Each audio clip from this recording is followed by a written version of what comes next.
Boker Tov. Good morning, ladies and gentlemen. Pleasure to see a full house. We'll probably have to open that curtain up there. Before we officially begin, please be reminded that in case of a siren, which may go off, you remain in your seats, okay? You remain calm and you remain in your seats. In addition, please use the earphones for simultaneous translation, since today will be both in Hebrew and in the English language.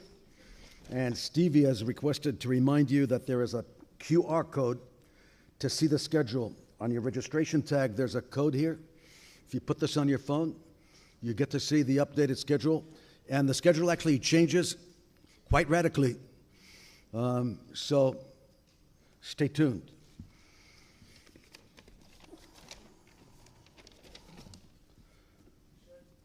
Two hours ago, Professor Ganor received a message from the Shtivi family before it was officially published.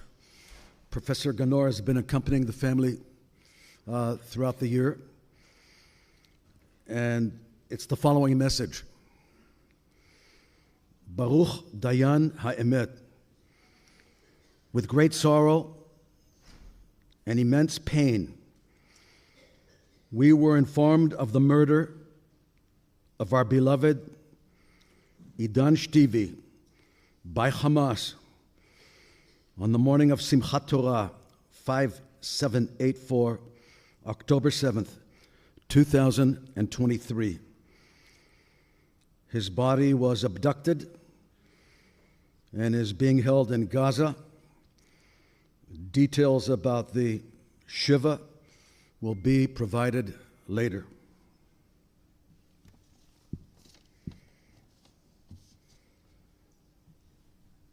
Please rise for a moment of silence in memory of the civilians massacred and soldiers who fell in action on October 7th and the resulting war, including 13 from the Reichman University family. Please also have in your thoughts the speedy recovery of all of our injured soldiers and the return of our hostages in the quickest and most determined way.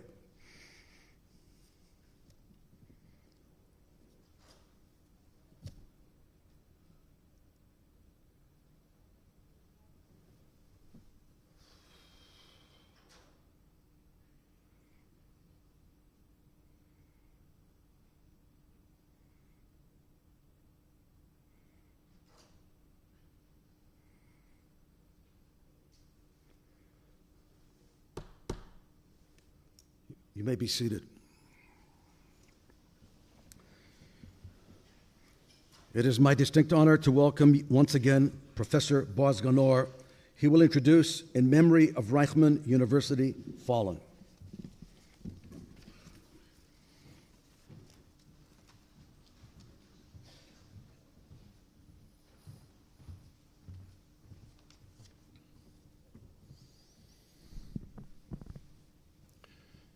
היום, לפני שנה, 1 year ago,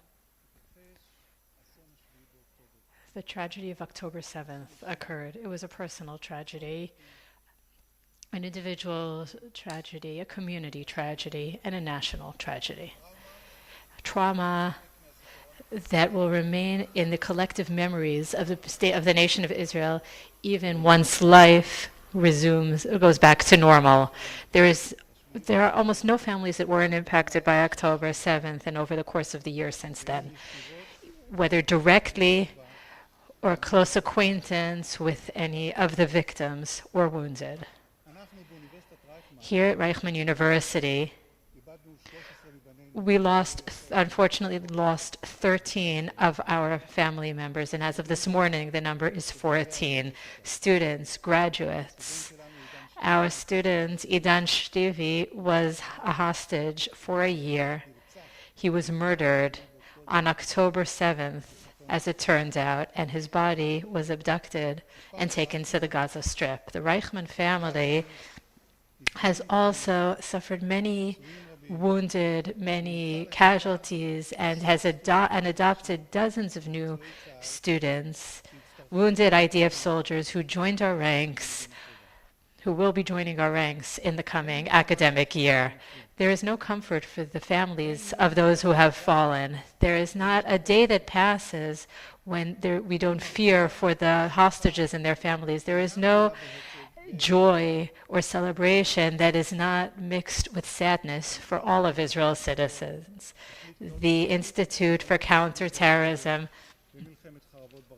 has decided to change the date of the international event, and the conference that for 23 years took place on September 11th is now taking place on October 7th, that cursed day when Hamas and Islamic Jihad invaded Israel and caused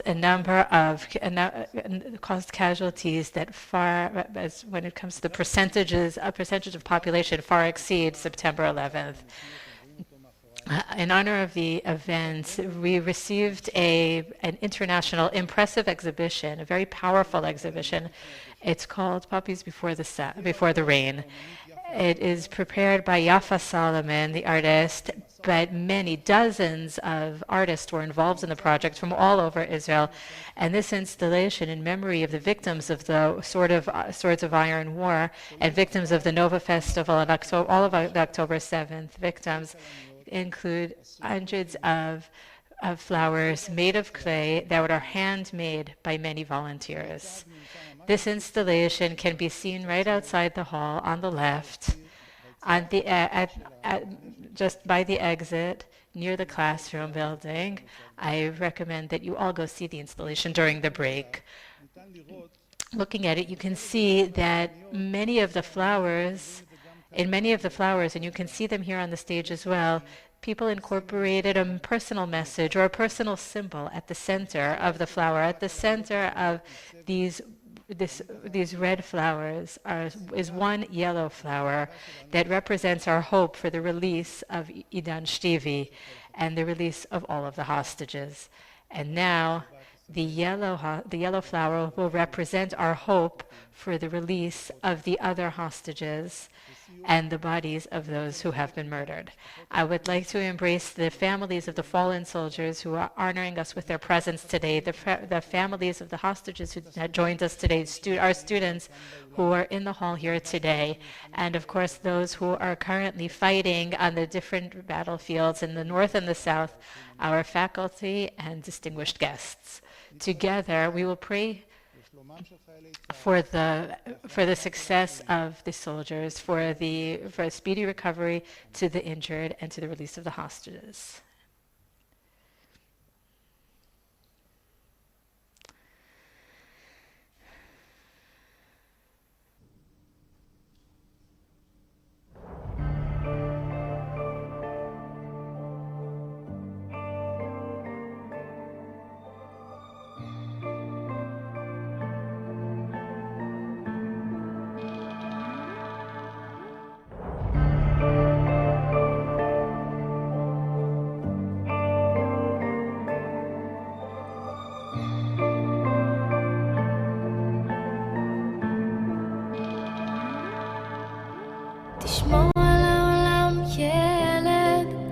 אנחנו רואים פה את העיר למרכז, זה רק דוחף אותך עוד יותר לבוא ולרצות, להמשיך להילחם ולהגן כמה שרק אפשר. אם תראה, תפסיק להיות גיבור של העולם, ילד עם חיוך של מלאכים, תשמור עליו. אמר לי, אבא, אנחנו חייבים להגן על המדינה, אין מי שיגן עלינו.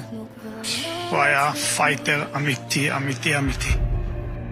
תשמור על העולם, ילד, אל תגזים. זה בדיוק הקצין הנערץ שרץ בראש הכוח. הוא אמר, אני רוצה להיות בצד שעושה, אני רוצה שהילדים שלי והחיילים שלי יראו שאני לוקח אחריות. ובשעה מסוימת יוסף גיטרץ נפל אתמול, הוריו מצאו מכתב שכתב להם מיד כשגויס למילואים, והייתי עושה את אותו הדבר אם הייתי יכול לבחור שוב.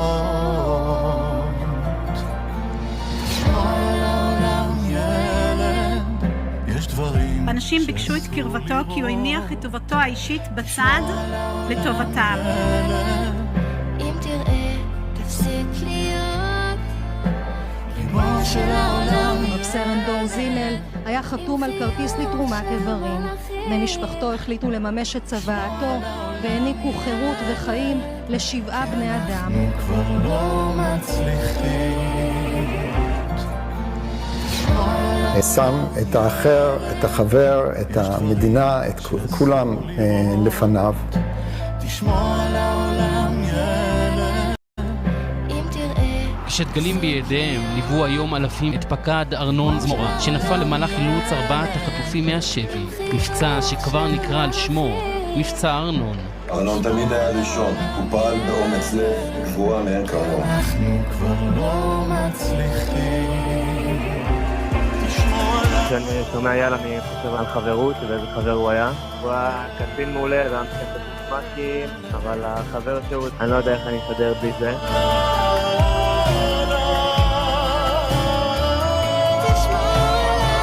זה כל כך סימבולי שהדרך שבה הוא נהרג, שהוא היה בדרך לחלץ חייל ולעזור למישהו, כי זה פשוט מסמל את כל החיים שלו. אולי היה אדם מהלך כסף, לחבר לבבות, והוא ציווה לנו דרך, לכתוב את סיפור החיים של עצמנו, לחייך, להתנסות, להעז, ותמיד לראות אחרים.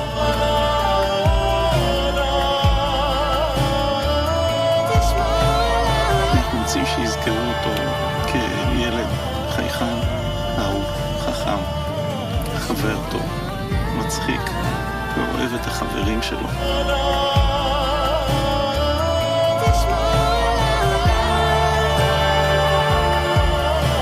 המטרה שלי בחיים האלה זה לעשות משהו, להעניק השראה ולתת לאחרים לעשות את זה טוב יותר. גיבור של העולם ילד עם חיוך של מלאכים. תשמור על העולם ילד, כי אנחנו עוד נצליח.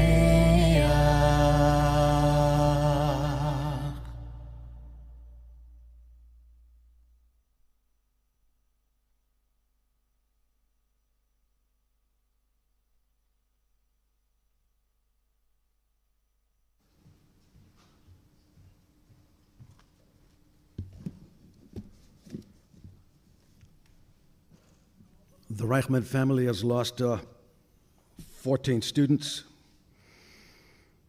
and we embrace the bereaved families who are with us here today, and we bless this unbelievably resilient generation which saved the state of Israel, including our own losses. It's now my pleasure to introduce the Vice-Chairperson of the Student Union at Reichman University, Hidai Ofri. Hidai Ofri is studying for a double degree in law and government, diplomacy and strategy, and was recently elected as the Vice-Chairperson of the Student Union at Reichman University. Hidai, the floor is yours.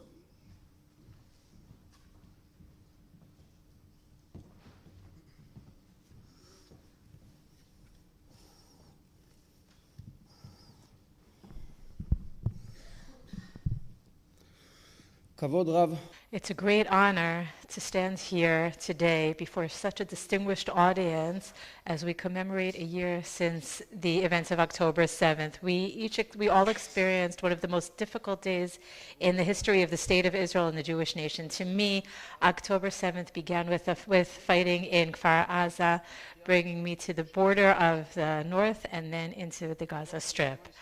But it is not only the fighting, the battle that is etched in my memory. It is the moments when I had to evacuate the wounded, and seeing my friends, like Schwartz, who died in the Gaza Strip in Khan Yunis later after being attacked by the Hamas terrorist. David, who was in school with me in high school, and here in university, who also fell in battle while defending the homeland. The months in battle and the months that followed are etched in my memory as part of not only my personal memory, but as part of the collective memory of the entire nation. They will continue to be part of the way that we fight to protect and defend our land and our people. In the next few minutes, I want to talk about the meaning of October 7th for me, and I think that many of the people of my generation share these events. October 7th was a moment when all of the barriers fell. There was no difference between the religious and secular, the right and the left, the Jews and the Arabs. We were all fighting for one purpose, and that was to defend our house and our homeland. Over the course of the months, we discovered soldiers, like graduates of Reichman University, and my co-vice chair of the student union. He came back from a family visit in the Netherlands and was back by October 8th to fight in the kibbutzim while his wife was in the late stages of pregnancy. Another friend got on a flight as soon as possible because of the values he was raised upon at home and at Reichman University. He fell in battle on May 22nd, and like Idan, many others. Another soldier who left his house from Ashdod, he fell in Nir Oz under heavy fire, and he died with a smile on his face. Eli Ziser, one of the first people to arrive, the first soldiers to arrive in Kfar Aza, and he and his team were helped stop the massacre against the citizens there, fighting hand to hand. He fell and took 5 terrorists with him. Uriel Bivi, my battalion commander in the paratrooper corps, he left his house and went to get weapons for the emergency response squad in his town, and he was attacked and killed. Or Ben Yehuda, commander, who also led her soldiers under fire, and she continued to command our battalion. They look like regular people, regular clothing, regular work, regular lives, but it's all a cover story, because when necessary, they open that hidden box or the hidden drawer and take out their magic robe and go out to save the world. We all look regular, but we really are a nation of superheroes. These people are only a few of those, only an example of those who went out, who fought and went to save and saved lives. Many of these stories prove time and again that at the moment of truth, Israel is not only a state, it's a family. We all stand together. We fight for our right to live in this country with security and with honor. October 7th highlighted the strongholds that Iran has in the region against Israel. In the last week, Iran attacked Israel with hundreds of ballistic missiles.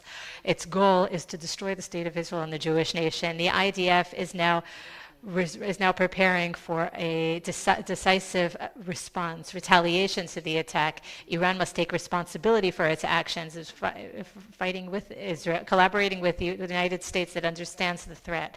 The commander of the collaboration with the United States demonstrates the cooperation and the joint efforts being made. Just a few weeks ago, Nassan Nasrallah, the head of Hezbollah, was eliminated. Israel is sending a very clear message that anyone who dares to attack us will pay the price. The questions we face now is, will we continue to stand by while Iran gains power, or will we take action? And I think it is our responsibility to strike now and guarantee that the state of Israel will no longer face an existential threat or anything resembling the events of October 7th. We need an uncut uncompromising retaliation against Iran and its infrastructure and against the Houthis in Yemen and in Lebanon. We must take immediate action, decisive and powerful action. Another area is the international arena. Anti-Semitism has reached new heights around the world. Jews around the world are coping with physical attacks and incitement on social media. The campuses, university campuses in the United States, and many Jewish institutions around the world are increasing its security. It is not only a physical threat, but it also undermines the legitimacy, the moral legitimacy of the State of Israel.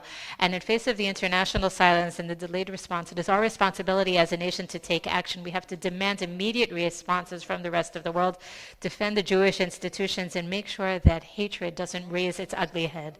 We are a people, we are strong people, and we recognize and we must defend our right to existence. We must not rest for a moment. History requires us to act in a unified manner, not only on behalf of the State of Israel, but for the Jews of the diaspora as well, because their security in many ways depends on the resilience of the State of Israel. In conclusion, I want to share 3 optimistic lessons that I've learned, all learned from moments of struggle, and that will remain with me forever. The war is not only a physical test, it is a moral and emotional test. What seems at first to be pain and destruction develops into insights that we all translate into lessons and action that we can take in the present and the future. The first is the sense of competence. I found myself commanding over 60 soldiers in Khan Yunis in the Gaza Strip. We acted almost completely independently. I went to sleep every night thinking about the attacks planned for the next day, and heard the sounds of explosions. And I'm very proud to say that I was able to bring all of my soldiers back safely. It is not only the bravery of the people in our nation, it is a sense of competence that we have, and the realization that our real strength is our ability to stand together in face of the challenges and to come out stronger. The next message is to do things here and now. October 7th changed everything. We saw our friends being injured and killed, and the injured soldiers are still coping with their rehabilitation. On Route 232, that green sign that we're all familiar with now, that points left, with an arrow pointing left to Kfar Aza. And while I was there with my squad, I remember that picture doesn't leave my mind. There, when I saw the sign, I realized that I was in my own land, in my own home, and this is not an exercise. I realized that life is short and things can change any moment. The war taught us all that we cannot wait, and what is important to us, what is urgent to us, we have to do here and now. October 7th made us realize as a nation that our future is not guaranteed, and therefore we have to take advantage of every moment in the present while looking towards the future. The third lesson is optimism with proportions. Kfar Aza and the other kibbutzim, we saw things that you couldn't even imagine in your worst nightmares. But while we acknowledge the pain and the bereavement and looking at reality in the face, we know that life is wonderful. Life has so much potential and opportunities. And when we talk about proportions, we're talking about the proportions that represent the gap between where we want to be and where we do not want to be. But if necessary, if we have to rise up again, we will. We will go back to the battlefield through genuine ideology and realization that this is our moral and national obligation. And on October 7th, we learned that unity is the key to prosperity. And we have to say very clearly, while our leaders are disputable people who divide the nation and fight one against another, and significantly undermine our ability to function as a nation and as a community. But they have to realize the damage that they are causing. The reality is that the vast majority have the same goals: to guarantee the future of the State of Israel and the people of Israel, a united people, as we've demonstrated on the battlefields. And I want to thank Reichman University for being an honest, genuine institution that works for the benefit of the future of the nation. As Professor Reichman said, Israel needs genuine leadership that will be able to realize the vision, our vision. It all depends on the next generation of Israel's leadership. Over 1,000 soldiers and civilians were killed on October 7th, and hundreds were taken hostage. There are still families that are waiting for the return of their loved ones. We don't forget you for a moment. We pray for you every day and for their safe return. Now a word about Dov Zimri, a fellow student who died of his wounds after being severely wounded in April while fighting in Lebanon, and these are his words. We are tired, we are unshaved, and our lips are cracked, but our hearts are full of pride.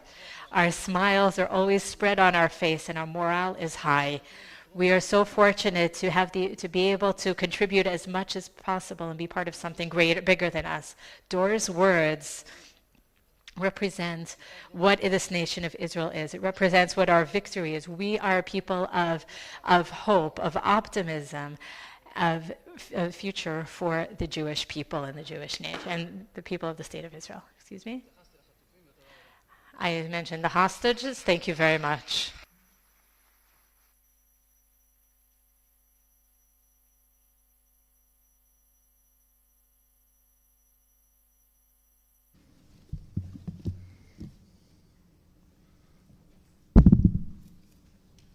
Once more, we embrace the bereaved families in the audience, and there are a number of them. We love you, we hug you. You're part of our family. I'm very happy to say that we have the most Zionist student union in the country, which takes care of its reservists. And under the leadership of Professor Ganor, we've been able to help many reservists in collaboration and cooperation with the student union. And you should just know that in the coming year, dozens of amputees will be studying here at this university. This is a new experience for us, and we embrace all of them, including the bereaved families. Please rise for Hatikva, the national anthem of the State of Israel. The rendition will be by Yair Ganor.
Am Yisrael Chai. It is my honor to introduce Professor Uriel Reichman, the founding president and chairperson of the board of directors of Reichman University. He served in the paratroopers, earning the rank of lieutenant and company commander. As a commander in the IDF reserves, he fought in the Six-Day War, War of Attrition, and the Yom Kippur War. He lost his brother Gadi, of blessed memory, during the Yom Kippur War. From 1985 to 1990, he served as the Dean of the Faculty of Law at Tel Aviv University. In 1994, Professor Reichman founded Reichman University, at the time IDC Herzliya, the first non-profit private institution of higher education, and now a university in Israel. In his spare time, he's building a medical school here, which will open very soon, I'm told, according to my intelligence sources. And in addition to all of that, he continues to imbue the ultimate academic entrepreneurship and the ultimate Zionist values based on our Israeli Bill of Rights and Declaration of Independence. And without any further ado, our mentor and leader and founder, Professor Reichman, the floor is yours.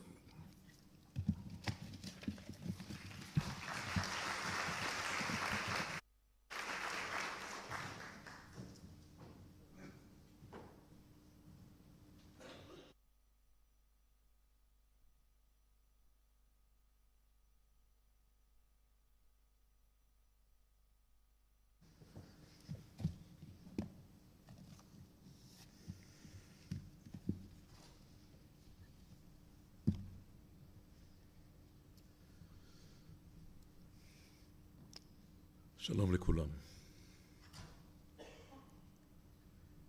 השנה שחלפה זה עתה עודנה איתנו. היא תלווה אותנו עוד שנים רבות. סטודנטים שהכרנו אישית אינם עוד. המפגש עם סיפורי הנופלים בלוויות ובשבעה. היגון של סטודנטים שנפרדו מבני זוגם שלא ישובו. כל אלה קשה מלהכיל. והיום, ממש בבוקר הזה, עידן סטיבי, שכולנו התפללנו לצאתו בשלום מהשביה בעזה, הסתבר שהוא נרצח כבר ב7 באוקטובר, ואנחנו למעשה נמצאים היום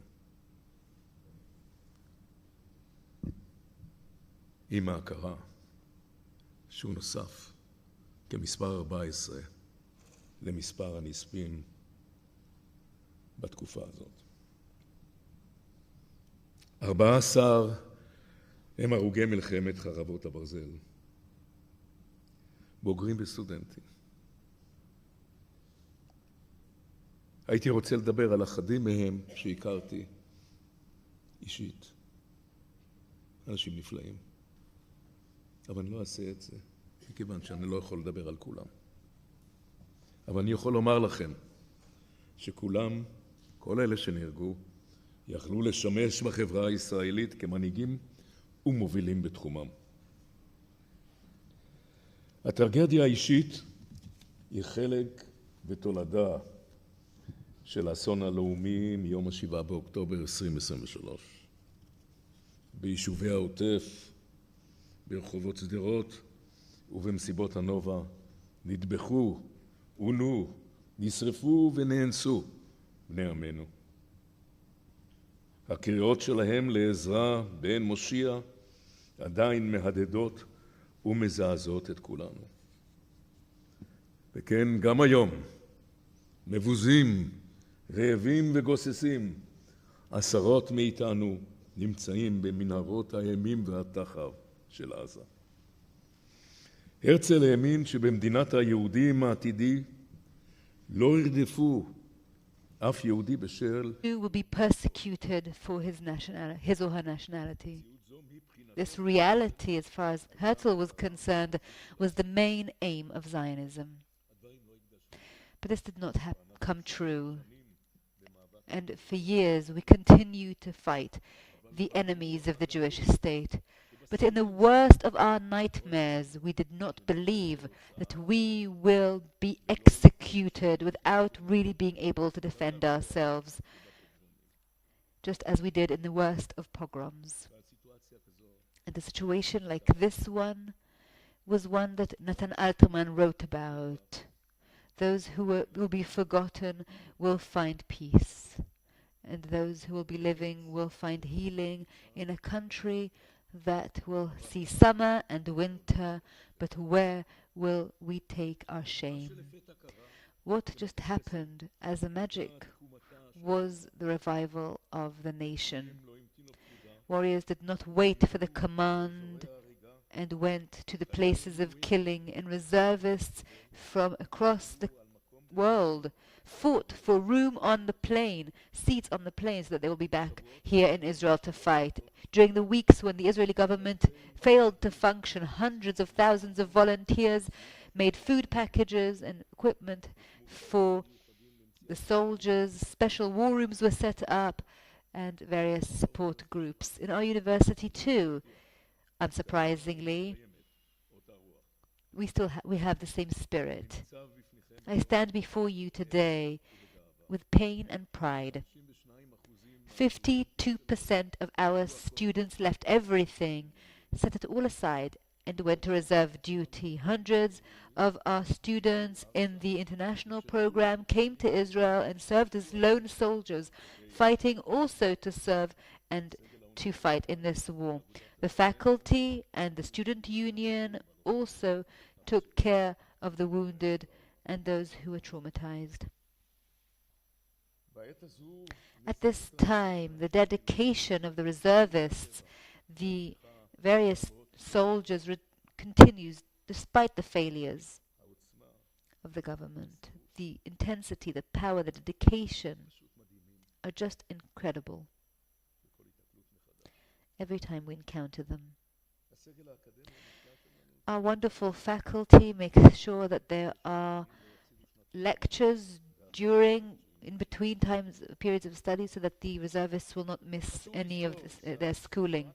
We must remember that the situation we are in is similar to the War of Independence in 1948. Back then, too, we had a multi-front war.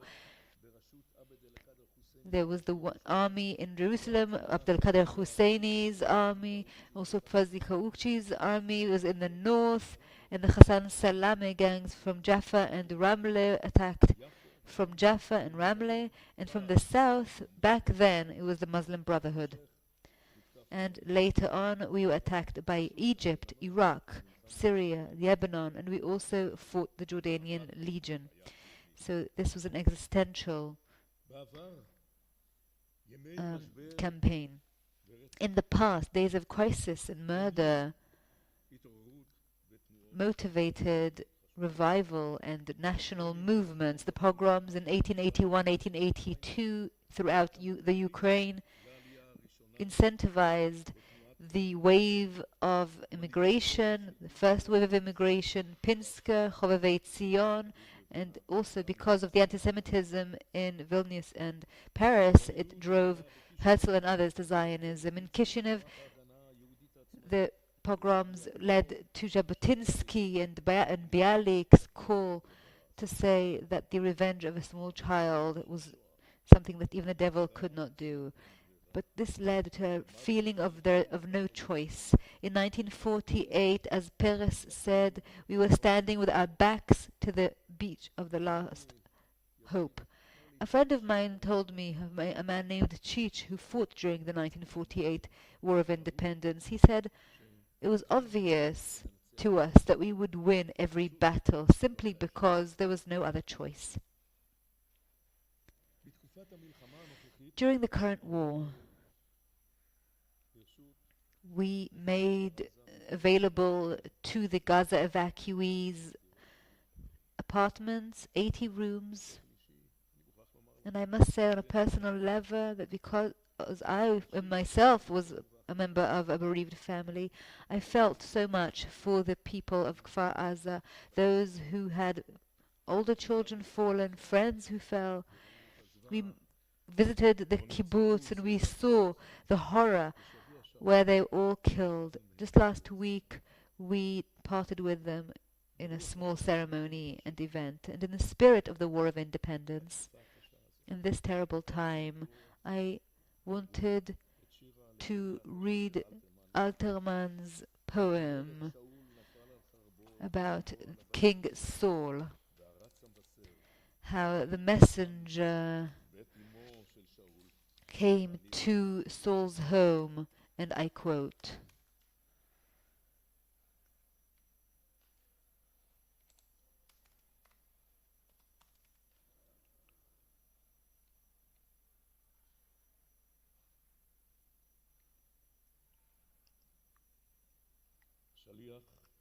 the messenger came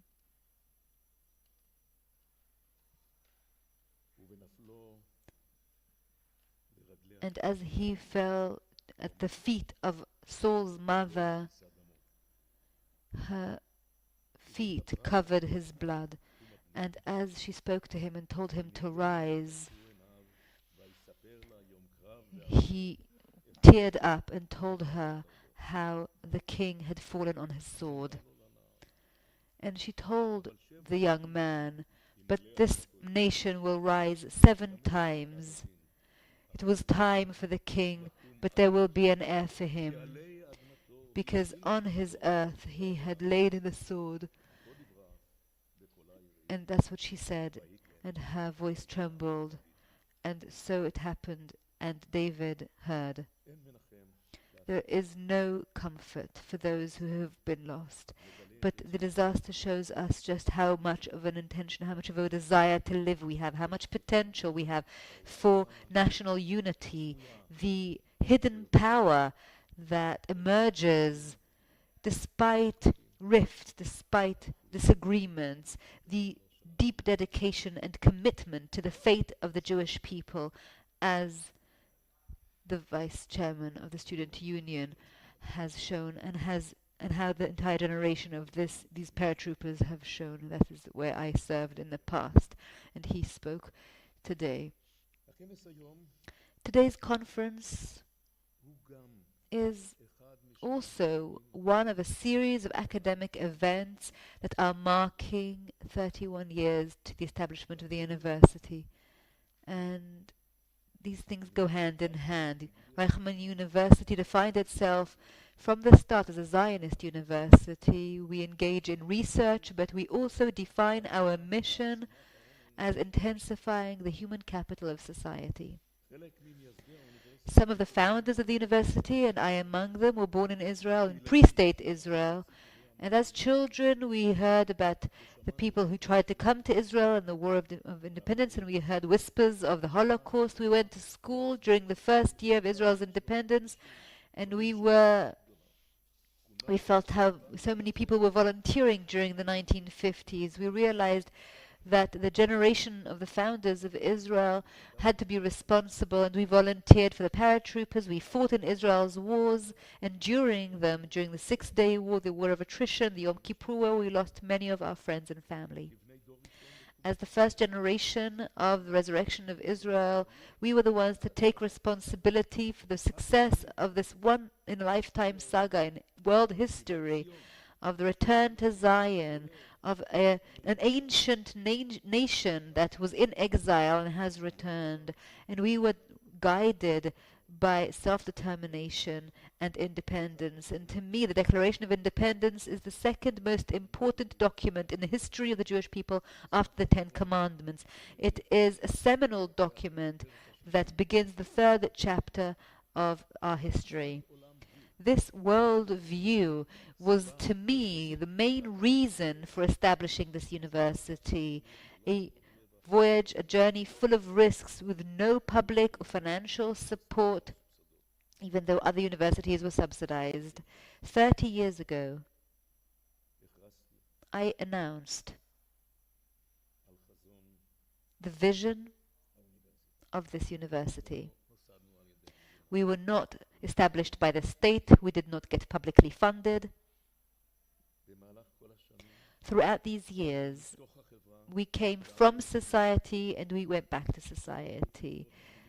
We said that the goals is freedom and responsibility. Freedom to have academic goals, but responsibility to help those who don't have enough and to protect the values and the state.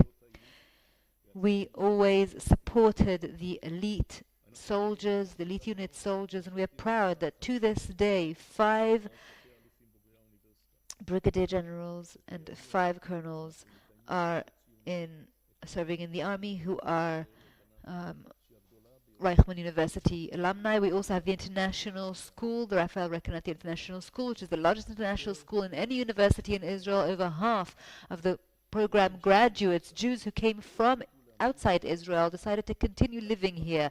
And so we have become the biggest absorption center, immigration center, so to speak, in Israel. The war is still before us. It is ongoing, and we must not mistake its goals. There is a disagreement over whether these wars are existential, but every war was not existential, but we must understand that we are in an existential campaign during which each and every one of the parts, the different wars that we conduct around us, just like the War of Independence, this campaign is an existential campaign because the aims of Iran, and anyone who tries to learn, tries to understand the characteristics and the character of the Iranian regime knows that. The Iranian kingdom strives to take over in the spirit of Shia the Persian Empire of the past. The axis from Iran through Iraq, Syria and Lebanon is only part of it, only part of its intentions.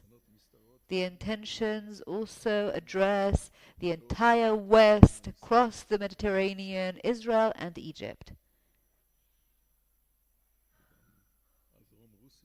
and southern Russia and Afghanistan, all the way to the outskirts of India.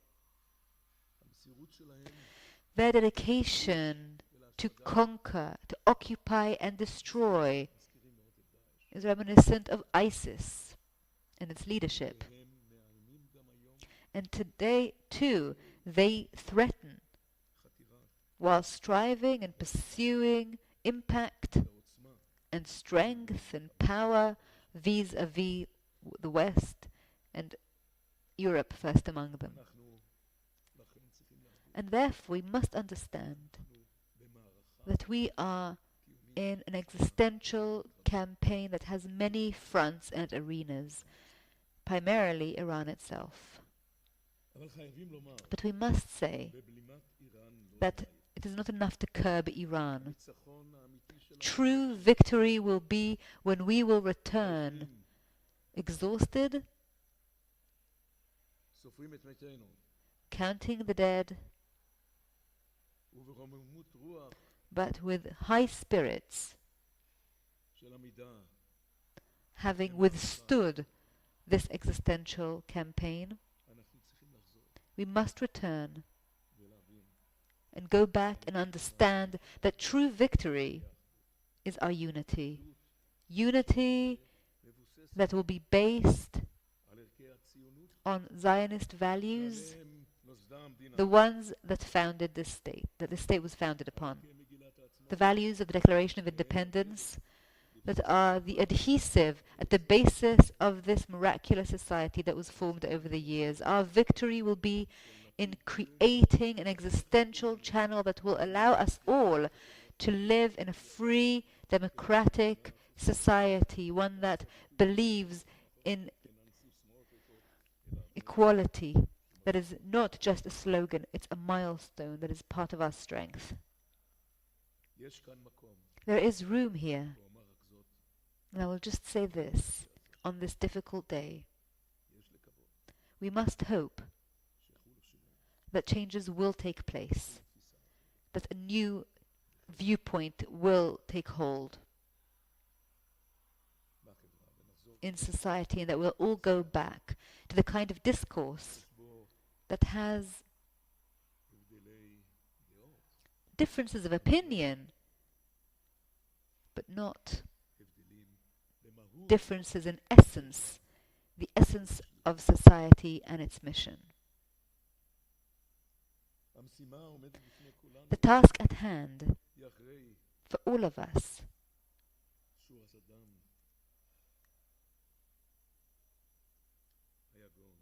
is that after the grief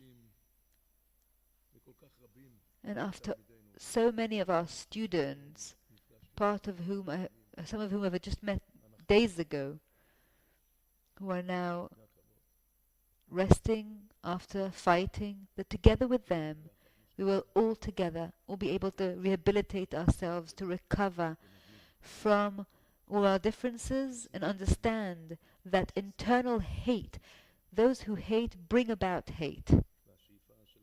And we must all aspire to do differently, to go back and strive and pursue an exemplary society, the kind of society that does not only call upon people to gather round and to protect and defend, but the true test of the country will be, as Ben-Gurion said, in our moral image and in our human values, all of this while strengthening our military power, economic growth and culture. I hope that a new spirit will embrace society, and the generation of our graduates and students will lead Israel to renew, will lead the country to a better future. And we will be able to say today, have a good year, a new Jewish year.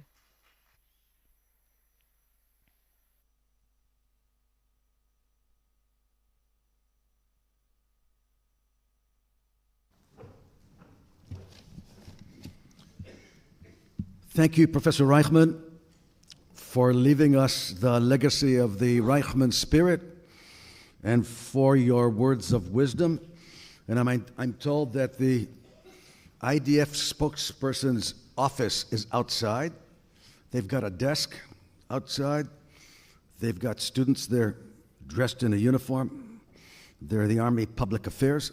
And they've got a VR with them. And I'm told that you can simulate what it looks like to be in tunnels at this table outside. So when you go outside, you can participate in that if you wish. It is now my honor to welcome Mr. Thomas Haldenwang, President of the Bundesamt für Verfassungsschutz, Germany's federal domestic intelligence agency.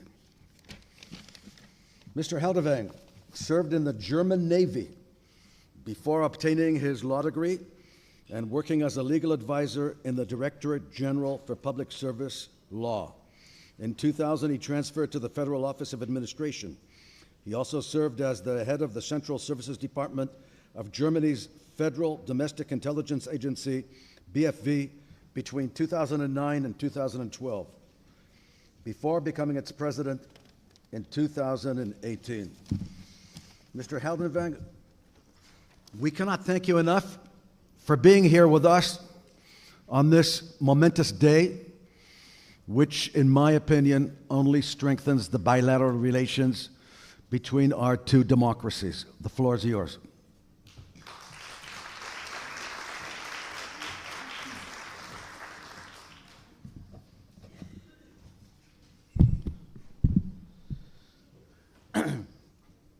Ladies and gentlemen, anti-Semitism is exactly what it claims to be, a deadly threat to Jews and nothing else. This clear statement made by the great Jewish political scientist and philosopher Hannah Arendt aptly described the essence of anti-Semitism. It is an invitation to evil prejudice, to vicious hatred, and to the diabolical destruction of innocent people. The manic obsession with which anti-Semitism through the ages have cultivated their conspiracy theories and come up with ever new ideological narratives for hatred of youth must never distract us from the sinister truth. Anti-Semitism has been always and in every form a deeply unenlightened force that speaks to the basest instincts and that has given license for brutality and vulgarity through the century. Hannah Arendt warns us that anti-Semitism, behind all its ideological, pseudo-religious and pseudo-scientific smoke and mirrors, focuses only on one thing in the end: persecuting and destroying Jewish life. Jewish people know this only too well from bitter experiences. Hence, the foundation and the prosperity of the State of Israel was a visible expression of the intention to never again become the helpless object of anti-Semitic persecution, but to be the master of its future history. Never again. In this context, this always meant never again defenseless. However, exactly 1 year ago, on 7th of October 2023, the most despicable and malicious act of Hamas led to what was as unthinkable as it is unforgivable: the mass murder of innocent people, citizens of Israel, on their own soil through brutal terrorist attacks perpetrated by air, sea, and land. The figures alone, and you all know that very well, almost 1,200 people killed, thousands injured, and more than 240 hostages of all ages and sexes in the hand of their tormentors, can only quantify the horror. The real dimension of this massacre is quite simply beyond any description. In a time already filled with serious news and sad images, the horrific news and the images that reached the global public from Israel and the Gaza Strip were unprecedented and deeply shocking. I know the images and evidence that do not only leave no room for doubt about the atrocities committed by Hamas, but that also raise irreparable doubts when it comes to believing in the humanity of the perpetrators.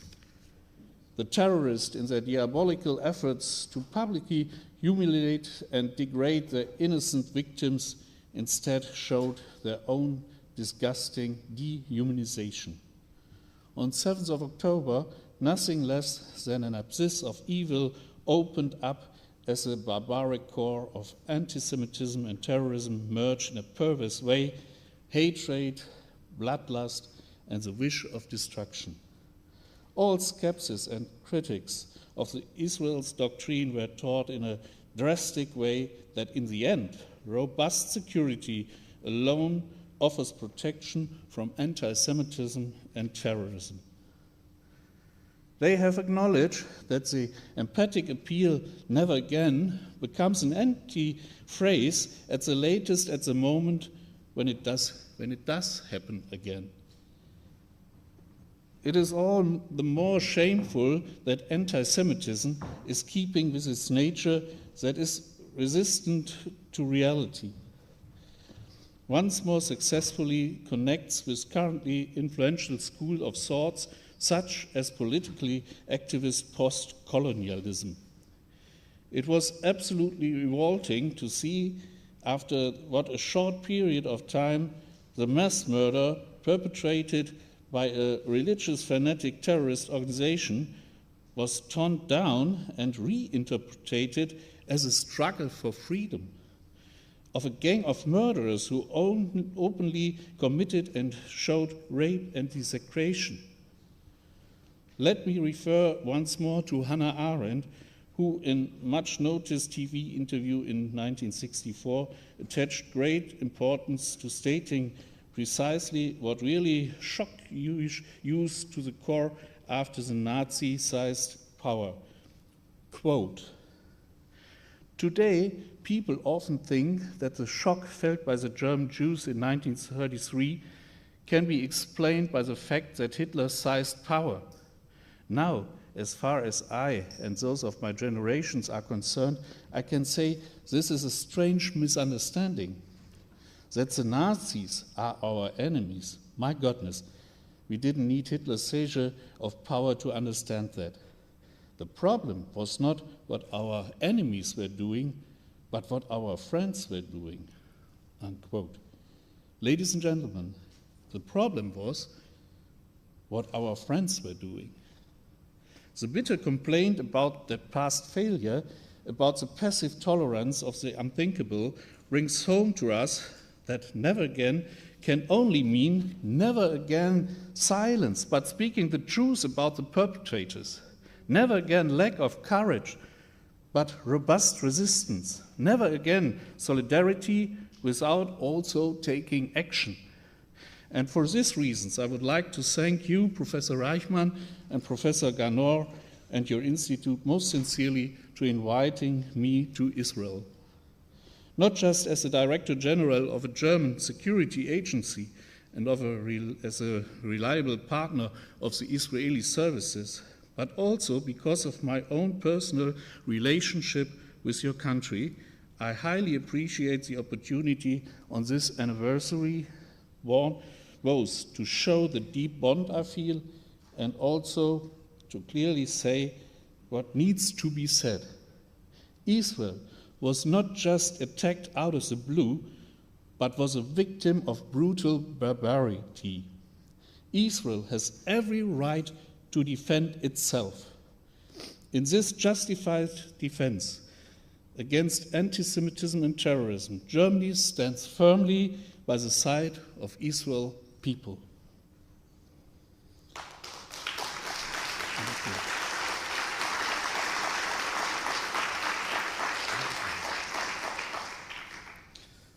But this solidarity, ladies and gentlemen, is expressed by us in deeds and also serves the protection of German security interest is what I would like to briefly explain now. Because there's no doubt that anti-Semitism is a broad path leading to almost all forms of extremism, and thus it is a powerful source of danger to our democracy. Of course, transnational Islamist terrorism also poses a threat to German security. Naturally, the terrorist attacks of Hamas also have also had a noticeable effect on the security situation in Germany. Thus, immediately after 7th of October, there were demonstrations all over Germany, during which both Islamist extremists and secular extremist groups exploited these incidents for their own agitation. It was hardly surprising, but all the more shameful, that in this situation the upsurge in anti-Semitism was once more a crisis seismograph. In all of Germany, there was a massive increase in anti-Semitic criminal offenses. For 2023, more than 5,000 anti-Semitic offenses was registered, which was an all-time high since the recording of such offenses began in 2001. At first glance, it seems surprising that the impact of the Middle East conflict on right-wing extremist agitation was fairly limited and decreased quickly. In spite of that, anti-Semitism in all its forms has always been a key and constant characteristic of right-wing extremism, exciting regardless of external developments.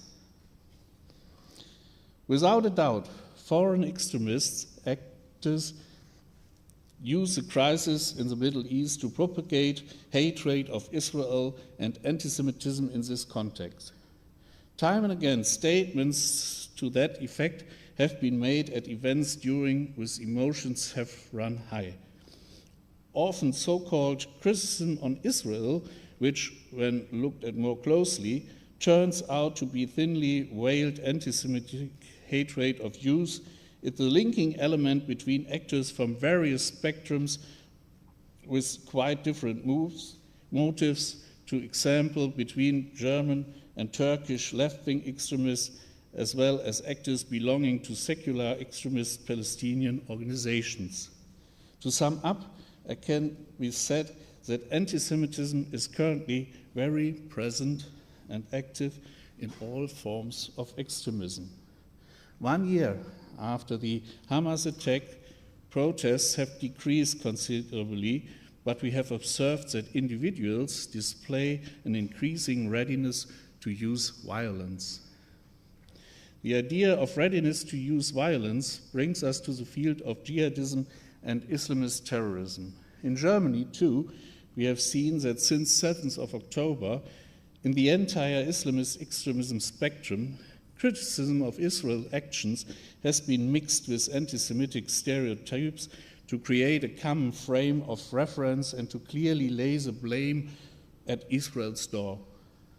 At demonstrations, there have repeatedly been anti-Semitic agitation and chants such as "Death to the East to the Jews," a phrase that is disdained anyway and that is unbearable to hear, especially on German streets.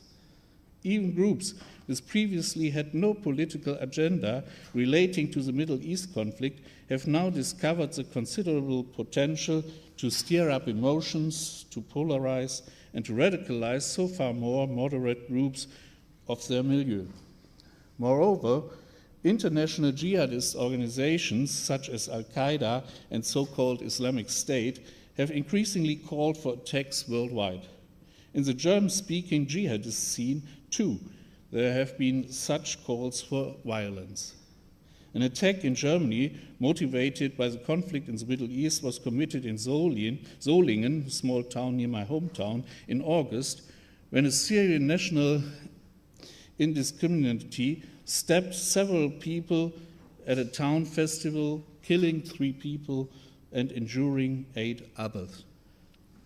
I have warned the German public for quite some time now that jihadist Islamism has a lot of staying power. Like a hydra, as one head is cut off, another one grows. And the narrative of jihadist Islamism is very resilient with a high level of frustration tolerance. After clear setbacks, Islamist terrorist extremism shows strategic patience as they work towards creating new jihad theaters, or they wait for trigger events such as the current crisis in the Middle East to revitalize their propaganda and to mobilize their followers. According to our assessment since 7th of October, for Israel and Jewish targets too, the overall threat in Germany has increased. Ladies and gentlemen, I have talked about the necessity for solidarity, which needs to show itself through deeds. And thus, I do not just want to describe the threat situation from the German perspective, but I also like to continue our countermeasures. For this purpose, I would like to quote the former Israeli ambassador to the UN and former Israeli President Chaim Herzog, who already nearly 50 years ago, on 10th November 1975, emphasized in front of United Nations General Assembly that hatred and ignorance are the 2 evils which menace society in general and a society of nations in particular.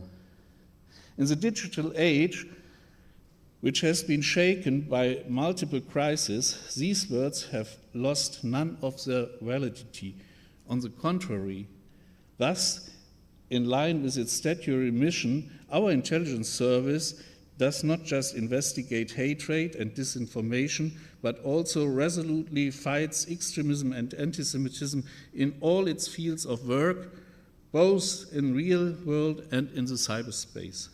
As we do so, we inform the public with maximum transparency. We publish situation reports on anti-Semitism in which we name its overt and covered forms, its originators, and the way in which it is spread. In right-wing extremism, time and again, groups have formed that security agencies have been able to smash in their early stages. However, in this fight, we do not make the mistake of only looking at acts of violence. We consistently also focus on actors in the gray areas, such as those belonging to the new right, who actively try to make extremist ideas acceptable in mainstream society. In addition, by providing intelligence, we also make contribution to procedures to ban associations and their activities. For example, 4 years ago, the Federal Ministry of Interior imposed a ban of the activities in Germany of Hezbollah as a terrorist organization. Then, on 2nd of November 2023, followed by the ban of the activities of the terrorist organization Hamas, as well as the international Zamidun network, which had spread anti-Semitic propaganda in the context of the Middle East crisis. And in July, the Islamic Center Hamburg was closed down, and this center and its sub-organizations in all of Germany were banned. This center had been an instrument of Tehran, which has supported the terrorists Hezbollah and spread anti-Semitic narratives. In all of these cases, our service was extensively involved. In addition, together with our national and international partners, we have managed time and again to prevent attacks by Islamist terrorists. This requires considerable resources, but it also develops important operational skills.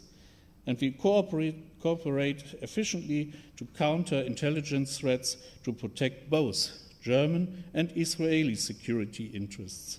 For example, to protect Jewish targets in Germany from the activities of the intelligence services of Iran and its allies. Especially these successes in averting danger are based on strong strategic alliances and joint interests.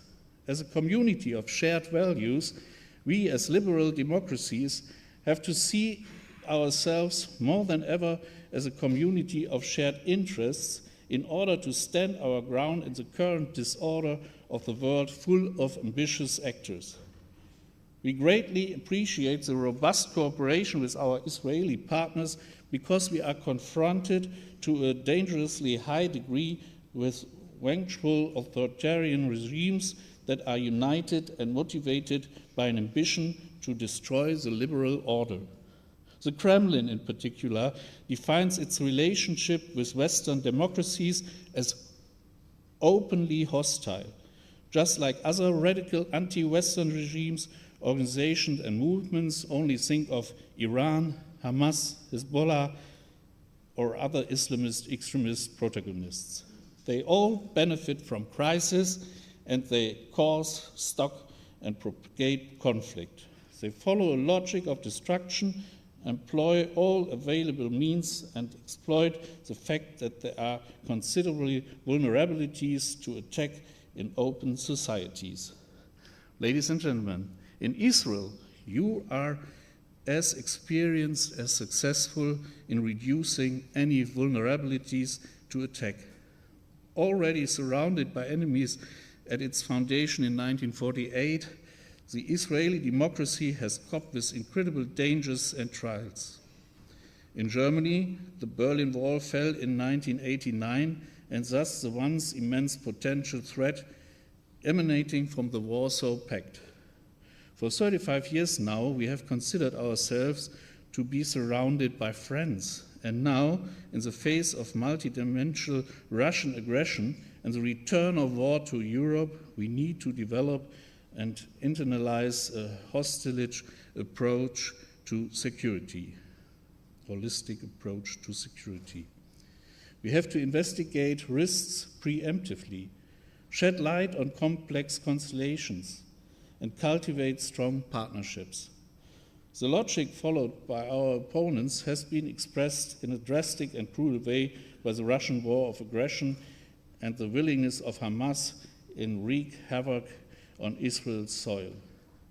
It is accompanied by lies, propaganda, and disinformation in order to disguise the irrational work of destruction. This is also the typical modus operandi of anti-Semitites who, in their perfidious agitation, make disgraceful efforts to lay the blame for the horrors of the 7th October, not the perpetrators, but on their victims. I hope that I have been able to convince you that this has had no effect on us, and we would focus all our strengths on the perpetrators to shed light on their machinations.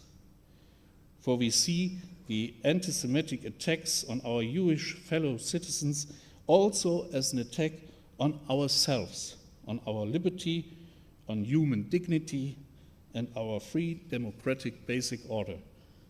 It is a particular duty of all Democrats to actively take responsibility for the safety of Jewish life in Germany, instead of only emphasizing its importance. This is a lesson from our history and our maxim for the present. Thank you for your attention.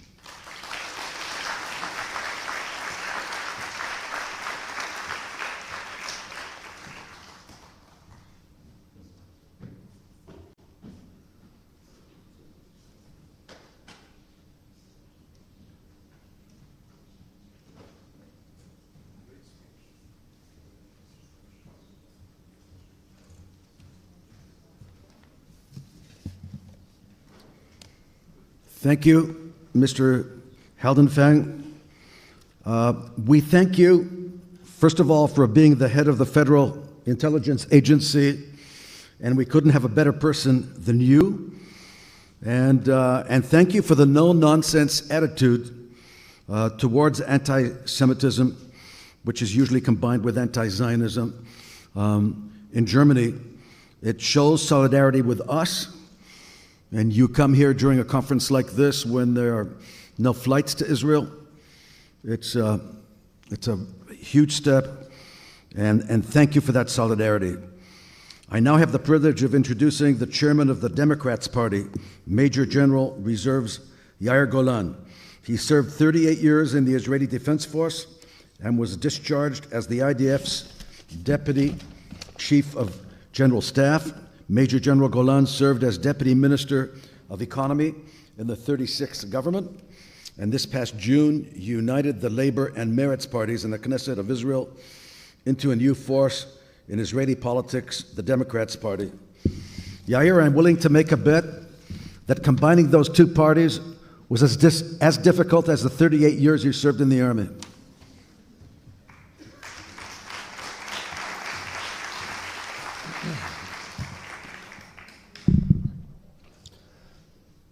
בוקר טוב. Good morning. I'm returning from the south, from Kfar Aza, and the site of the Nova Party, the Nova Festival, and I would like to, with your permission, to take you a year back. It was evening. It was my third round of rescue and evacuation that day. I had my sixth evacuee in the car as we left the area and drove on to Route 232. I was driving slowly among bodies, among bullet-ridden cars, very, very difficult sights along the way. And I remember a very specific moment when I saw a young woman leaning gently against the door of her car. She was shot. She had been shot. And at that specific second, I felt an emotion, a new emotion in my heart, an emotion that hadn't existed before, and that was fury. It was a harsh, heavy fury that remains with me since then, against Hamas and everything it did, the humiliation suffered by my beloved army, and fury against the government of Israel that brought us completely unnecessarily to this ongoing tragedy that is continuing to lead us in war with no strategy, with no definition of the end of this situation, without any attempt to reach a diplomatic agreement, either regional or international, as the war goes on, as the war in which our beloved sons and daughters sacrifice their lives for, that increases the size of the bereaved family every day, a war without goals, an endless war, and the release of hostages is not included. Exactly 1 year ago, the weakest of our enemies caused the biggest defeat in our history and possibly in the history of Zionism. An entire year has passed, and just last Tuesday, Israel very successfully contended with an enormous missile attack by Iran, the strongest of Israel's enemies, but failed in its ability to contend with 2 terrorists from Hebron who managed to kill 7, injure 15 with 1 M16 gun and a knife. There are 3 arenas that will be that are defining for us: the Iranian one, the Palestinian arena, and the domestic arena. The ability to live together, the dividing forces and the uniting forces. These 3 arenas are intertwined, and we cannot contend with one without impacting the other, and therefore the decisions that we will have to make in the near future are decisions that have a dimension of decisiveness, of historic determination, and the era of disillusionment has ended. The era of decisions, of results, has begun, and the longer we wait, the higher the price will be. In the Palestinian arena, we will not be able to avoid a decision that involves either annexation or separation. Annexing millions of Arabs while implementing the goal of Smotrich, or separating ourselves from those Palestinians. Annexing the Palestinian territories means the end of the State of Israel, and separation enables the continuation of Zionism, guarantees a home for the entire Jewish nation, a free, equal, and democratic state. Separating from the Palestinians has to be done very, very cautiously. We must learn from our past experiences, the Oslo Accord and the disengagement plan. In both cases, we failed. We made the same mistake, giving security responsibility to the Palestinians too early in the areas that we withdrew from. When we withdrew from areas, they did not know how we were unable to carry out, to fulfill that security responsibility. The paradigm that we saw in front of us was peace, the peace that we have with Egypt and with Jordan. It's not a warm peace, but there is an agreement, and it has been very beneficial for Israel and provided a very strategic advantage. This paradigm has served us well in the case of Jordan, as well as sovereign country that has a monopoly over use of force and uses clear principles of national warfare. And the result is that the value of an agreement is rooted in the ability of both sides to hold their sides of the agreement. As long as the Palestinians cannot guarantee security, we must reach a civilian separation while maintaining security responsibility, drawing the future boundaries in which there will be a clear Jewish majority, maintaining the ability to maneuver on ground throughout the territories so that terror monsters won't emerge. And it depends primarily on them. To us, it will guarantee security and our continued existence based on the principles of Zionism. To both nations, this has a very important existential principle, and that is hope. Without hope, the national existence would be impossible in this dangerous neighborhood, and there will not be any hope unless we take our fate into our own hands and take initiative. Implementing the principle of separatism, even if it begins on the declarative level with very small, cautious measures, will be able to help Israel receive international support against all the branches of the Iranian threat. Israel cannot and must not face the Iranian threat alone. prior warning, preventing terror from terror uprising, freedom of activity in the air and in the sea, financial sanctions, intelligence collaboration, and other actions against Iran will not be possible without regional and international cooperation on the highest level. Israel needs the region, Israel needs the United States of America, Israel needs the world when it comes to contending with a regional force that is based on impressive human capital, endless natural resources, and the ability to penetrate all unstable areas in complete dedication to achieving its goal, namely establishing the fourth Islamic empire. And next, Israel needs the region and the world so that because anyone, alone or a group, will take the responsibility for rebuilding the Gaza Strip and finding a government alternative to Hamas. Israel cannot take responsibility for this, and this will not be and nothing will happen unless we can promise a future for the Palestinian people based on the two-state solution. In Gaza as well, a solution with international support is the key for Israeli security.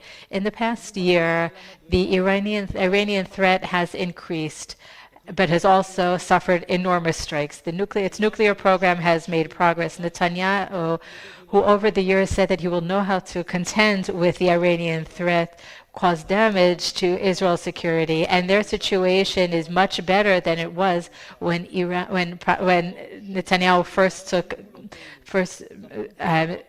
became prime minister. Hamas, the pro-Iranian militias in Syria, and recently Hezbollah have suffered enormous damage.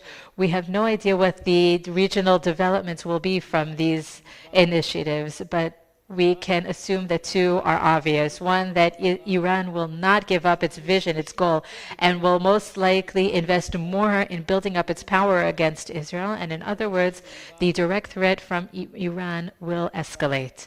The second conclusion is that we have learned that we cannot allow terror organizations to grow on our borders.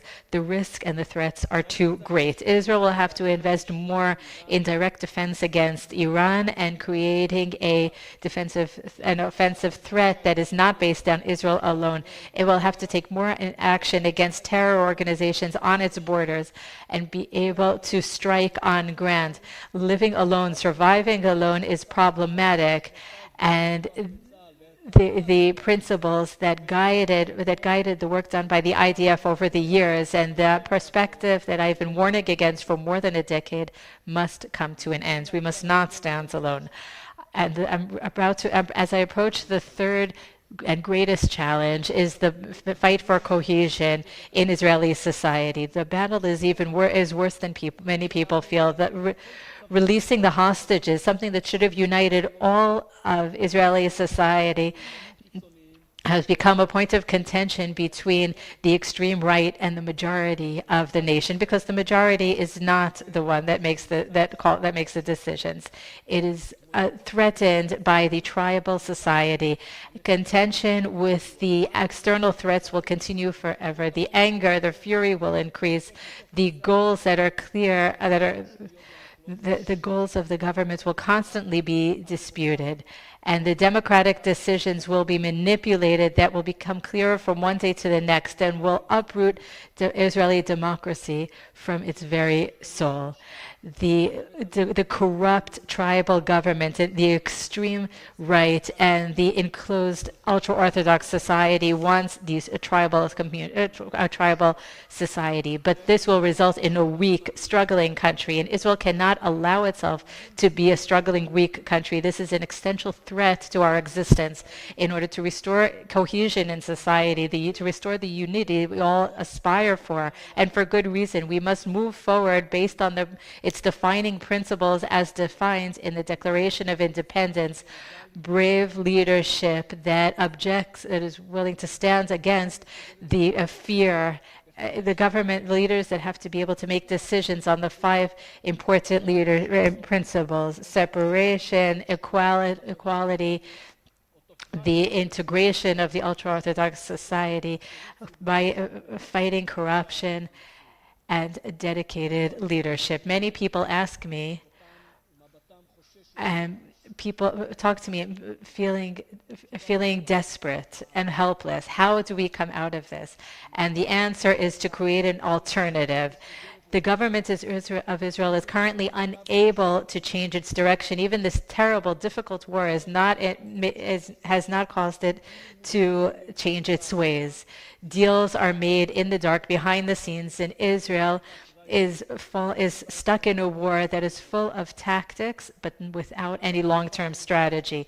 Building a strong alternative with a clear vision and patience and compassion and generosity that is necessary. Me and my friends work and my colleagues work on this day after day. There are excellent people in the state of Israel, excellent strengths that have proved themselves from January 2023 until today. They have changed and evolved, but their work proves that we have a healthy and functioning society, and our excellent civilians are an enormous source of optimism, and therefore we will win. Israel will overcome. Israel will win, and we will overcome all of the challenges, all of the difficulties, because we will never give in. Thank you very much.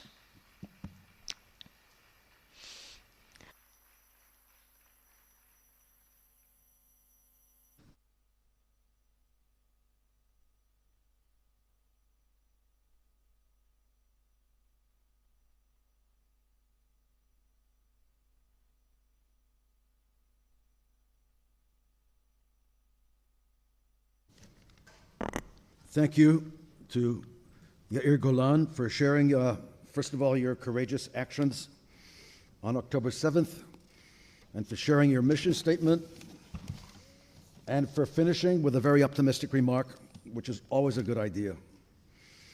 And now, we will now commence the Bonnie and Steven Stern Keynote Address. Bonnie and Steven, huge hugs from all of us. Boaz is hugging you from the front row.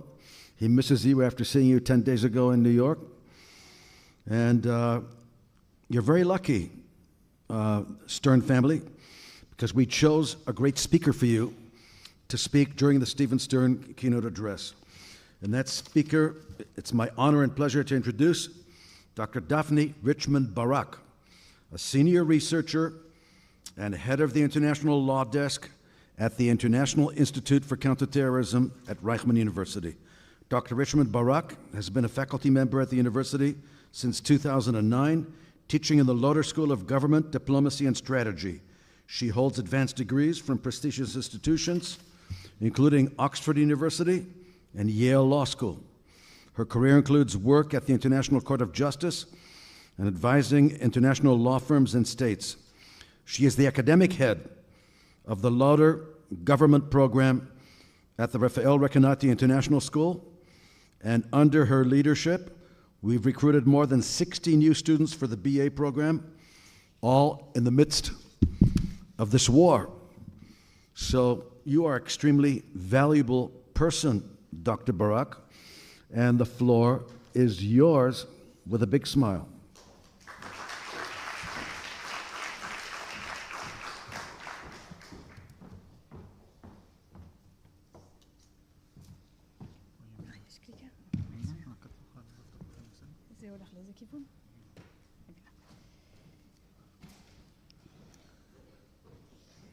Professor Uriel Reichman, Professor Boaz Ganor, Jonathan Davis, everyone here today.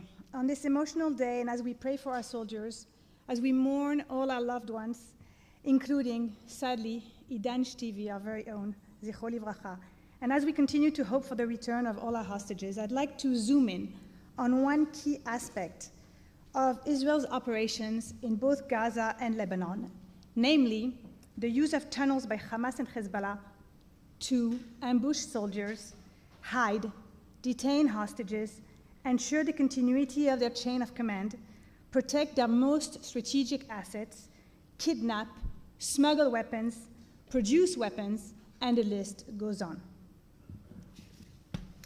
I've been researching and writing about tunnels for over 10 years.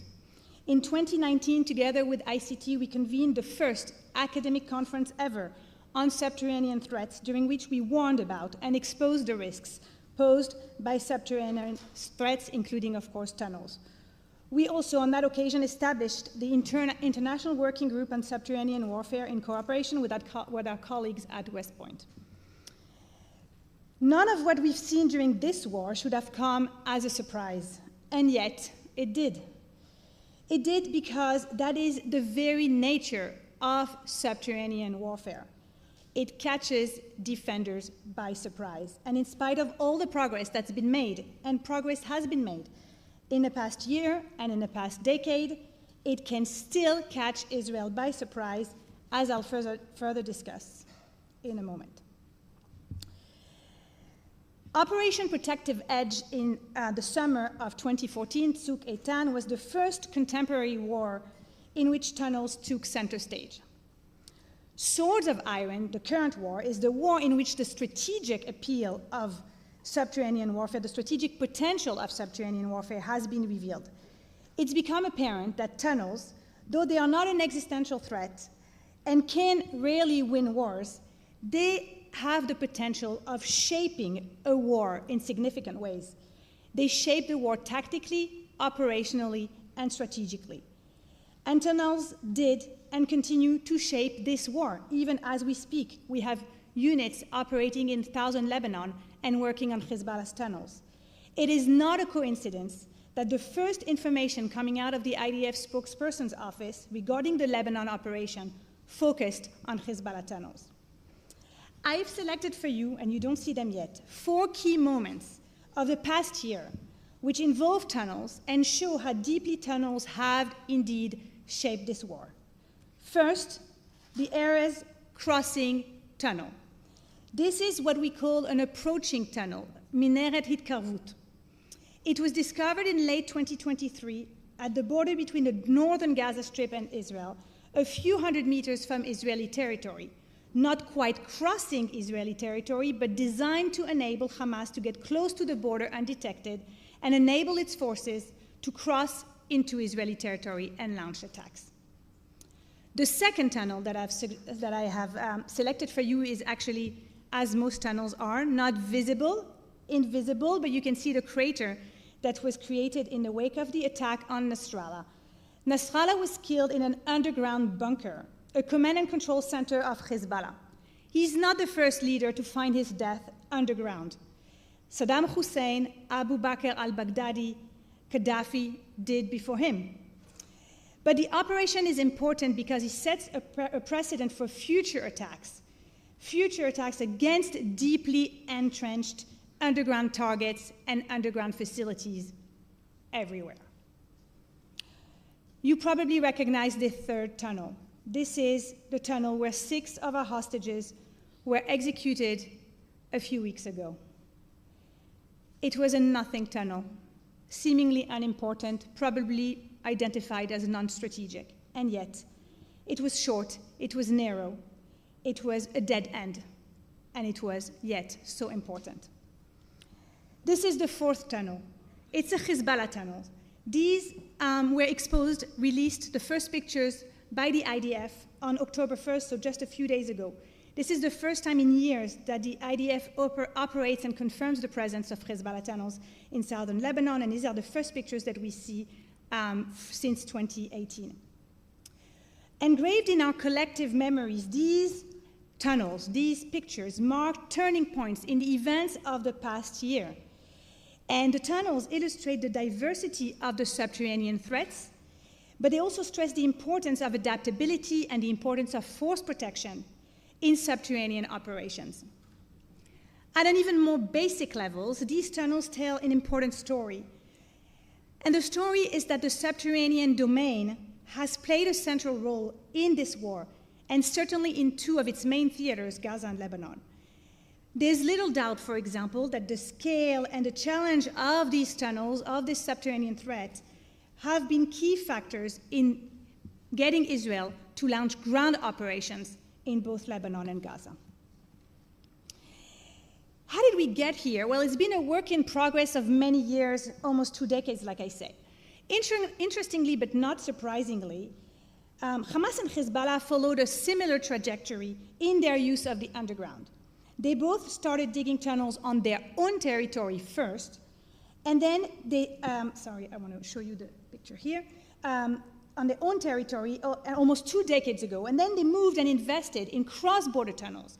The cross-border tunnels that enable an invasion via the subterranean environment and launch large-scale attacks against Israel. This was also one of the key aspects of Operation Conquering the Galilee of Hezbollah.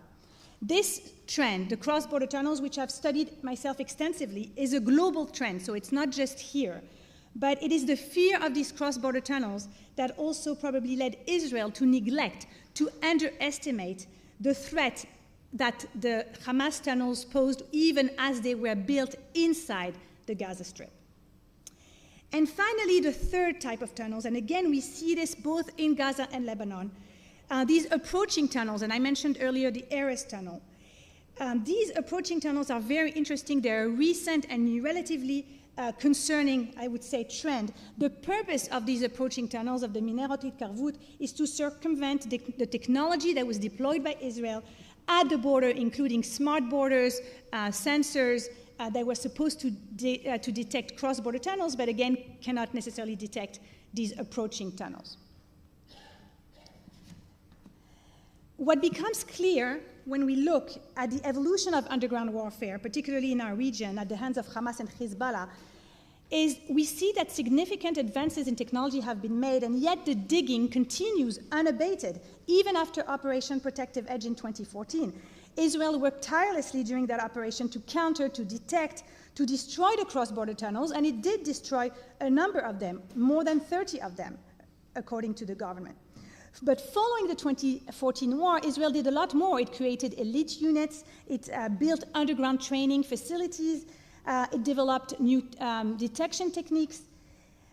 And so all of this to say that Israel eventually reached a level of capability far beyond that of other militaries.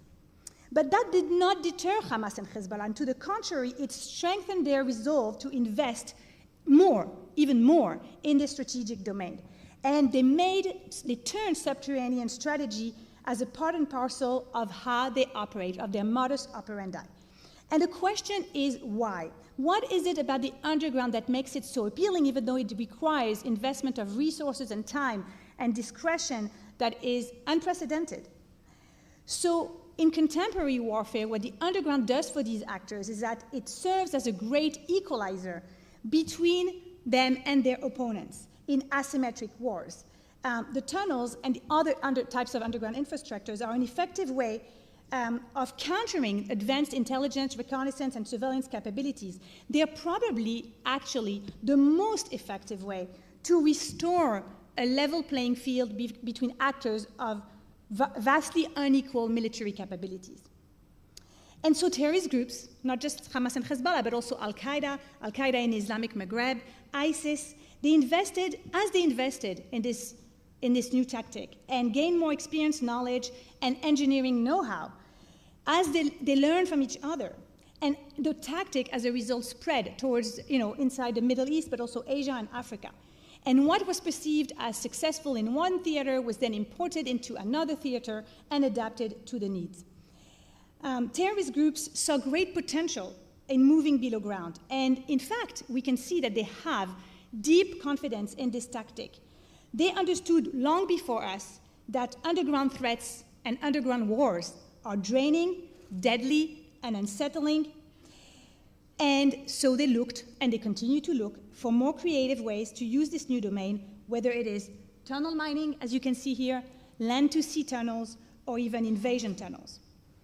In other words, Hamas knew, don't make any mistake about it, that its extensive tunnel network in Gaza would slow Israel's response, would diminish Israel's competitive advantage, would protect Hamas's top leaders in Gaza, would prevent the rescue of our hostages, and would inflict heavy civilian and military casualties.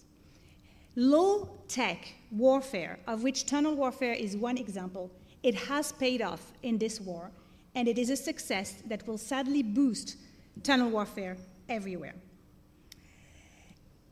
Over these 20 years, Hamas has perfected the use of underground warfare. And alongside the strong appeal of the underground as a strategic and a tactically valuable environment, let's not forget the tactical, I would say that 3 additional factors have played a significant role in this process.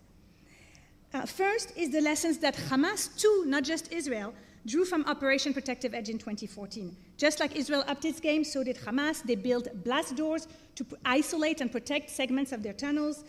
They used more sophisticated boring machines to dig, and they wrote tactical manuals to help their soldiers, to tell their soldiers and prepare them for fighting underground. The second factor is the war in Syria and Iraq, during which Hezbollah gained experience fighting ISIS, which had itself entrenched in Mosul, in Sinjar, in Raqqa, and in other places. One important innovation from the Syria and Iraq war and Daesh is the use of the underground to detain prisoners, in our case hostages, below the ground.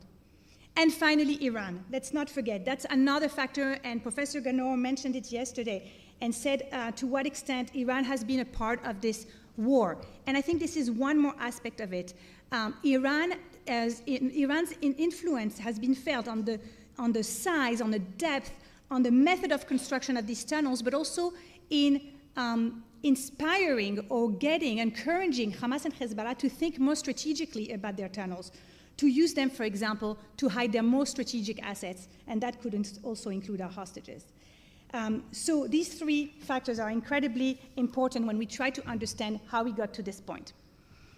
In terms of the lessons learned, there are a couple of them. The prevailing assumption until this war was that, and this is also from the US military doctrine, was that you would only send soldiers underground in the very, very last resort, and you would have to avoid that at all costs. And I think this current war has shown that it's unavoidable at some point either to learn the enemy's tunnel structure, the use of the tunnels. I think this is what we're doing right now in southern Lebanon. To solidify gains and to ensure and verify the destruction of tunnels, you have to launch ground operations that enable you to deal with the surface and the subsurface. We've seen that booby traps, no matter how much we expect them and know about them, they change, they take different forms, and they constitute a major threat to our forces. We also see an evolution towards a more strategic use of the underground, no more just as a tactical way to operate undetected, but really as a way to build an entire political and military strategy. And we see the importance of continuing to invest in bunker buster bombs, precision-guided weapons, and thermobaric weapons in order to counter the enemy's entrenchment deeper and deeper.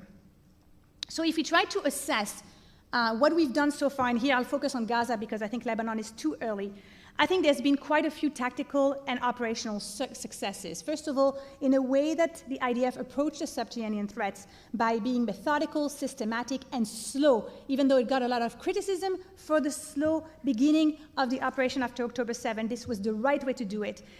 It used aerial force to destroy some of the tunnels and also to clear the surface before it could penetrate into the tunnels themselves. As part of this process, Israel also innovated by using drones, by using dogs, by using water in order to destroy this infrastructure.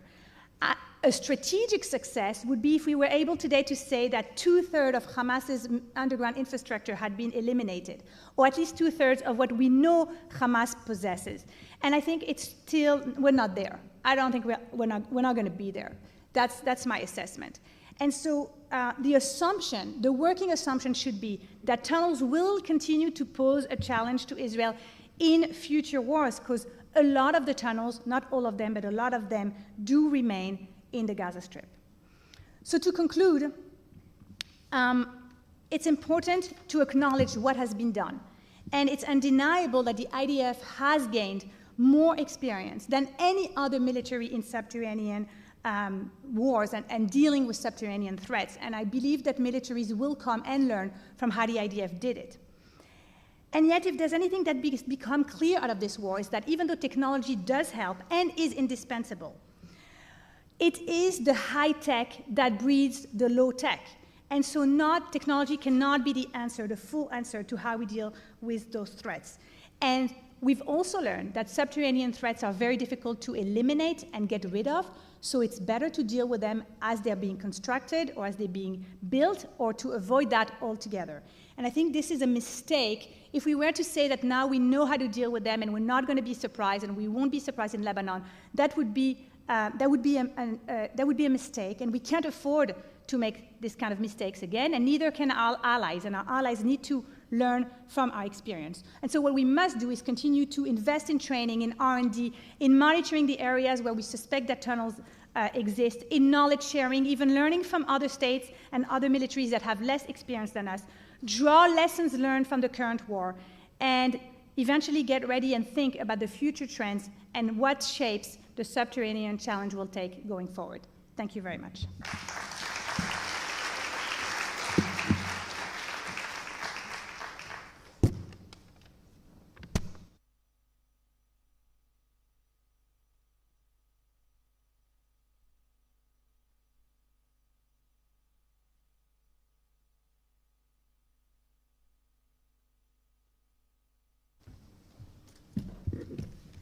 Thanks, Daphne, for sharing your expertise with us, like you did at Oxford a few weeks ago.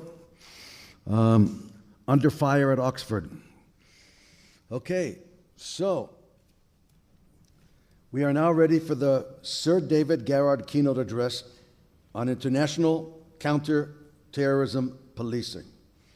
Sir David and Ava, please enjoy hearing the Sir David Garrard and Ava Chang Keynote Address on international terrorist policing. We wish you were here with us. We know that you are in London right now. We love you very much. Professor Reichman sends you warm personal regards from the first row here at the ICT conference. And we chose someone really great for you. It is my honor to call President Olaf Linder, President of the Federal Police, Directorate 11, Germany, to the dais to address us. President Linder began his long-standing career in 1985 as a team and platoon leader in the German Army. He has served in various leadership roles, including commander of the Elite Police Tactical Unit GSG-9. He currently serves as the President of the Federal Police Special Operations Command 11, which encompasses all units tasked with dealing with terrorist threats, organized crime, and complex large-scale attacks. Olaf is a one-of-a-kind warrior, kind of reminiscent of Ord Wingate when it comes to his relationship to the Holy Land, and deserves a great hug and to be embraced. And many of us know exactly why he needs to be embraced. Olaf, the floor is yours.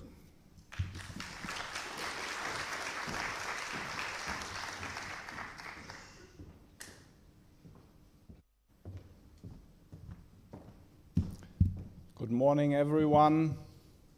Slide 1, please.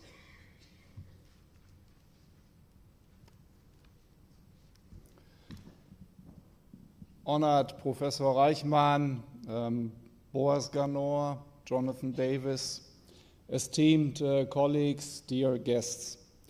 There are moments in history that make us all pause and remind us of what really matters. October 7, 2023 is one such day. On that day, Israel was the target of a brutal and unprecedented attack that shocked not only the country, but the entire world. I would like to express my sincere and heartfelt condolences for the losses, the injuries, the violation, and the harm in this war. And I want to convey my sincere and heartfelt condolences, especially to the family of the Reichman University.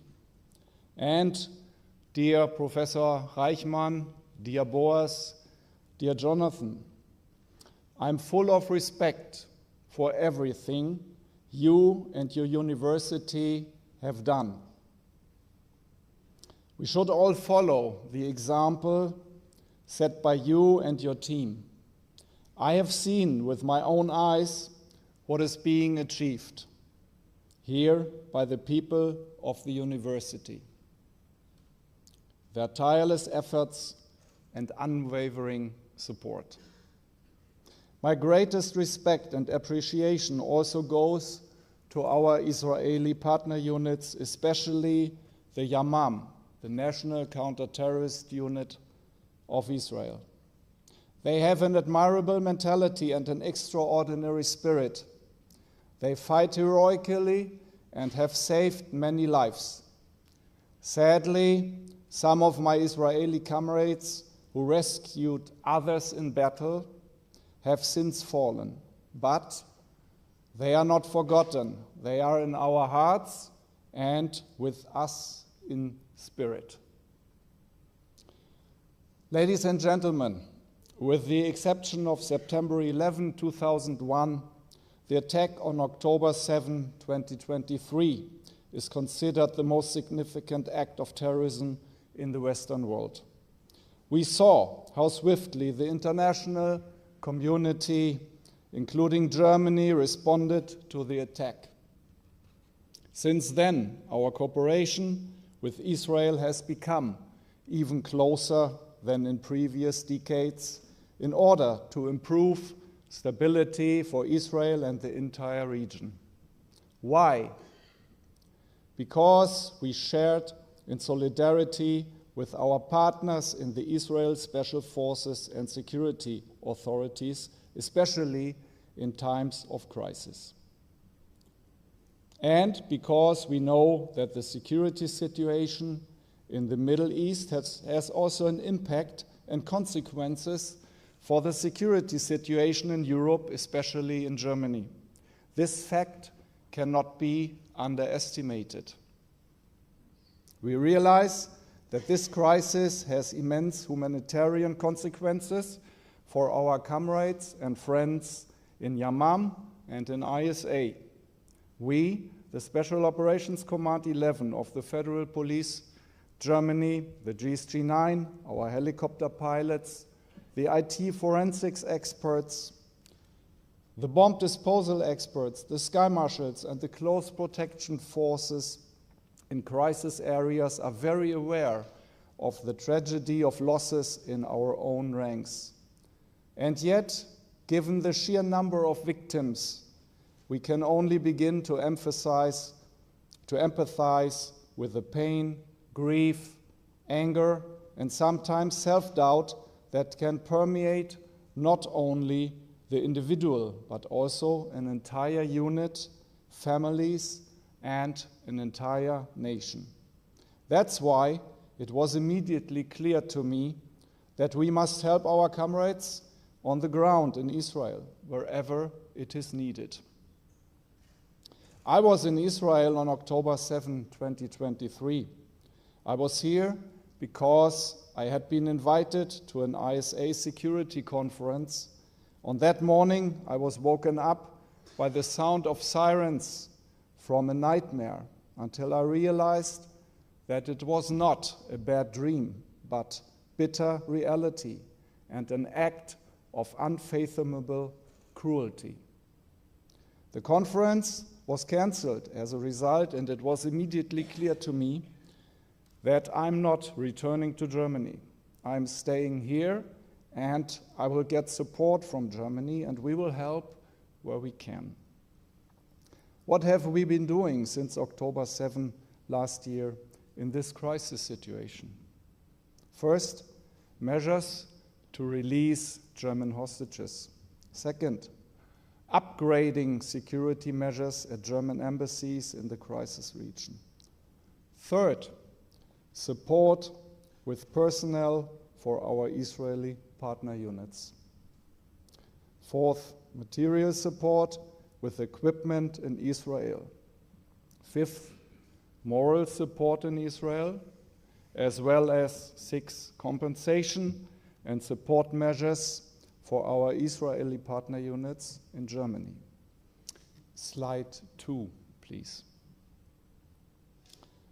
After consulting with our Israeli comrades, we immediately organized suitable compensation and support measures in Germany for the teams of our partner units from here.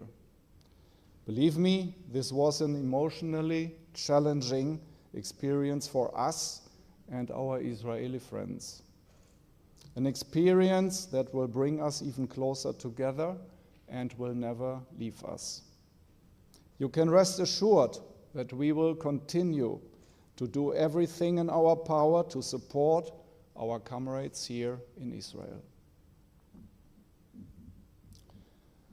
Ladies and gentlemen, while the conflict here continues to escalate on the ground, the October 7 attack has also tightened the security situation at home for us in Germany, and thus for our special forces, but also for our citizens abroad.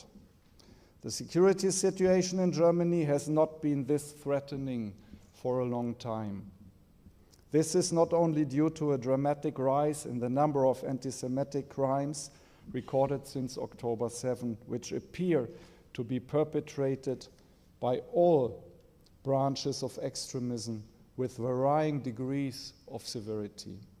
There are also a considerable number of unreported cases of this crime category which have not even been taken into account.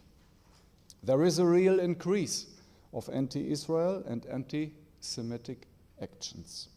This is especially true of physical assault, analog and digital threats, violent demonstrations, special marks on Jewish institutions and houses, and even an attempted arson attack on a synagogue in Berlin. So it doesn't surprise me that Berlin alone has been literally flooded with an anti-Semitic activity since October 2023. Why is this so important? Because everyone should realize that the Middle East conflict affects us all. It has now arrived on the streets of Germany, and opinions are becoming increasingly hardened, with the potential for escalation that is not necessarily foreseeable. I am particularly concerned by the fact that these actors are using our liberal right of assembly as a welcome vehicle to ridicule our way of life, right before our very eyes. In doing so, they are revealing themselves to be enemies of our Western values. In my opinion, this development will continue. We have to face the reality that professionally produced videos on social media and other encrypted messaging services are sufficient to attract young people who are becoming increasingly younger to carry out terrorist attacks. Weapons such as knives and the like are easy to obtain, which enable attacks to be carried out primarily against soft targets. The short planning phase and low organizational effort are a particular challenge for preventing such acts. The perpetrators hardly rely on communication networks anymore, and not only mosques are probably necessary for radicalization in Germany, because due to the current Middle East conflict, non-Muslims are also very receptive to attacks against Jews and Israeli institutions. Some institutes in the academic world are known to serve as radical breeding grounds. Students can freely express their hatred of Israel there. Nevertheless, the main terrorist threat in Germany currently comes above all from jihadist-motivated individuals acting alone. We must recognize that the October 7 attack has the potential to lead to a major escalation in Germany, primarily from Islamist terrorists. The number of attempted attacks and attacks carried out in Western Europe in the last 10 months are significant and speak for themselves. This is also shown by the recent attacks in Solingen and in Munich in front of the Israeli Consulate General on the 52nd anniversary of the attack on the Israeli team at the 1972 Munich Olympic Games. What might be the right thing to do now? With regard to the homeland development, several changes are realized in Germany. On the political level, for instance, adoption of laws and change of migration policy. On the strategic level, for instance, enhanced centralization of overviews of the situation and broadening of national and international cooperation. On the tactical operational level, for instance, intensification of border controls, investigation and arrests, increase of deportation of foreign criminals to their home countries, rise of close down of radical mosques and radical centers of education. With regard to developments abroad, Germany, like other European countries, has called on German citizens who are in hotspots in the Middle East to leave the region. At the same time, we have been preparing for evacuation operations together with the German armed forces for several weeks. We are able to act at the push of a button to protect our interests, the evacuation of German citizens from the crisis region. The tense situation in the Middle East shows once again how important it is for Germany to have a well-positioned civil military response unit and the best possible picture of the situation. Ladies and gentlemen, in the coming years, we aim to deepen even more the operational and strategic cooperation of the German special forces from the federal police with the special forces from Israel. With our shared values, our strong bond, and our deep historical awareness, we will continue to take further steps to improve our coordinated approach, our sharing of operational tactics, and mutual support with our Israeli friends. I'm sure that the sharing of technologies in particular is something that will gain momentum. We are proud that our Israeli partners are willing to share with us their extensive experience in the fight against terrorism, providing us with important insights and technologies that are most valuable to us. Experience shows that together we are better equipped to respond to threats, be they conventional or unconventional. We are only strong together. Slide 3, please. Conclusions. We are prepared to undertake measures to reduce the willingness of militant organizations and other states to attack in order to maintain the quality of our liberal society. We therefore have a role to play in effectively minimizing terrorism and state-led acts of terror. We must therefore always be prepared for this with up-to-date information and measures and be flexible enough to respond appropriately when called upon. This means especially thinking the unthinkable, raising the situational awareness, adapting laws and state-led actions to the threat situation, restructuring and redesigning the processes and organizations of the security architecture, enhancing national and international cooperation, strengthening resiliency in any matter, improving state-led social media actions. In total, we could conclude, in some parts, disruptive management is required. Ladies and gentlemen, what we are currently witnessing are, on the one hand, oppressive, multi-complex crisis situations. But on the other hand, crises are also opportunities.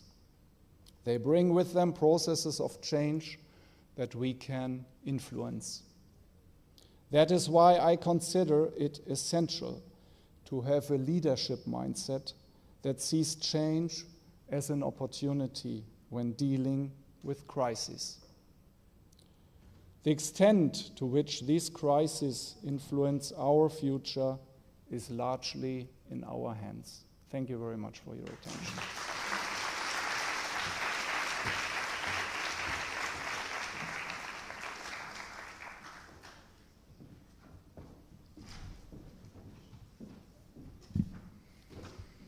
First of all, thank you, Dion, for bringing Olaf here.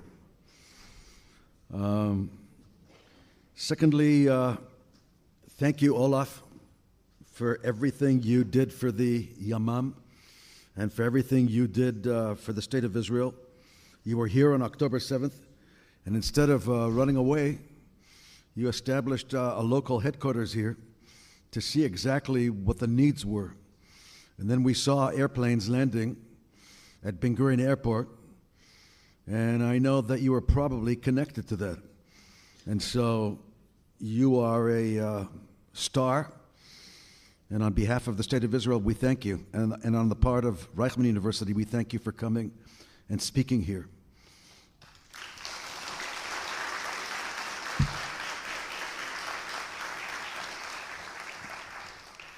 I also happen to know that Olaf knows many of our warriors, and he brings many of our warriors to Germany for rest and relaxation, to just relax.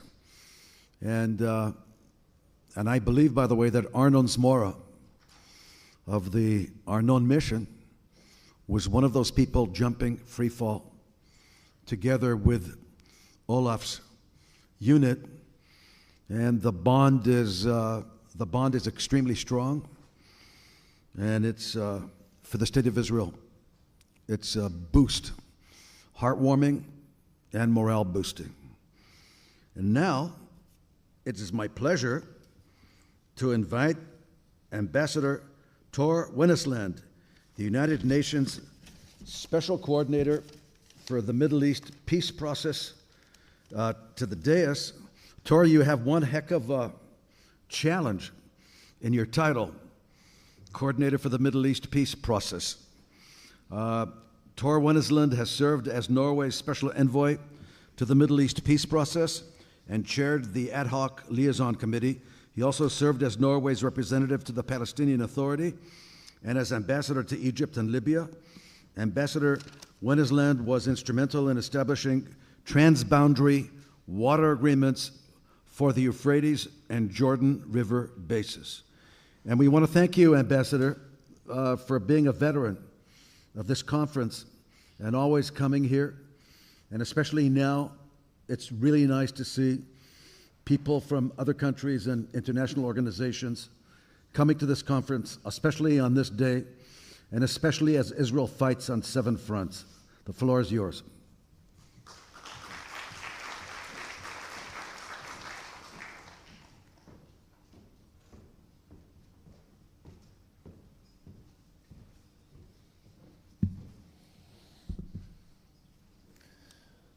Thank you so much for inviting me. Thank you, Jonathan. Thanks to Professor Reichman, and thanks to Professor Ganor, dear all of you. This is the 3rd time I have the opportunity to speak before you at this important conference. Given the events of this past year, and just these past few days, this year is without any doubt the more significant appearance, because I have behind me my most difficult year as a diplomat. 1 year ago today, Hamas carried out a vicious terrorist attack against Israel, the deadliest in the country's history. 1,200 people were killed, thousands injured, and 250 men, women, children, and elderly were abducted into Gaza, where over 100 is still remaining, some alive, some passed away. Victims have been tortured, subjected to violence, including sexual violence, and in some cases in front of their families. Even a year later, the brutality is almost impossible to comprehend.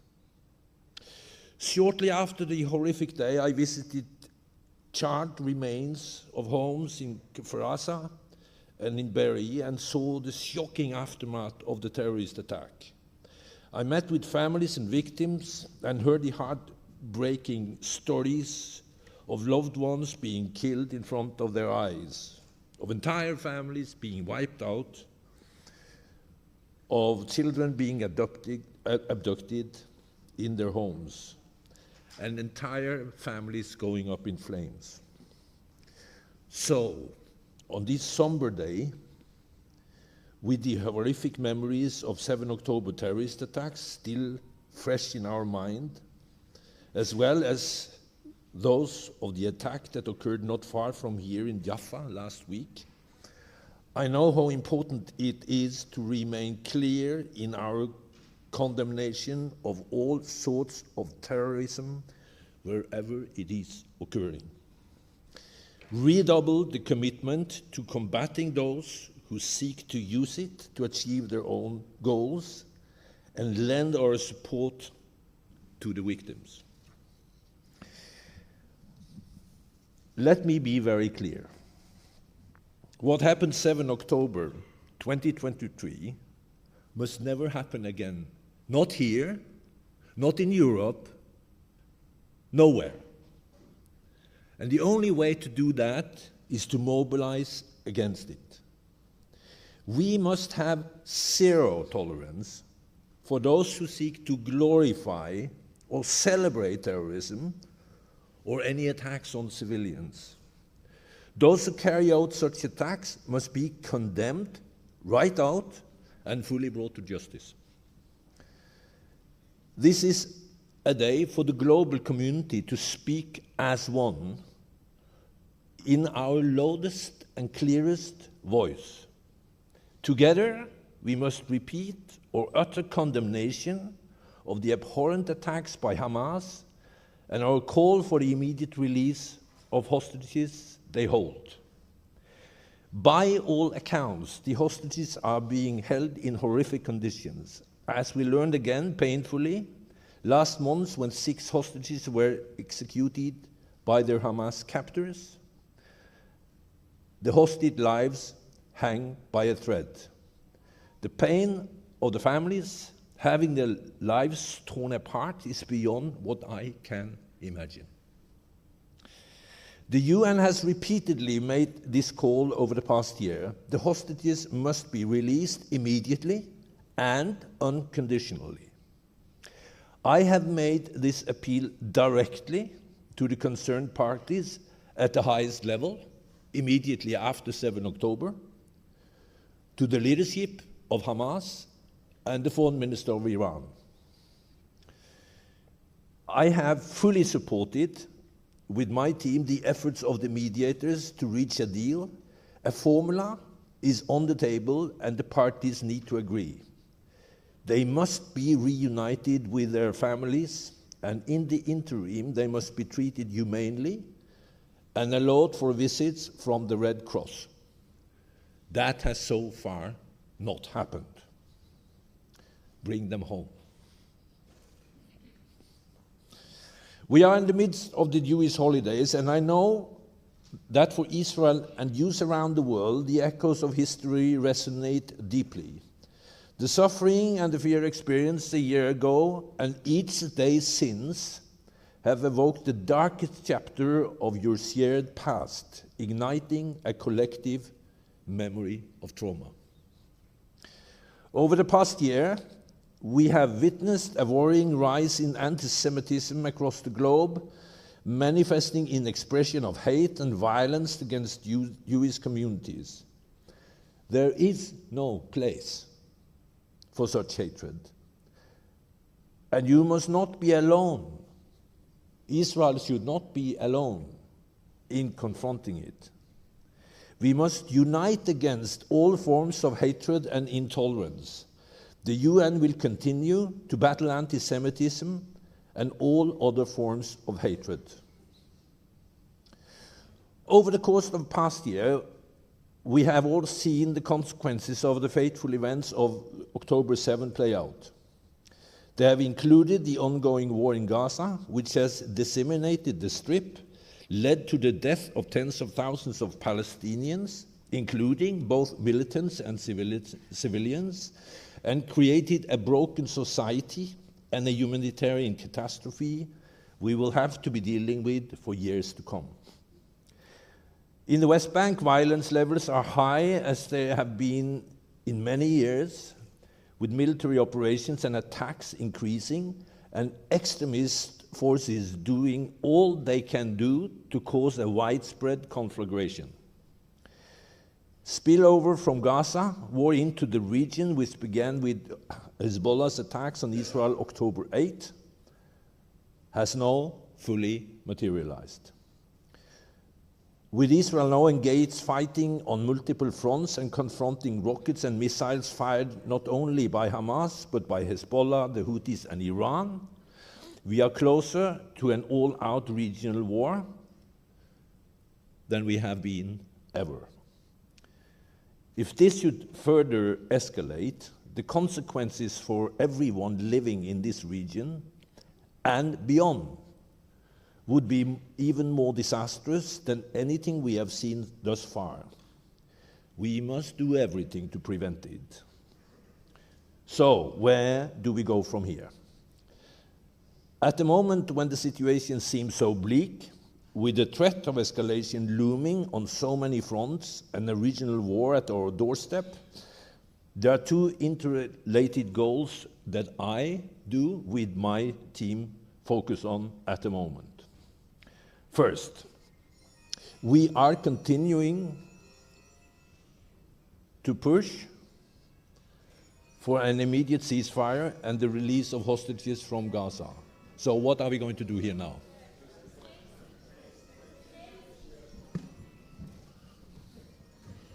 We have a siren, so... Yeah, we go.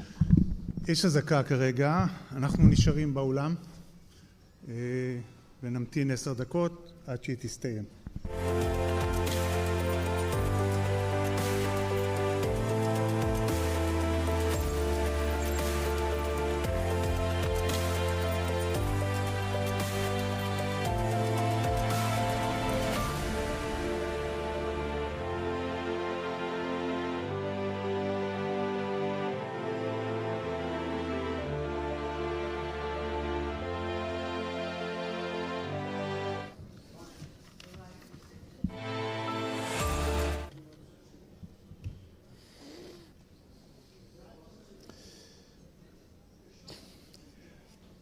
The first thing I'm focusing on now is whatever we can do as UN to address the needs and the support for the release of the hostages.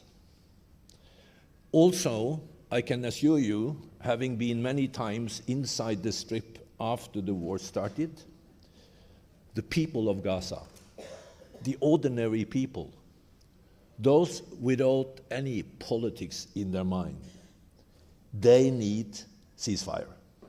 And the long process of recovery and reconstruction will have to start.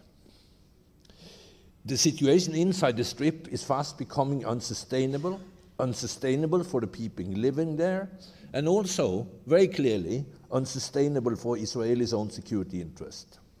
At this global conference on terrorism and extremism, there are many reminders that extremism thrives in a vacuum and preys on the vulnerable. We see this in Gaza every day. We must work quickly to establish a security and governance framework in Gaza, one that is Palestinian-owned, one that is not owned in any way by Hamas, and we need to organize that as a security framework for the Strip. We are working closely now and daily with all parties, including many in the Israeli government and military on these issues, and it will be important to maintain this coordination in the weeks and months to come. Secondly, we are working to ensure that crucial steps towards stabilizing Gaza and the West Bank are not carried out simply for their own sake, but as a part of a broader political framework, ultimately leading to a resolution to the Israeli-Palestinian conflict. While that outcome may appear remote and highly unlikely today, It remains the only way to ensure a sustainable, secure future for all who live here. Providing and articulating that framework will also allow for additional engagement and normalization between Israel and its Arab neighbors throughout the region, and will go a long way towards undermining the hopelessness and the extremism that terrorism across the region prey and thrive on. After all that Israel has experienced on and since 7 October, and given the dramatic events of the past week, it is understandable that hope and optimism are in short supply. But it is precisely at this moment that we must coordinating our actions and attempting to chart a path forward to a more secure and stable and sustainable future for all who is living here. Thank you so much for inviting me.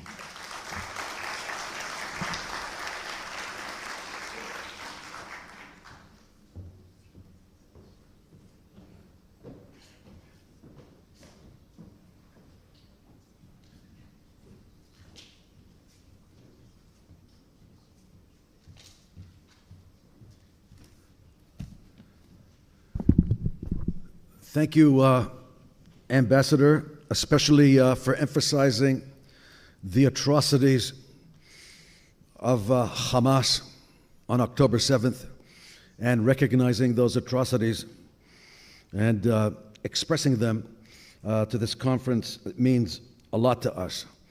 And now we get to welcome the one and only Avigdor Liberman. I am honored to introduce Avigdor Liberman, an influential Israeli politician currently serving as a member of the Knesset and chairman of the Israel Beitenu party. He has held key political roles throughout his career, including Minister of Defense, Minister of Foreign Affairs, and most recently, Minister of Finance. He's known for his hardline positions on security and foreign policy. I wonder why I like him so much.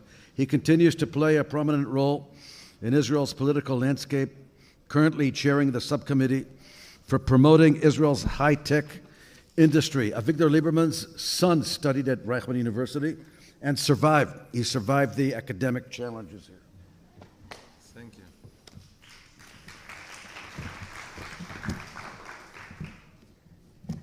Shalom lekulam.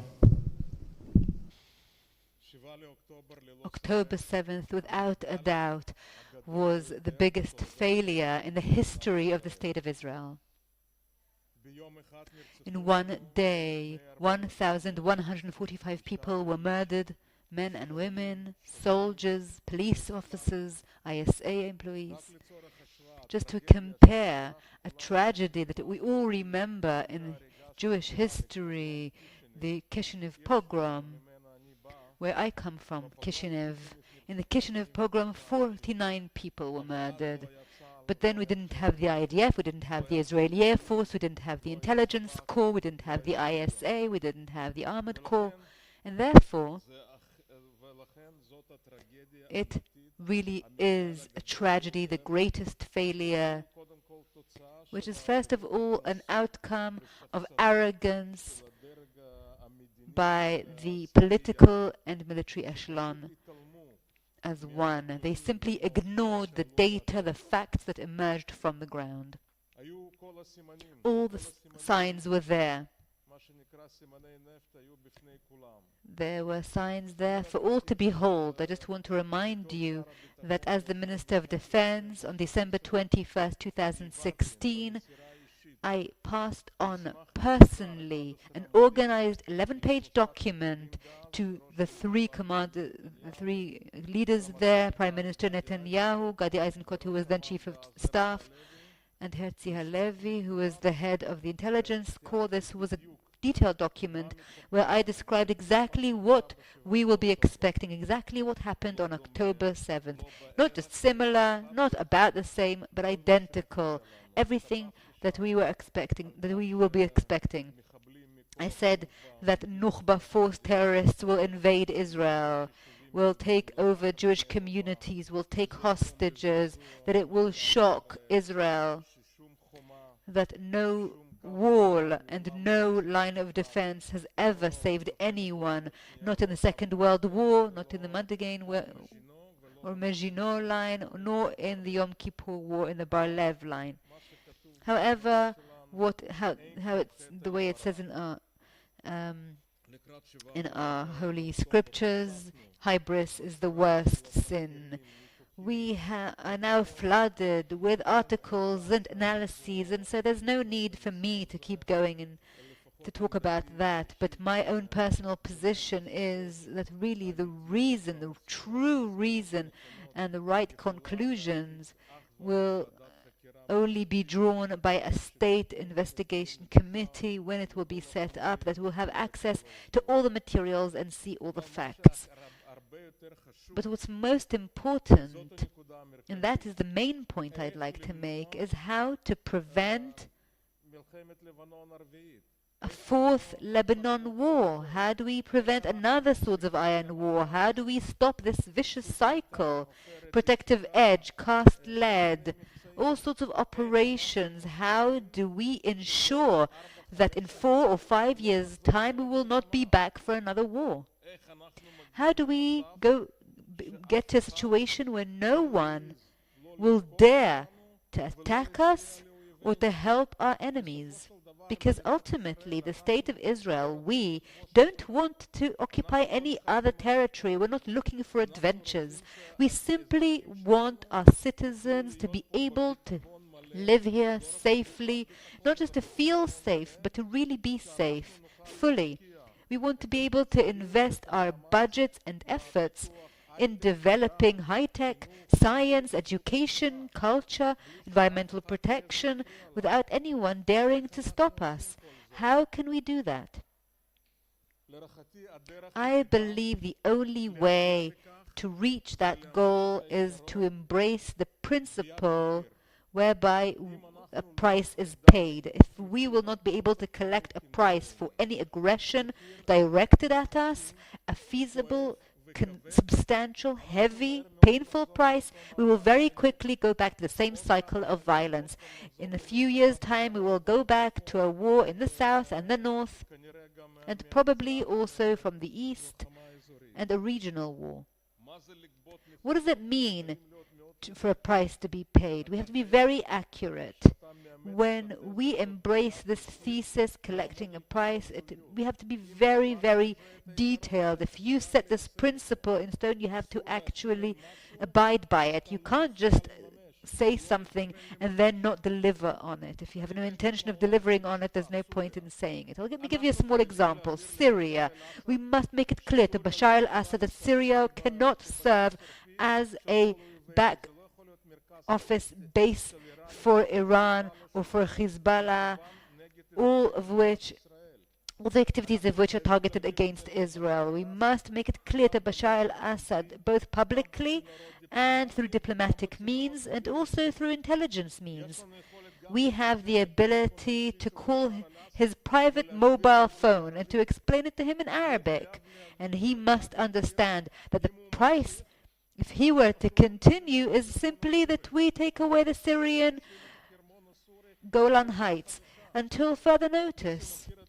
If you know the topography, the Syrian Golan Heights are the Hermon mountain is 600 meters higher, taller than the Israeli Hermon, and you can see Damascus like the palm of your hand, including the palace of the president and so on.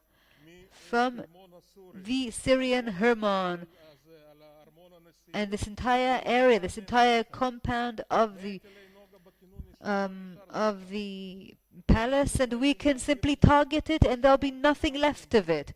And I must convey that message, as I've said publicly, but also personally to Bashar al-Assad, and we must abide by that. The same is true for Lebanon. We have two goals. The first is to prevent physical occupation of the Galilee, and the second is to prevent the effective fire of Hezbollah, which is mostly based on 4 devices like Falek, Cornet, Elmas, Burkan, All of these missiles, their most effective range is up until 15 kilometers.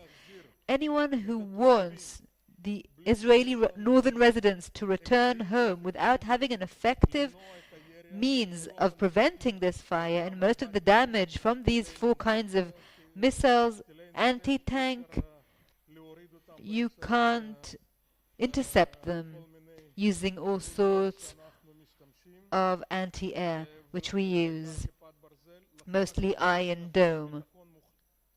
So we need to ensure total, complete safety and security, which means we're going to need to take over an area of southern Lebanon from a point on the seashore, if you remember the map, all the way up to Nabatea, from Nabatea towards Chatzbaya, including Marj Ayun, and from then on,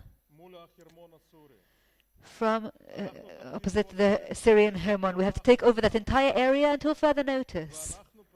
And we simply have to explain that until Hezbollah will not give up the idea of destroying the state of Israel and not give up on building force, we will not move.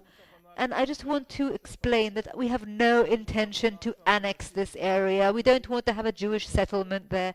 It's simply our safety, our security. It's a guarantee that we will always be able to stop the physical conquering of the Galilee or the firing of anti-tank missiles towards northern Israel. Only then will we be able to have Israeli northern residents return home. Any other condition is false. It's just a lie to the people living there and to yourself. And I understand the natural concern over a safety zone, a security zone. But I want to remind you that that security zone, which at the time we set up after the 1982 First Lebanon War, between 1982 and 2000, 18 years, in that area, 440 soldiers were killed.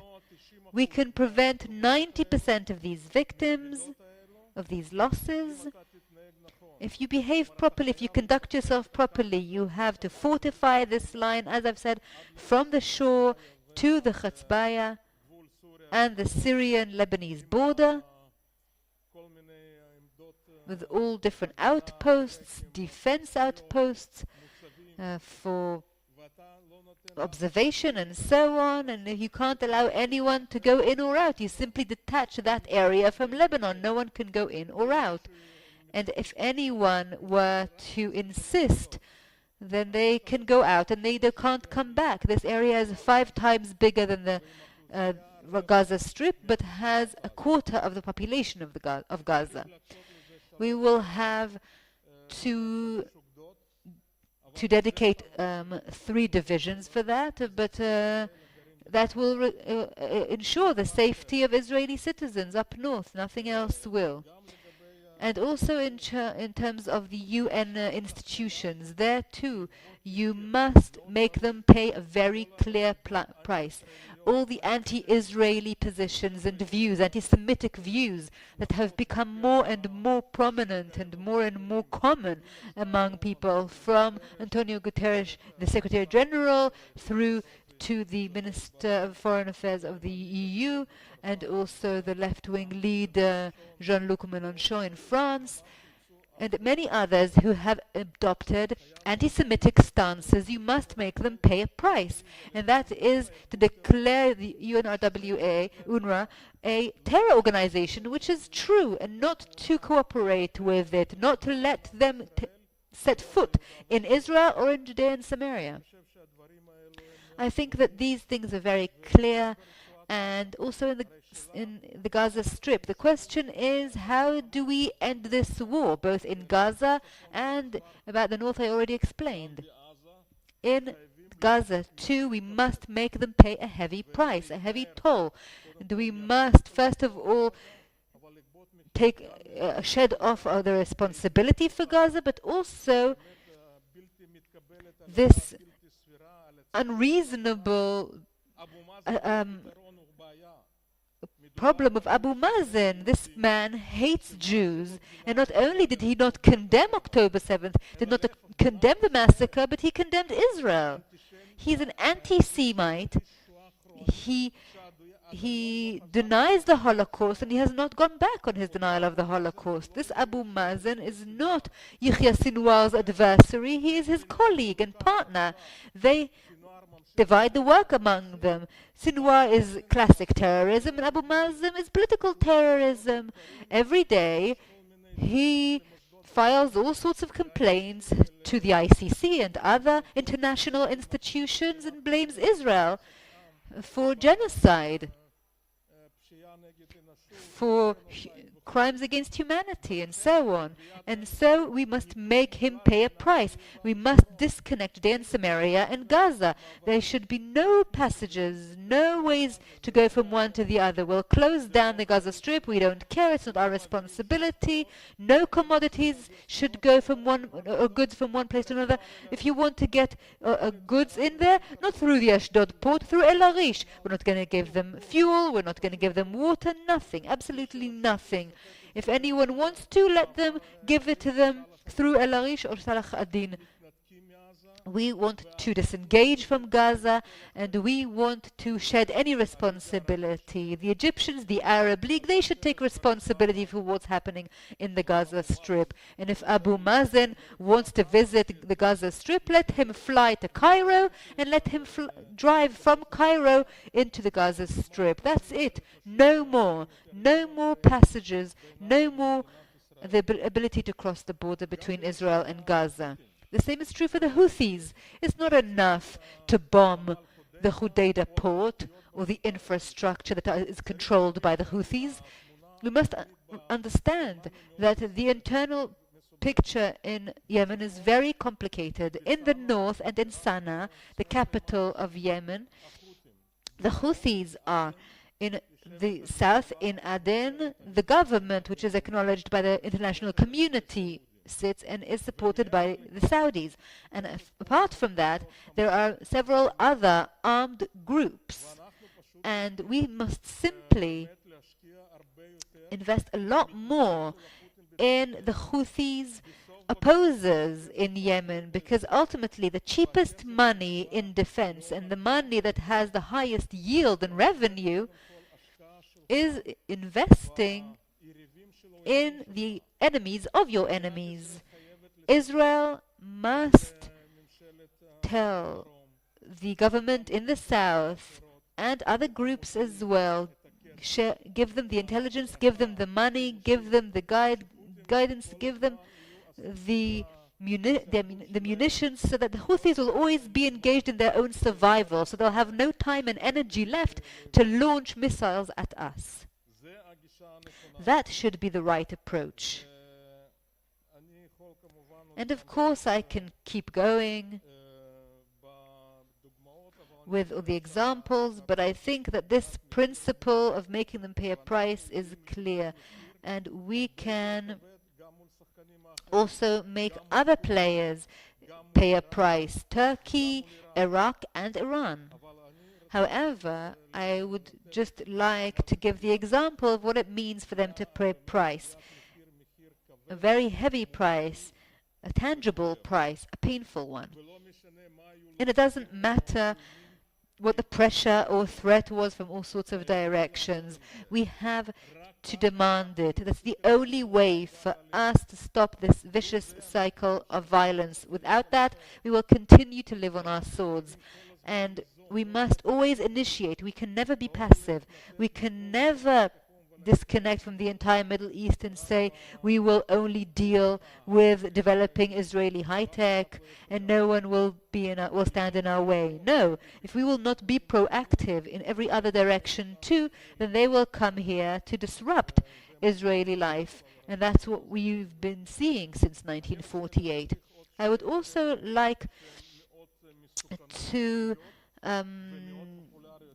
talk about two more theses, which I hear lots of generals and lots of commentators talk about it, and I think this is just a complete misunderstanding. The first is that Israel, in order to deal with Iran, needs an international coalition headed by the United States. That is a complete mistake. You must understand that Israel's agenda and the United States' agenda are two separate agendas, and Israel's agenda has three things: Iran, Iran, and Iran once again.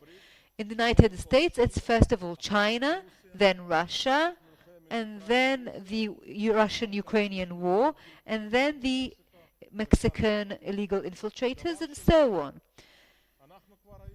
The second thing I want to say is that we have already seen these international coalitions led by the United States that have nothing to do with Israel or the Middle East, and we saw them fail miserably in their attempt to stop North Korea from obtaining nuclear weapons. We remember all the sanctions, we remember all the UN Security Council resolutions, and the heavy pressure applied by Japan and South Korea, and nothing worked.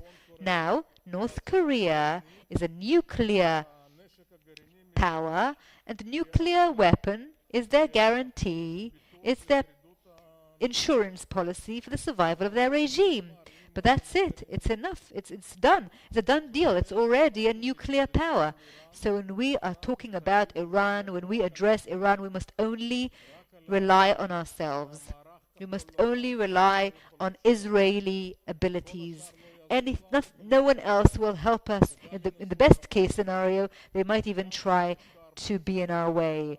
And when it comes to the nuclear reactor in Iraq, again, everyone, including the United States, were all against striking it. So let us not delude ourselves. And the question is, can Israel alone grapple and contend with Iran and defeat it and stop nuclear? I can say yes, and I'll stop there. Another thesis that we must refute is that any dispute must end in diplomatic arrangement. That is complete nonsense. Let's take, for example, the story of Lebanon. We had three arrangements, three agreements throughout history. The first in 1978. UNIFIL was then set up, a force that was supposed to be a buffer between Israel and the terror organizations in Lebanon. Then, when the IDF ran away from Lebanon in the year 2000, Kofi Annan, who was then Secretary General of the United Nations, that was another agreement with the UN. And then 1701, Resolution 1701. None of the arrangements actually stood the test of time, and the international community nor the government of Lebanon did anything in order to implement these arrangements and agreements. And therefore, anyone who is relying on a political, diplomatic solution is lying to themselves, is lying to all the Jewish people. Any arrangement will end with Hezbollah returning to building its force. They will recover, they will rehabilitate themselves, and they will once again threaten the state of Israel. And therefore, when I talked about a buffer zone, a security zone, until we hear the clear commitment of Hezbollah that they have set aside the idea of destroying Israel, then there's nothing that's going to help us. And it doesn't matter if it takes dozens of years. We simply will not budge, and we will not let them build their force there or in the Gaza Strip. When we talk about closing down all the passageways, all the border crossings, that's what we mean. Once we see in Gaza Strip terrorists getting together, we will immediately use the Israeli Air Force, or if we need to strike and a raid once, twice a week, we'll do that. We will not let them gain force again. And we must also remember, what's the difference between Hamas, Hezbollah, and Al-Qaeda or ISIS? There's no difference between them. I don't remember the United States looking for a diplomatic solution or a diplomatic political arrangement with ISIS or with Al-Qaeda. On the contrary, they did not stop until they destroyed them. And therefore, here too, we must be very, very clear. Any political arrangement may be good for the media, as a headline in the newspaper, but to rely on that, we cannot. No political arrangement, only force. And as for the coalition, if we will behave as I have described, and everyone will see that the state of Israel really is a country that uses force and determination, first of all, the Sunni countries will be very willing to sign agreements with us because they have been disappointed in the international community just as much as we have been. You cannot rely on the international community. If you remember Tar Aramco in 2019, the Houthis sent by Iran caused great harm to Aramco and impacted 40% of its capability. And what happened? The international community did nothing. In 2022, drones attacked the Abu Dhabi airport, including fuel containers and all sorts of, and many who were killed. And what did the international community do? Nothing. So the Sunnis are wondering, are we a paper tiger or are we a country that can use its force and can be determined? If we will do that, we will have moderate Sunni states lining up to sign an alliance with us, and that maybe will be the way to change the Middle East. To conclude, if anyone wants us someday to be able to live here safely and peacefully and to invest all of our efforts in developing science and the economy, culture and education, you must understand that the state of Israel is simply committed to embracing this principle of having them pay a price. The Romans once said, if you want peace, you must prepare for war. And that is what our reality is like. That's how you generate peace and security, and not through all sorts of diplomatic arrangements. Thank you very much.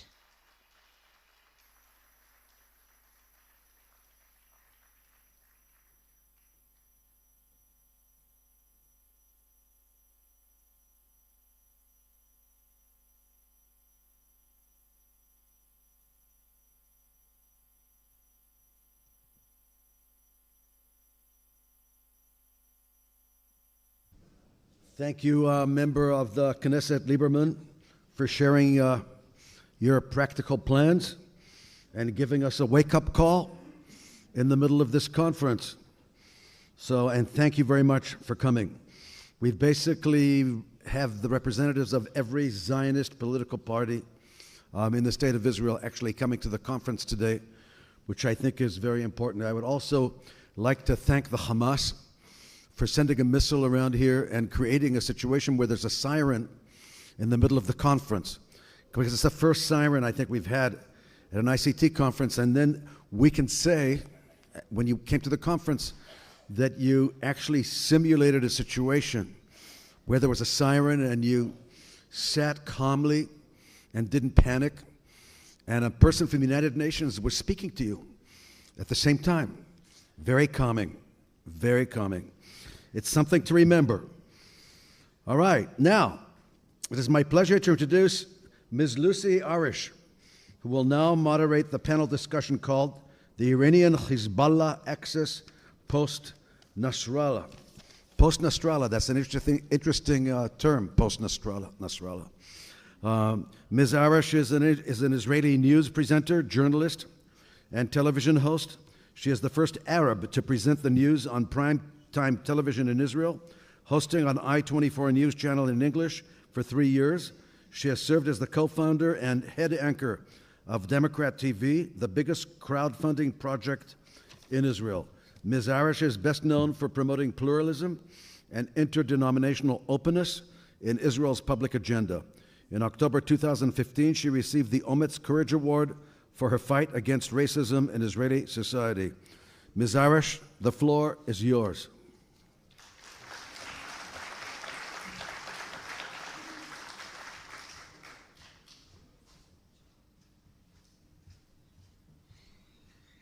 Thank you so much and welcome. And before we will start the panel, לפני שאנחנו נתחיל את הפאנל, אני רוצה להזמין את...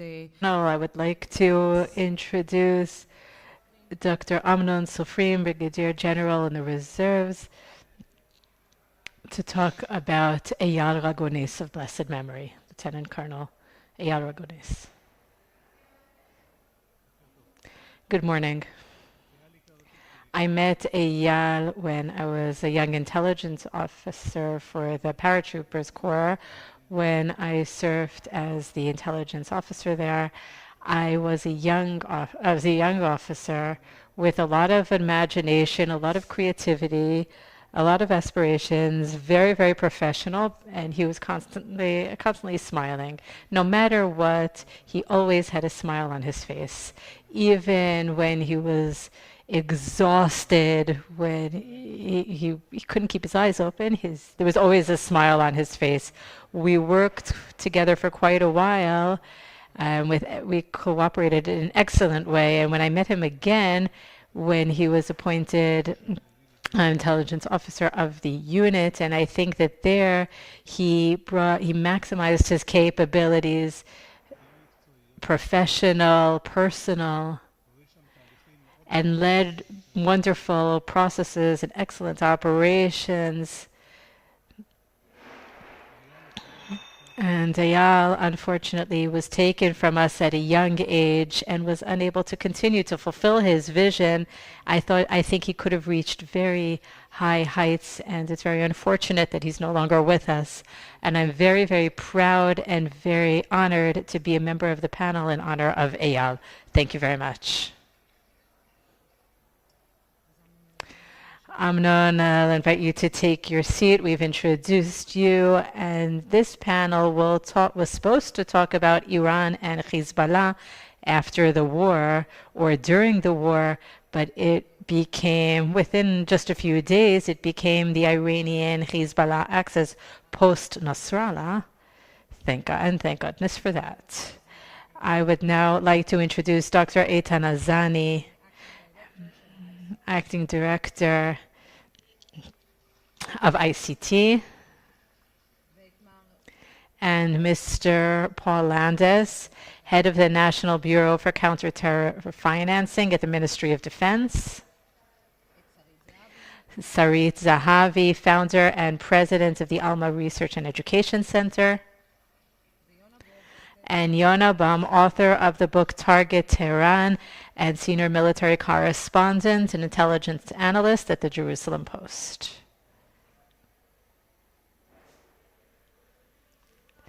Microphones.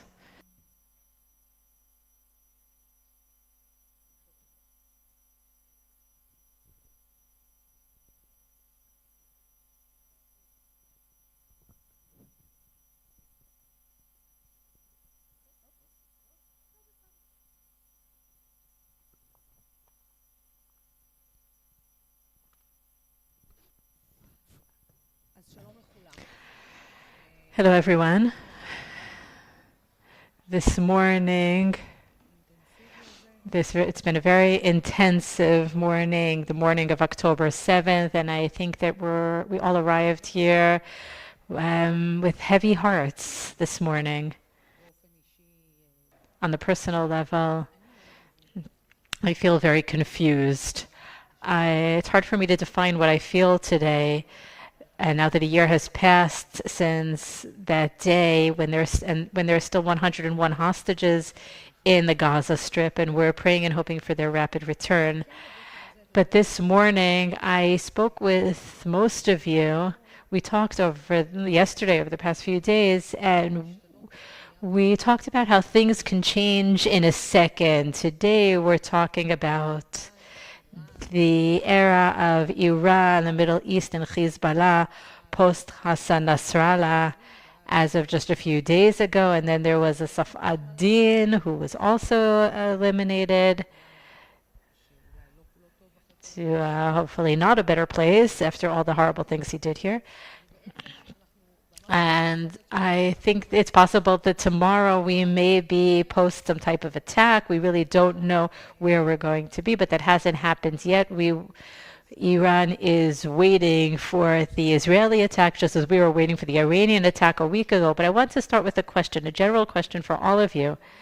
Over the past few days, since the elimination of Nasrallah and of his deputy, and after seeing a terror organization that threatened the state of Israel for so many years, we see it falling apart and disintegrating in the face of the threat that we pose to them. Can we talk about a different type of Middle East? And if so, if we could talk about a different Middle East in the era after Nasrallah and after causing the bringing to the end of Hamas, could this actually happen without discussing the political arm or the diplomatic branch that will reflect in the best possible way the achievements, these unprecedented, inconceivable achievements over the past year? And I'll begin with you, Sarit. I'd like to start with this morning when a rocket fell 300 meters from my house, and I was here at the entrance to Herzliya. I did not bring my daughter with me. She stayed there. I thought I would be bringing her with me. That's what my plan yesterday, and then we had an alert not to leave. There was an alert, not a siren. I was afraid to leave, and I ended up staying there with her, and I left her there, and I came here. And as a mother, that's a very, very difficult moment to know that I'm here and she is there. I think we still have a long way to go. That's my short answer to your question. We still have a long way to go. It's a very important assassination. Nasrallah was a very centralized figure who will be missed very much by Hezbollah and by the Iranians, especially if we're talking about if it's possible that Khani was eliminated as well. We're still waiting for answers on that. Nevertheless, I think we have a long way to go on a personal level and a national level. We still don't quite understand that it's going to take time. And if I try to consider the possible scenarios and determine whether there is even a policy regarding a strategy regarding Hezbollah after all the blows it experienced, there are a few different directions. I have a few different thoughts. Maybe there is a policy. Maybe there'll be a continued policy. The policy that's been used over the past year will continue. And a war of attrition, as reflected in hundreds of rockets every day, and the number of attacks was more than doubled. In the last week, we had 250 Hezbollah attacks, which is what we had per month before Israel began its offensive.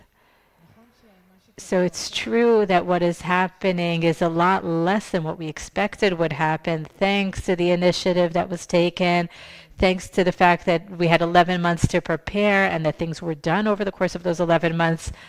But it's not quite clear that Hezbollah has lost its way. And this is something that we'll have to see over the next few days and weeks. We'll have to see if Hezbollah has chosen the path of attrition, and then we'll have to see where we go. And obviously the range, I live in Kfar Vadim. We can't just sit there while there are sirens. Unlike here in Herzliya, if we stay where we are, then we're putting our lives at risk. And we have 15 seconds to get to secure a room. And that makes all the difference between a minute and a half that you have here and 15 seconds there. It affects every aspect of our lives. If Hezbollah chooses the direction of attrition, the question is, how do we resume our routine if there are 100 or 200 rockets every day all over the area, all over the region, from villages all over Lebanon? If what we're seeing is them shooting whatever they have that is still available to them, then that's a better scenario, but I don't know. The next thing I want to talk about is the state of Lebanon. And there's a very big difference between Lebanon and the Gaza Strip. In Lebanon, there are other players. The issue is that it's very difficult for us to assess what their strength, what their power is. And at the Alma Center, we believed that they had very little power and that we attribute much more power to them than they actually have, and much of the population has left. There's a majority of Shiites in Lebanon, but this may be changing right before our eyes, and we have to be aware of this. I talk to my analysts every day, and I ask them, are there cracks in the base? So no, we haven't seen cracks in the base yet. Those who objected to Hezbollah beforehand still object to them, and those that were in favor of Hezbollah continue to support them. We have to continue to monitor the situation, but we can't be illusioned. We have to keep our eyes open. The fact that there are signs in Beirut or protests on social media, that's not good enough. And it also doesn't see everything, especially when it's politics that's dictating the situation. The statement talking about a new Middle East, I think, is premature. We are still at the beginning. It was never too early for Shimon Peres. Not a new Middle East, a different Middle East, as you said, and there is a difference.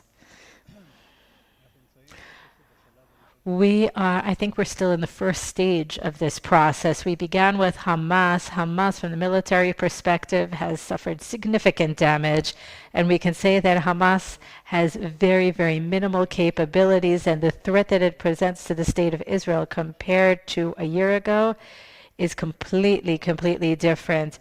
It suffered an enormous blow. However, you talked about the political arm. Right now, there is no plan, as far as I know of how we will take over the Gaza Strip from the civilian administrative perspective and remove the Hamas administration. And as long as Hamas is there, as long as it is in control of the Gaza Strip, it dictates who will receive aid and who will not, confiscating much of the equipment and aid and selling it at very expensive prices. As long as there is no alternative to that regime, that administration, we are stuck in a situation with, there are, of course, disputes on how to solve this political issue, and we'll have to make decisions. Regarding Hezbollah, I think that Hezbollah is at the lowest point it has ever been for many years. Its leadership has been completely undermined. Military and political leadership.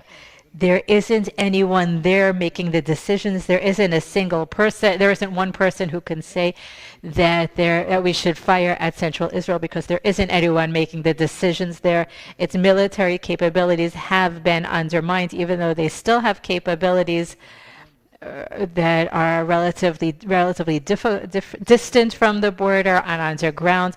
The ground maneuver is putting a lot of pressure on Hezbollah, but Hezbollah is still far from collapsing, and I don't think Lebanon will allow it to completely collapse. We may be able to move it away from our northern border, push them north to the Litani, but I don't see ourselves entering a new type of challenge, sitting there for another 20, 30 years and having this security strip. And, we were there, we've been there, we've done that. There's no point in going back to where we were before. Now, I think that the Iranians have also suffered an enormous blow in the ring of fire that they built in the region, but I don't think it changes the Middle East. It weakens the axis, but there's still a lot that has to be done in order to move on to the next step.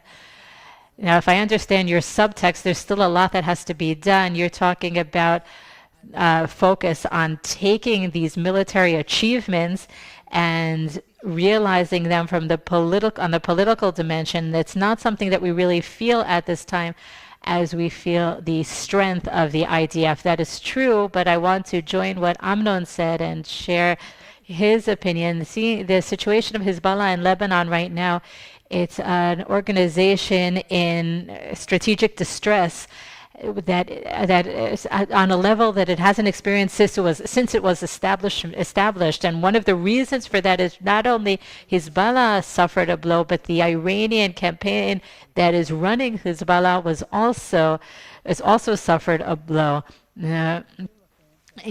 Remember that several hours after Nasrallah was killed, a replacement was selected. But now, since his elimination, days have passed and there is no new director. Adin's appointment was dropped, and the next person who may possibly be able to be the leader of Hezbollah is Naim Qassem, who's sweating in a closed bunker without air conditioning. He has been working with Nasrallah for many years, and seeing his worst performance, seeing him wiping away the sweat, terrified that he's going to be assassinated as well. And we have to realize that this person is supposed to fill his Nasrallah's shoes. And Hezbollah, when you look at it now, it doesn't have its leadership any elements that it could say. It doesn't have anyone who can be presented as the new Hassan Nasrallah. It's an organization that is functioning, that always functioned with a long-term vision, working to develop its capabilities over the years. We talked about Hezbollah during the Second Lebanon War. How did they reach the number of rockets they had, and how did they reach these numbers? And what will happen in 5 years, in 10 years from now, even though we are talking about the strategic distress that Hezbollah is suffering, we have to continue to strike hard in order to reach a situation just as the ISIS was collapsed and wasn't able to regain power for many years. Hezbollah has to reach the same stage. Arms are being smuggled into Lebanon. Attempts are being made to bring capabilities into the system. So we have to look at all of the capabilities, all of the systems, from the Shiites to the Lebanese capabilities, the regional aspects, and the international arena. The assassination of Nasrallah is just one layer in a chain of events that we have to analyze, and the harsh blow against the factories, the production facilities, infrastructures, and the headquarters. We have to look at it from the perspective of the harsh blow that was inflicted upon Hezbollah. That is one point. The second point is that the surrounding axis is the Shiite axis, and its center is Iran. And we have to look at it from the perspective of what has to be done in the Iranian context against Iran. And we have to think about we can't talk about a new Middle East, especially now, but we can talk about a new window of opportunity that has opened. Gaza, like in Lebanon, with the necessary changes, there will be a desire to rebuild the infrastructure, the military infrastructure and the financial infrastructure that are being harmed. And this has to be considered from the perspective of rehabilitation and power build-up. When we're looking at the post-Nasrallah era, the question is, what are we going to do in the post-war era, both in the Gaza Strip and in Lebanon? There are, of course, diplomatic considerations and military considerations, but I want to talk about a tool that is a very significant one, and we have to think about it in the context of adding it to an international coalition. We've talked about an international coalition, thinking about how we can plan ahead so that after the war we are able to prevent its military rehabilitation and power buildup once the war is over. I want to talk about Israeli sanctions, the Israeli sanction regime, using sanctions as a tool, not only as a financial tool, but a tool that has an influence, we can use it for this purpose. And I'll start with an example that presents the value of the Israeli sanction regime. Yair Golan recently sanctioned Iranian oil tanks that were allocated by Iran to Quds Force, worth millions of these tankers are worth tens of millions of dollars each year, and the revenue goes directly to terror organizations, Hezbollah, Hamas, the Houthis, and others, and they serve the terror organizations. The Israeli sanction regime caused 2 tankers to remove their flags. Once the flags are taken off a ship, it becomes a pirate ship. These ships were not allowed to anchor at certain ports in certain countries. In addition, crypto wallets and Bitcoin wallets and other types of cryptocurrencies that were owned by the ship owners and ship managers, the money was taken from these wallets and officially transferred to the state of Israel. And we're talking about millions of shekels. It was also published in the business intelligence organizations that are relevant for this issue. They focused on intelligence focus on these ships. So with international cooperation, an Israeli sanction regime can contribute to preventing the organizations from building up their forces and restoring their capabilities. Of course, fighting against money changers and exchange houses and other types of financial capabilities. These have an impact not only on the financial level, but they also identify the organizations that we must not work with, that international financial institutions will not work with. Enforcement authorities will investigate. Another example in the context of Hamas, the Center for Combating Money Laundering and Terror Financing works with European countries and managed to define criminal investigation policies, make arrests and interrogations in leading countries, interrogating Hamas representatives in European countries. So combining these sanctions with an international coalition, recruiting our partners on different levels, we will be able to have an influence that's initiated by the State of Israel, but will have international implications. Now, going back to Lebanon, this can be done through planning, making plans with the United States and with European countries to prevent elements related to Hezbollah from purchasing equipment, transferring money. Banks will prevent money from being transferred to Lebanese banks to prevent this money from reaching Hezbollah and other terror organizations, sanctioning exchange houses so that they will not be able to work with currencies. And when it comes to cryptocurrencies, and there's a lot to say about that, there have been a lot of achievements in that field. Plans have to be made in advance, and when it's done correctly, it can significantly reduce the ability of Hezbollah to rehabilitate and rebuild its infrastructure. So where are we after taking Nasrallah out? Politicians are talking about either total victory or total failure. Well, we're in the middle of a process. Let's take Gaza as a metaphor. I was in Gaza 4 times, twice in Rafah. At the end of June, I was there for the first time, and I was told that all 24 Hamas battalions have already been defeated. I went back in September, and they told me, now we've defeated them. Today, we were once again given a reminder that they're still out there, and they can even launch toward Tel Aviv in central Israel. So people here on the panel have already said that we have a problem on the diplomatic front. On the military front, we certainly have amazing achievements, but on the political front, we haven't even started the conversation. The defense establishment has already said back in January, February to bring the PA in with a mix of the UN, the United States, the Sunni countries, but we didn't exactly decide what to do. So that's about post-Nasrallah. But we have reached the headline. Boaz Ganor wrote an article sometime about the Iranians playing chess and we are playing poker. So Iran was always a headline. We never actually took it seriously. And now there's the question of how to address it, when to address it. And the fact that we have reached that point, that we finally understand that we are at war,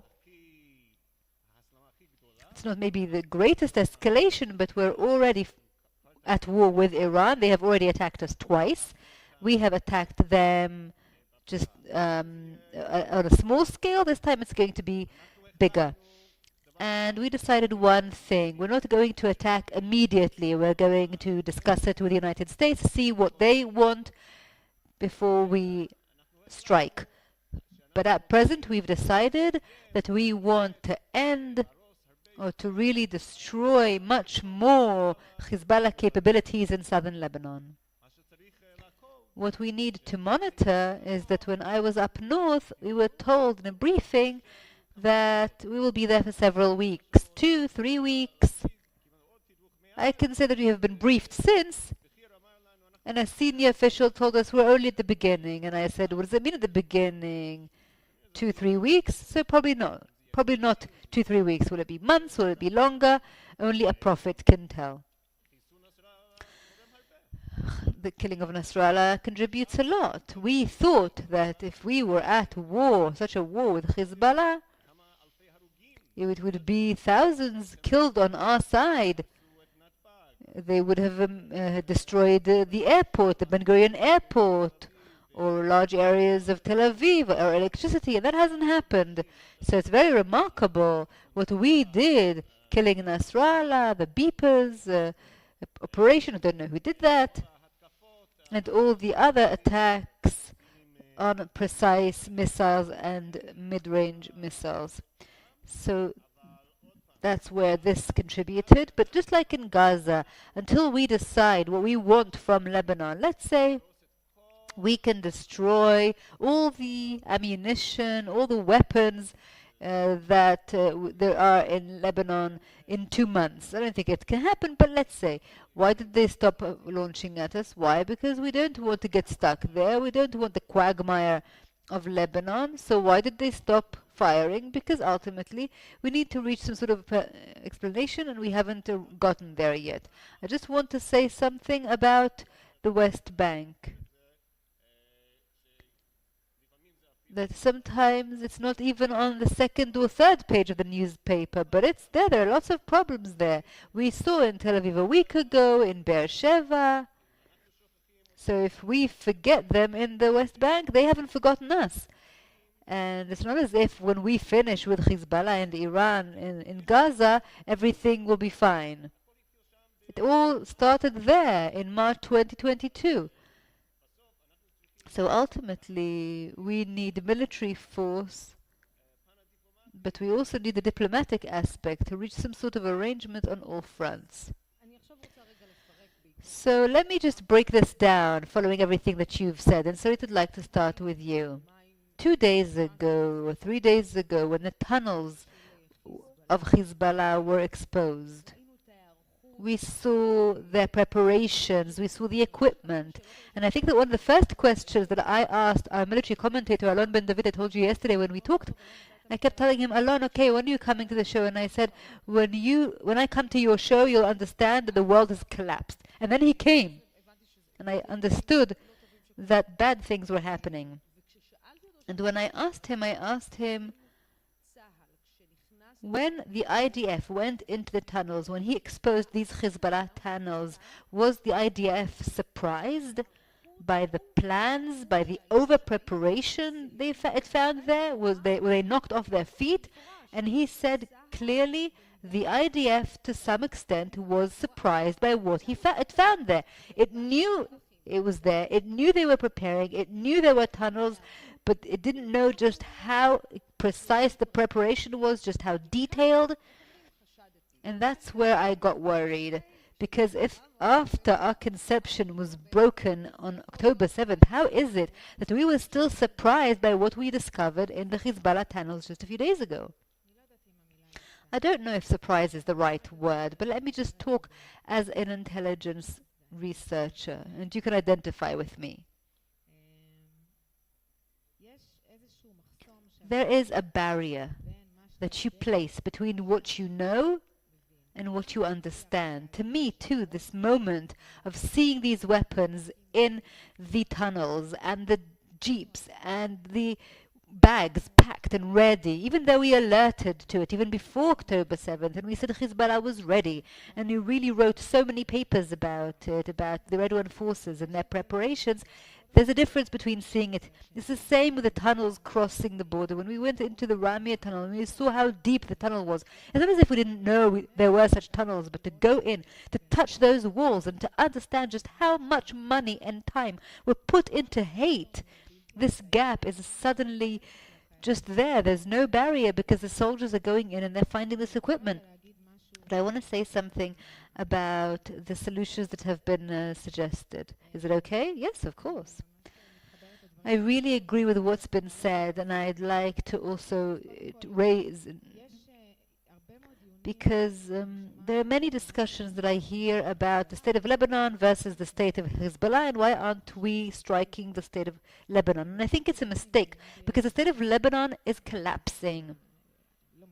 Maybe it's not even a strong enough word, but Hezbollah is a state within a state. Yes, Hezbollah is a state within Lebanon, and we must talk about attacking the state of Hezbollah, and we have the legitimacy to do so, because the civil arm of Hezbollah And just a few days ago, it was Hashem Safiadin who headed it. It's well known in several countries around the world as a terror organization, not in the EU, but in Germany, yes.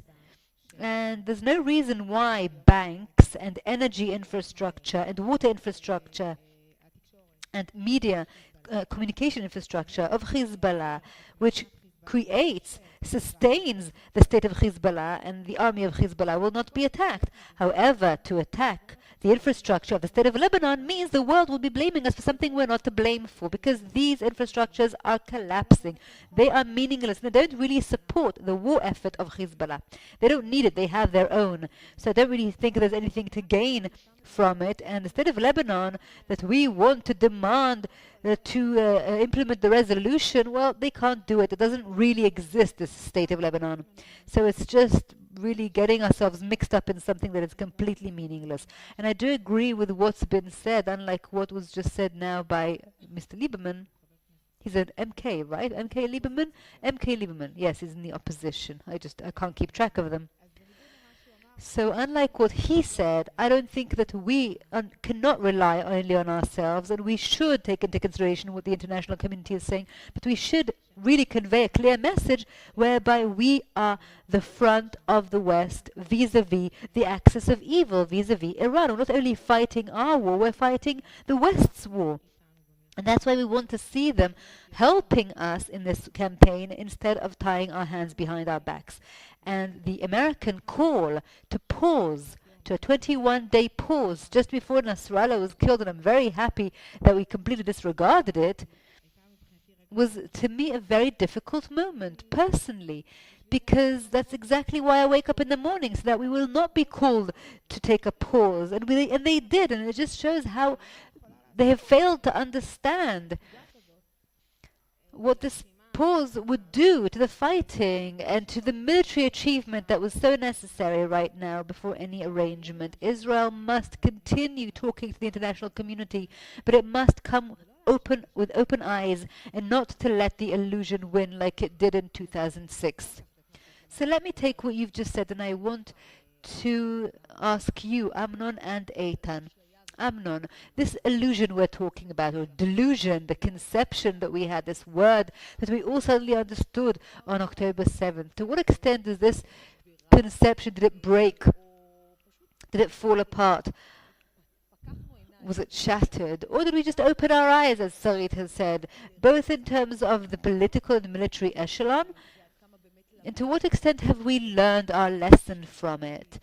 Not to fall in love, not to be happy with our successes. And Eitan, I want to ask you about Hezbollah's conception, because it did look as if while we were perhaps waking up from our own delusion, Hezbollah was still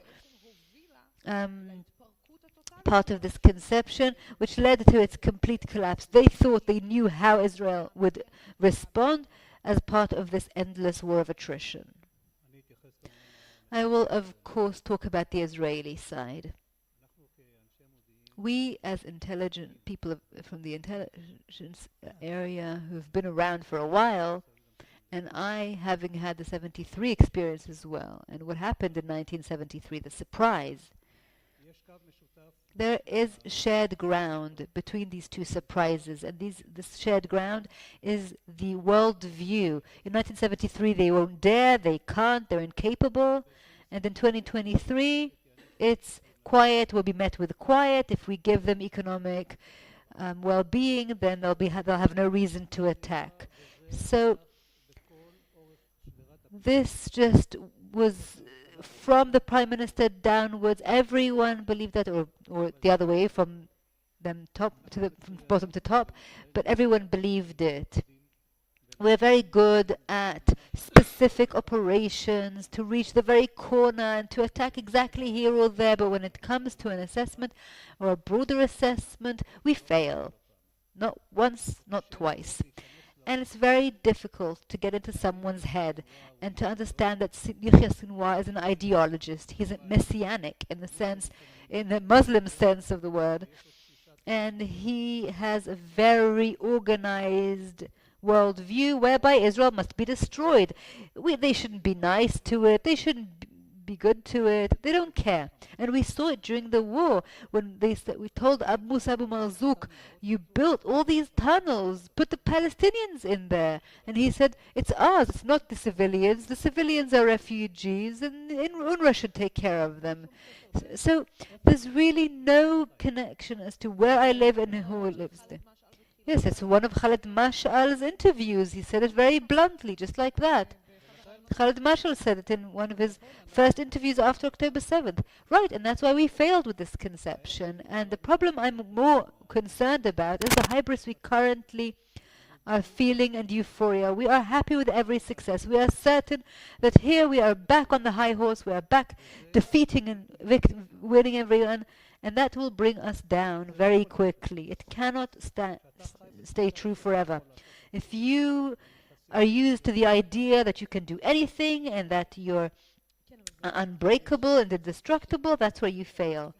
But there was this conception or this perception in Israeli society when you see all these successes that, look at us, we're riding the wave, but we forget that this wave was not in the same sea, and the Middle East is not the same Middle East as 1973 and 1948 and 1967. It's a Middle East that's been armed, and it looks like that even in the Israeli public point of view, we don't internalize it, and the Israeli society doesn't understand that the Middle East is not the same. The public is fed by what it's told. Nothing else feeds it. They don't hear things objectively, and they don't analyze things on their own. Whatever we tell the Israeli public, that's what they'll know. So everything that's been conveyed throughout the leadership in Israel is that we're managing to change the Middle East, and we're very far from that. We're only at the beginning of the road, and we must understand that it's a long struggle that will take years. Yes, maybe that's good for strategy, maybe it's good for public morale, but not as a strategy for war. It's of course important. Okay, let's go to this world of the conception. To me, it wasn't just a Hezbollah conception, it was also an Iran conception, because we've been saying for quite a while that this organization is being almost completely controlled by Iran. They have their Iranian Northern Command, and there's the Iranian Northern Command in Lebanon, and we know that there are basically two players running together hand in hand.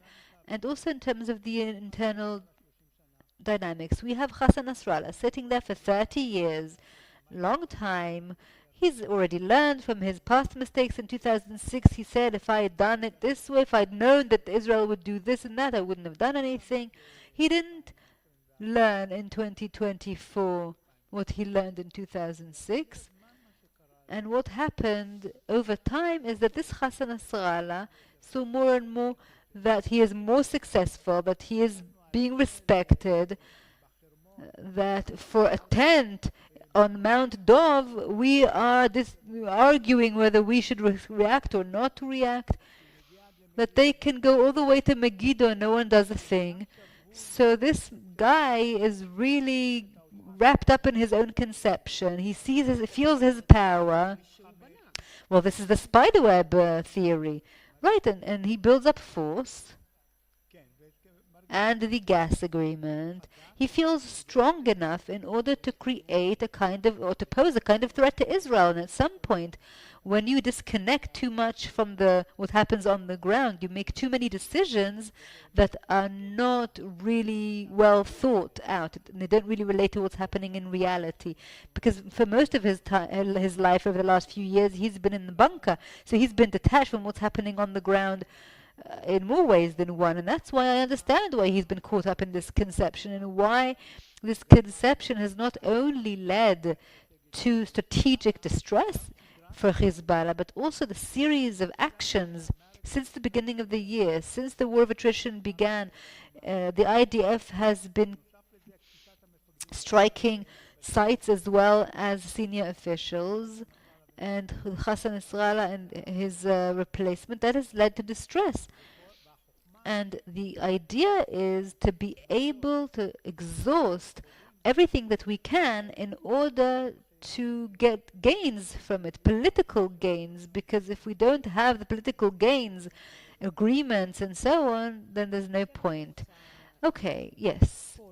Paul, you talked about the economic sanctions, the Israeli sanctions that Israel could place on international organizations. You spoke, and everything I heard was, here is the way that they have offered of how to combat crime in Arab society in Israel, to take out the economic, the financial channels, which is very similar to trying to counter terrorism. But let me ask you two questions. The first is, if Israel has this very effective instrument, an instrument that is international, that is legitimate in the eyes of the world, how is it that Israel has not used it against Hamas? And if I take it another step further, is this the strategy? Since we know that the United States is currently at election time, is this the strategy? Is this the best strategy that the United States sees when it comes and says, listen, the best punishment for Iran is to have greater sanctions imposed on it, and it's better than you now targeting the oil sites and the nuclear sites and give me trouble in my election time. Is this part of an arm that we currently prefer to treat, to address? Maybe the state of Israel has also kind of missed this as part of this sanction against the terror organization. Israel has not used it and should have used it. Before I answer both questions, I just want to give you a factual anecdote. Until recently, I was the head of the Paratrooper Reserves 226. I was also replacing the commander of the division then. And the tactical echelon was not surprised by what they found. There is a good familiarity with what's happening in the villages, the border communities, and we know what there is in every home. What's changed when you go into the village and when you already touch things, you touch the Jeep, you touch the RPG, and you open up the case, suddenly it creates an understanding of it's right here, right by the fence, right by the border. So there's a difference between knowing and between feeling it with your own hands. So that's one thing. There was no surprise, maybe kind of disappointment. I'm so upset that I was right. Right? Am I right? Is that the feeling? I'm not happy that I was right. I can pretend to be the soldier there finding it, but I don't think that they are feeling upset. I think that they feel a strong sense of conviction. Look at us. We have reached the infrastructure that have posed a threat to the northern residents, and that's why we're here. On October 7th, we immediately went up north to ensure that Hezbollah will not do in the north what Hamas did in the south, and we did it with immediacy, with urgency. The IDF was immediately sent to the north and went out to a battle of defense, and I think that is something that is very clear. The forces are feeling that they are there and they're solving the problem so that the northern residents will be able to go back home. But let's go back to the question at hand. The first question is about this very strong international tool and why it wasn't used in the same way it was today. Because this instrument was developed. The counter-terrorism law was legislated in 2016 and the headquarters was established in 2018. So this is the National Bureau for Counter-Terror Financing. So to show success, it takes time. It's exponentially rising, but it takes time.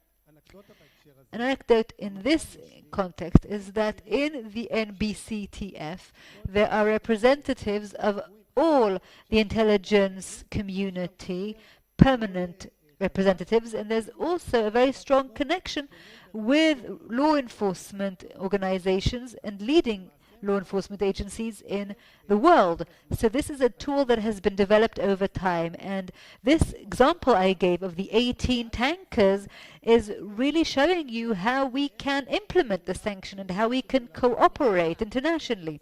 Okay, let me just say this is my remark, because either you're the professional echelon, you know this instrument, but you're talking about an amazing tool, an amazing instrument that can strangle, that can smother a terror organization, and yet we chose to give suitcases full of money to a terror organization that was controlling in civilians. So we were able to use this tool against it, and instead we set it aside and used our own hands to give them the money that we were supposed to prevent it from taking, from getting. So that's just my remark. You're the professional echelon. Right, I'm the professional echelon, and I'm talking about professional things. Yes, I'm just concluding from what you've said. The second point that you raised is about the United States and what it wants. So I won't speak, of course, on behalf of the U.S. administration, but what I can say is that the United States is our full partner. And I could talk about individuals in the United States. We have excellent collaboration with the FBI. Israel is our partner in everything that has to do with sanctions on the different sectors. Sanctions on Quds Force and IRGC, Hezbollah, that was designated as a terror organization, Hamas, GUP, and the other organizations, and this collaboration for imposing the Israeli sanction regime and collaborating with the American sanctions in this context as well. Now, declaring Hezbollah as a terror organization is simple, but it doesn't create the specification, the specific indications that are necessary when you designate a construction company or a certain exchange house, or you designate or impose sanctions on a crypto wallet or a crypto address. You create a situation in which the organization that is called Hezbollah or Hamas, there are people, there's infrastructure, there are companies, there are straw companies, and that you are able to smother them. Now, I'm not trying to say that we will smother them completely, but it certainly does have the potential to cause enormous damage, and the more sanctions there are, and the more collaboration there is, the more investigation, the more analysis, the more influence it has. And there is also an influence not only on the financial aspect, but also on the fact that the sanctioned organization understands that it is exposed, it understands that it has been crossed off, and the terror organization also learns that they can no longer work with that company or organization because it's already been marked. So the impact is not only financial, but it also has a moral element. It feels chased, it feels oppressed, and the financial tool is not a standalone tool. It has to be seen as part of the toolkit that includes the military capabilities, the diplomatic capabilities, and others, but it certainly is a valuable tool. I want to talk to you about a situation in which a state or a financial tool that suffocates a different state or organization. We've discussed this in the context of Iran, and someone said that there was a joke a while ago in Iran that if you bump into someone in Iran in the middle of Tehran, and you don't know the person, then you have to say, slicha, excuse me, in Hebrew, because he's probably Israeli. Have we really been that successful in penetrating Iran and infiltrating Iran, making Iran realizing that our reach extends that far? Our ability to assassinate Hania is something about. Do these assassinations prove that we are everywhere, that we see everything? We're amongst you, we're above you, we're in your house, we're in the electricity that you use. Does Iran understand that it is possible that somehow this war, including this war, is a shift, as it calls the shift in Iran, making it realize that it can't continue working the same way it has so far, unless it changes conception as well? I think that I hoped that they would understand the situation and understand what we would be able to do. And I hope that when we attacked its S-300 in April, which was something very, very valuable, something very significant. They spent 10 years getting that technology from Russia, and it was the best equipment they had, and we were able to defend ourselves against that, and they definitely didn't understand the message that was sent in April. So I think there are 5 things that we can attack right now in Israel. There's the nuclear program, there are the oil facilities. The third target could be attacking the missile systems, the drone systems, and the commanders that were involved in the last attack. But I think that the worst possible scenario for them would be the oil infrastructure, because that will cause harm to the Iranians themselves, not only the government and the terrorism level. We're causing damage to the entire country. Even if we attack the port that is more internal, then they transition from the international ports to the local domestic port. They could attack in Saudi Arabia and say that if you want a financial war, then fine, then we'll give you a financial war. They can use mines at sea. They can use the Persian Gulf. And really, which is why I think that attacking the oil facilities would be the most harmful. And then there's talk about attacking the ballistic missiles, the drones. Just as if they attacked us, we could attack them, making it more difficult for them to attack us in the future. I don't think that will be enough. And there's an argument amongst the security system in Israel this time. It's not like 15 years ago when Netanyahu said he wanted to attack and the entire military security system was against. And now that the security system in Israel has seen that Iran attacked us twice, they understand that Iran is crazy enough to attack us, and there may be a scenario in which they may actually use their nuclear capabilities. So I think that, yes, we can attack their nuclear program. There are people who say that we can't destroy everything, and Lieberman, who was the Minister of Defense, he obviously can't get into the details. My book was already censored, so theoretically, my book Target Tehran was. When we were doing the analysis, the research, we saw that we don't necessarily have to destroy every nuclear facility, but rather to cause it to collapse to implode. Will that mean that there won't be a nuclear threat from Iran forever? No, but we're not at that point. At this point, we have to teach the Iranians that if they are willing to attack us, then we have the ability to take from them something much more prestigious, even if we destroy the entire nuclear program. Now, if the United States is willing to offer something as an alternative to give us in secret the mother of all bombs, or to teach us how to use it, to develop it so that in the future we can be more ready to attack something and launch an even more higher quality strike, then it could be feasible not to attack now. But if it's just a theoretical promise or obligation and something obscure, I don't think that's enough. We have only 5 minutes left, and I would like to hear. I want to put a very large topic on the table, and because we're talking about Iran, we're talking about Hezbollah, but we may not be looking at it on the higher level and seeing there's a higher level of a global war between superpowers, and somehow it all focuses on the desire to be a strong financial superpower in the world and have control over the finances of the rest of the world. And I'm talking about the United States, China, Russia, which wasn't mentioned at all, but Russia certainly has a very long arm in the Middle East.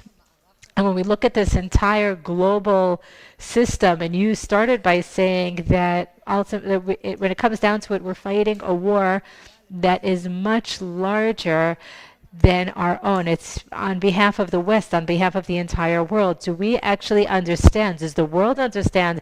Does the United States understand, which pretty much left the Middle East alone and left a vacuum here that was entered, into which Iran and Russia came in? But will we be able to understand that this world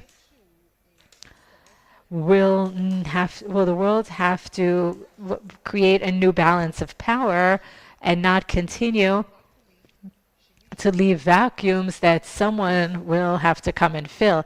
And the United States knows quite very well that we're fighting a very large war for them to clean up the mess they left behind. I'm not sure they're aware of that.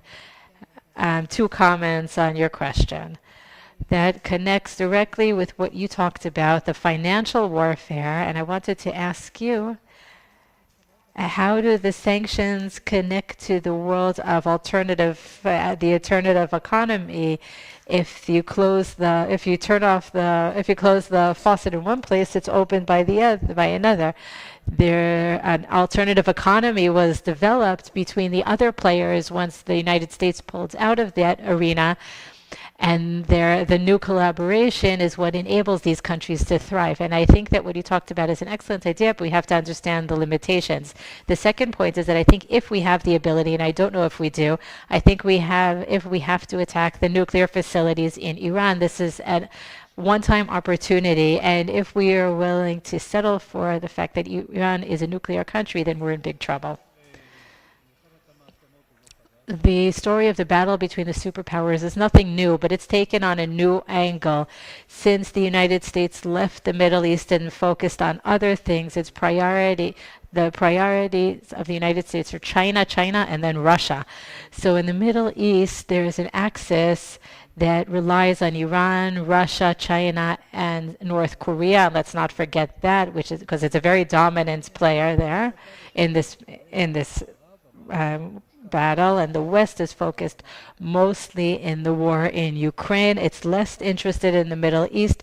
The Middle East interferes, so they have to pay attention to it here and there to calm things down, especially from the financial perspective to protect the oil resources. There's a battle between superpowers.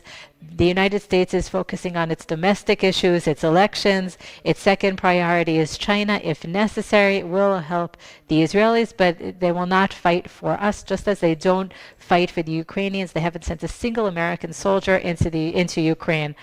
And I agree with what Amnon said, but I want to add something unrelated, and that is the strikes that Iran has suffered in the last year and a half. And you have to understand that as soon as Iran joined the game and brought Hezbollah and Hamas into the picture, Iran lost its power in the system, because it now has to start thinking how to recreate the story, assuming that we are in an evolving Middle East, especially since we don't know what the results will be of the American elections, and we don't know where things will go. So I think that we are still facing many dilemmas. We feel strong, but we are a very small player in this very large field. If we stay in the financial world, in the context of the issue that you raised, I think there are 2 circles. There's the circle of the superpowers, and then there's the non-superpower layer. That's one aspect.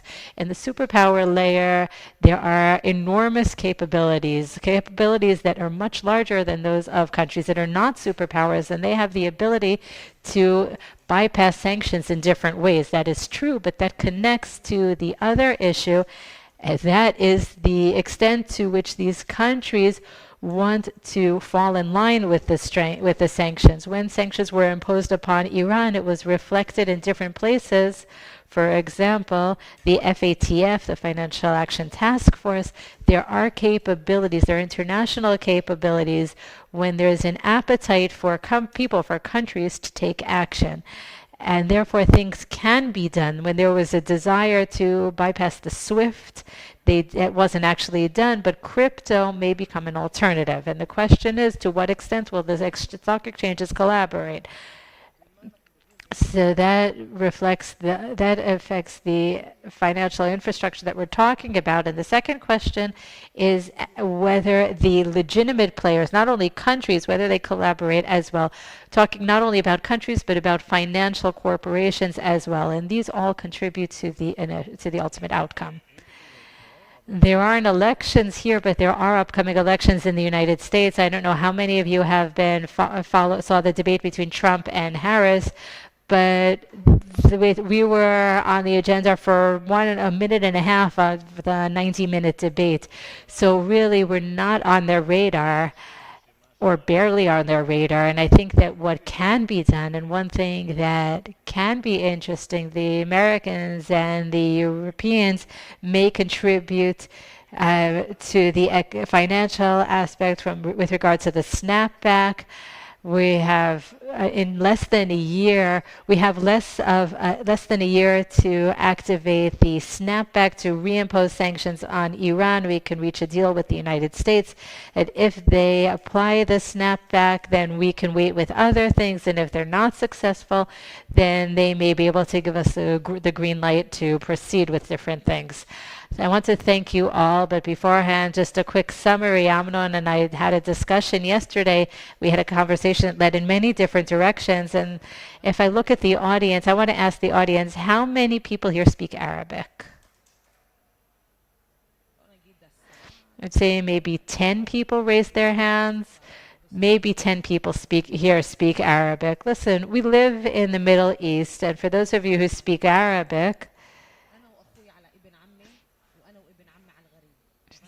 did you understand what I said in Arabic? The Arabic speakers here?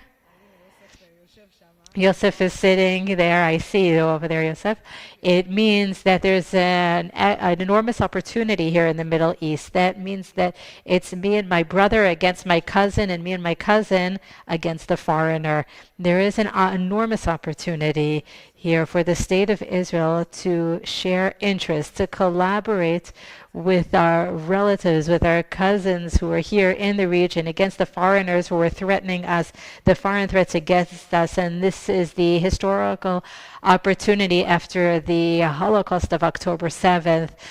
We should learn how to talk, what to say, understand the subtext of the Middle Eastern culture so that we can speak, have a better conversation with each other.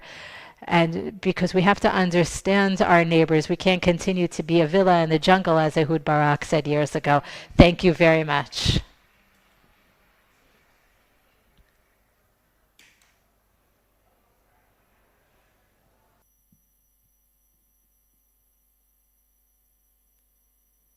Lucy, thank you very much for a very lively panel.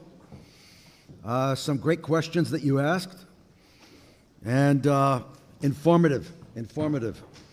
Okay, I just want to remind you, in case you didn't know, that Naftali Bennett will be the last speaker today during the conference, and also that Gadi Eisenkot is coming in the afternoon. So stay tuned to this station. We're here till 5 o'clock. It is now a pleasure to welcome Dr. Kochav Elkayam Levi and Dr. Kanta Ahmed. Dr. Elkayam Levi is an expert on international law, human rights, and feminist legal theory, and previously served as a legal counsel at the Human Rights Division under the Deputy Attorney General of the State of Israel. She now leads the Deborah Institute, an independent research institute on future global challenges and sustainable development aiming to promote equality, diversity, and inclusion. Kochav is also an outstanding lecturer, and she uncovers the atrocities of Hamas, and she spreads it around the world very, very effectively. Dr. Ahmed is a physician, nonfiction author, and broadcast media commentator.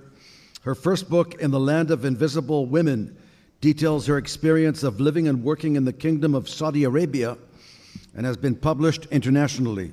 She is also a prolific opinion journalist and contributor to American, British, Australian, Pakistani, and Israeli media. The floor is yours.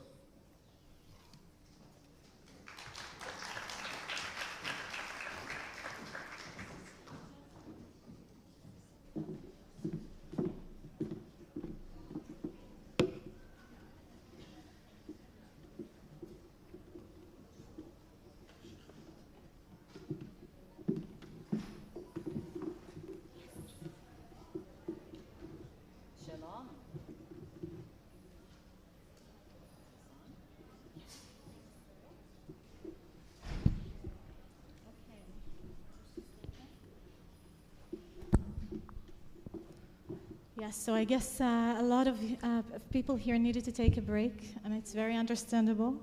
So thank you for staying and staying with us.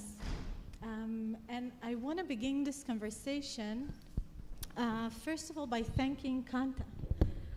Kanta, I think we met yesterday, and we had this incredible conversation, and I was amazed by your bravery, by your leadership. You're fighting radical Islamism.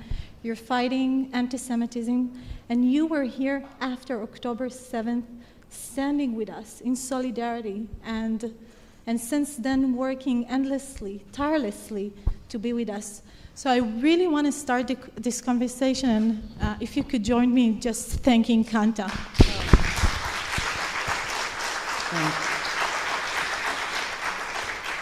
Thank you so much. You give me hope, you know. Thank you so much. And first of all, I want to say to everybody here and all of your countrymen and you, Dr. Levy, Kol HaKavod. I am with you because I see the Jewish people and Israelis and global Jewry as part of humanity. And I think my work is to stand with humanity. And what happened on October 7th, 1 year ago, almost to the hour, was the worst form of inhumanity we have probably seen in recent modern history. Definitely. And I really want to start by zooming out a little bit. I think what we've seen, as was mentioned here so many times, on October 7th didn't happen in a vacuum. We've heard about Iran's involvement. We've heard about how it was planned and premeditated. We also know how it was premeditated following the sexual violence and these atrocities. And really, it came on an age of global chaos, a chaos in the international community, chaos in the international system. And we've seen after October 7th what I call a moral blur. It was if humanity did not know how to respond to this heinous attack. And I wanted to ask you if you could give us your perspective on this confusion, and this really the dynamics even before October 7th. So for me, I heard hints of this in the panel before us that was expertly moderated by Lucia Harish, who has also become a global icon, is when I actually went to the places of the atrocities, where I was there on October 18th and October 19th onwards, when I went from there to the Shura and from there to Abu Kabir, and there as a physician examined the forensic remains of people that had been decimated, it made for me for the first time absolutely real the concept of Islamist anti-Semitism, something that we've been talking about at this meeting for at least the decade that I've been attending it, and something that scholars, Bassam, Tibi, and others have really captured academically. Islamist anti-Semitism is the absolute annihilation of the Jewish people, global Jewry, the Jewish state, sovereign Israel, anything that connotes an essence of Judaism. There is a cosmic enmity for it. And while I knew the words and I knew the concept, actually speaking to rabbinical IDF workers who are handling body bags, trying very hard not for the charcoal to crumble within their fingers while they were lifting the remains onto a CT scan, looking at the remains of human beings after subject to thermobaric incineration. I just came from the exhibition of seized weapons, and now I understand what a thermobaric grenade is. I already know what it does. This event, October 7th, made manifest Islamist anti-Semitism, just as the former commanders were speaking here about the manifestation of seeing weapons on the northern border, or manifestation of trucks that are converted with anti-aircraft guns. Actually seeing it made for me real Islamist anti-Semitism and the utter dehumanization rendered by those words. So that is what was the genesis of October 7th. And I couldn't agree more. And I want to say that we mentioned yesterday in our conversation the fact that this was a genocidal attack. We saw the bodies of those that were victimized on October 7th, that were murdered so brutally. And we saw the condition that really clearly showed the fact that they came to destroy us as a people, as well as the implications to the Jewish people outside of Israel of this heinous attack. And it was interesting that both of us felt that the fact that we are mentioning again and again that this was a genocidal attack appears controversial. And it would be interesting to hear your thoughts about why. Why is it controversial to say that this was a genocidal attack, or why do you think that this was a genocidal attack? This word came into my mind within the first 2 or 3 days, and I might be somewhat alone in these views, and I might not be academically correct, so all of the practitioners here will speak to their professors on this. But when I examined the bodies that had been retrieved and were yet to be identified, there were many modes of murder on one body. Normally, when we go to autopsies as physicians, I've attended them for my patients, and now I have attended them for the October 7th events. We do both an internal examination and an external examination. In the event of October 7th, only an external examination was necessary because I could see the same body had been stabbed multiple times, the same body had ligature marks around the neck, the same body was still with the zip ties, the same body had been also incinerated and was also reduced to charcoal, and the same body had been macerated, which means limbs had been crushed. I mean, that was so patently obvious. It wasn't merely an execution not to cause any more suffering. This was absolutely a genocidal level of hatred. You have done important work with Erwin Kotler, identifying a new crime against humanity known as kinocide, and I want you to share that with the audience. Yes. But it's important to know, as I'm seeing this, I called my colleague, Dr. Jan Kazilhan, world authority on genocide and absolute expert on the Yazidi genocide, the survivors of whom I've also seen 3 times in Iraq. And he informed me, we spoke on the phone from the Gaza envelope, genocide does not require a specific number. It requires clear, premeditated intent. Social media propaganda, body cams, dash cams, all this documentation was absolutely intentional, as was the execution and the targeting, and as you call it, the weaponization of families. Yes. In the service of this ideology. And I'll share about it in a minute. I do want us to take a minute because it all started very differently. We started after October 7th understanding that we are seeing a terrible attack against women and children.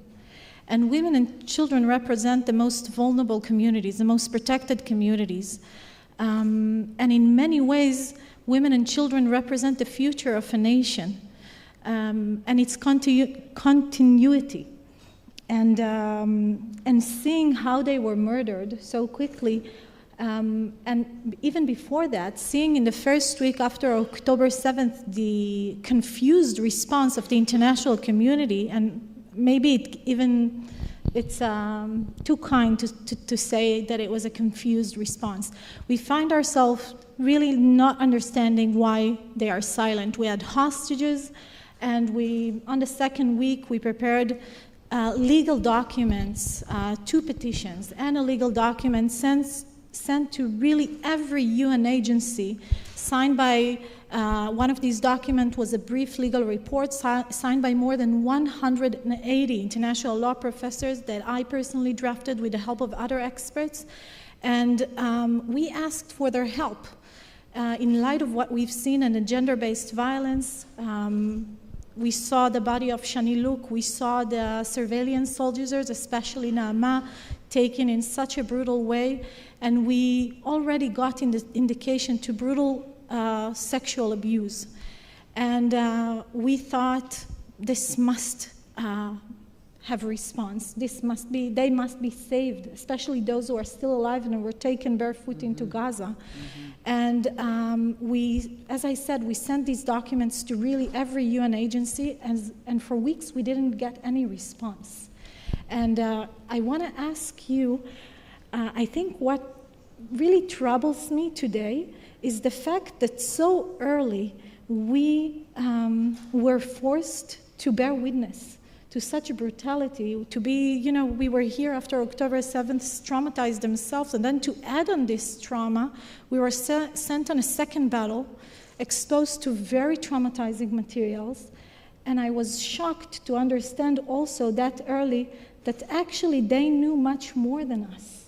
They, the information circulating outside of Israel was greater because the media here did not want to show, and justly so, it did not want to show the bodies of the victims. So we realized that despite thinking naively that perhaps they don't understand what's going on, they actually knew more than us. And from this void in the international community, we found ourselves establishing a commission documenting these crimes against women and children. And you mentioned you've witnessed so much. So I'm going to come back to this word that you're using, confused, and I disagree with that. I would say there has been an absolute deliberate erasure, a very systematic effort to erase October 7th and render it an event without a witness. And we know that previously there was a heinous event, the greatest crime against humanity, the Holocaust, which was an event without a witness, which allowed it to go on for 6 years, even though we know there are people who are alive and tell us about that. That was a very deliberate erasure, and that has been a concerted strategy. There are many actors that are playing a part in that, whether that is Iranian propaganda we just saw with AI, whether it is funded by other petro-states, whether it is extreme left-wing fanatics that want to erase October 7th out of something which I call Holocaust envy. It is the corruption of the word genocide, referring to terrible civilian loss of life on a battlefield as genocide, when it is not genocide, even if the numbers are tremendous.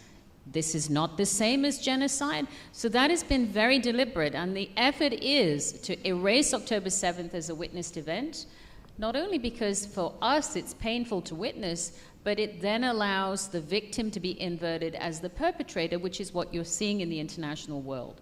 So I think there's something very malignant about it. For Jewish women to understand that their lives did not matter in the post-Harvey Weinstein Me Too era was a tremendous shock.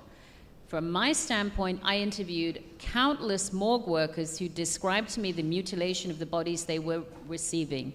Multiple bodies, too numerous to account, that came with mutilated breasts, bilaterally, both breasts removed. Multiple bodies impaled with knives and other objects in the genitalia, men that were sexually mutilated, other things that are too appalling to speak about. I was allowed by our colleague Michal on the National Security Council to see evidence that the Israeli authorities had gathered from eyewitnesses of gang rapes of women that were mutilated.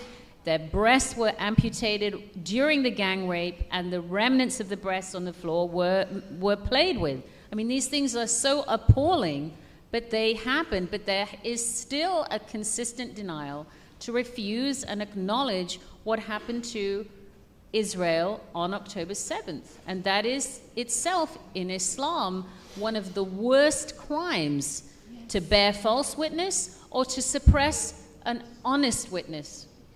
Equally heinous sins. And you know, I hear you, and I find myself nodding again and again at a certain point.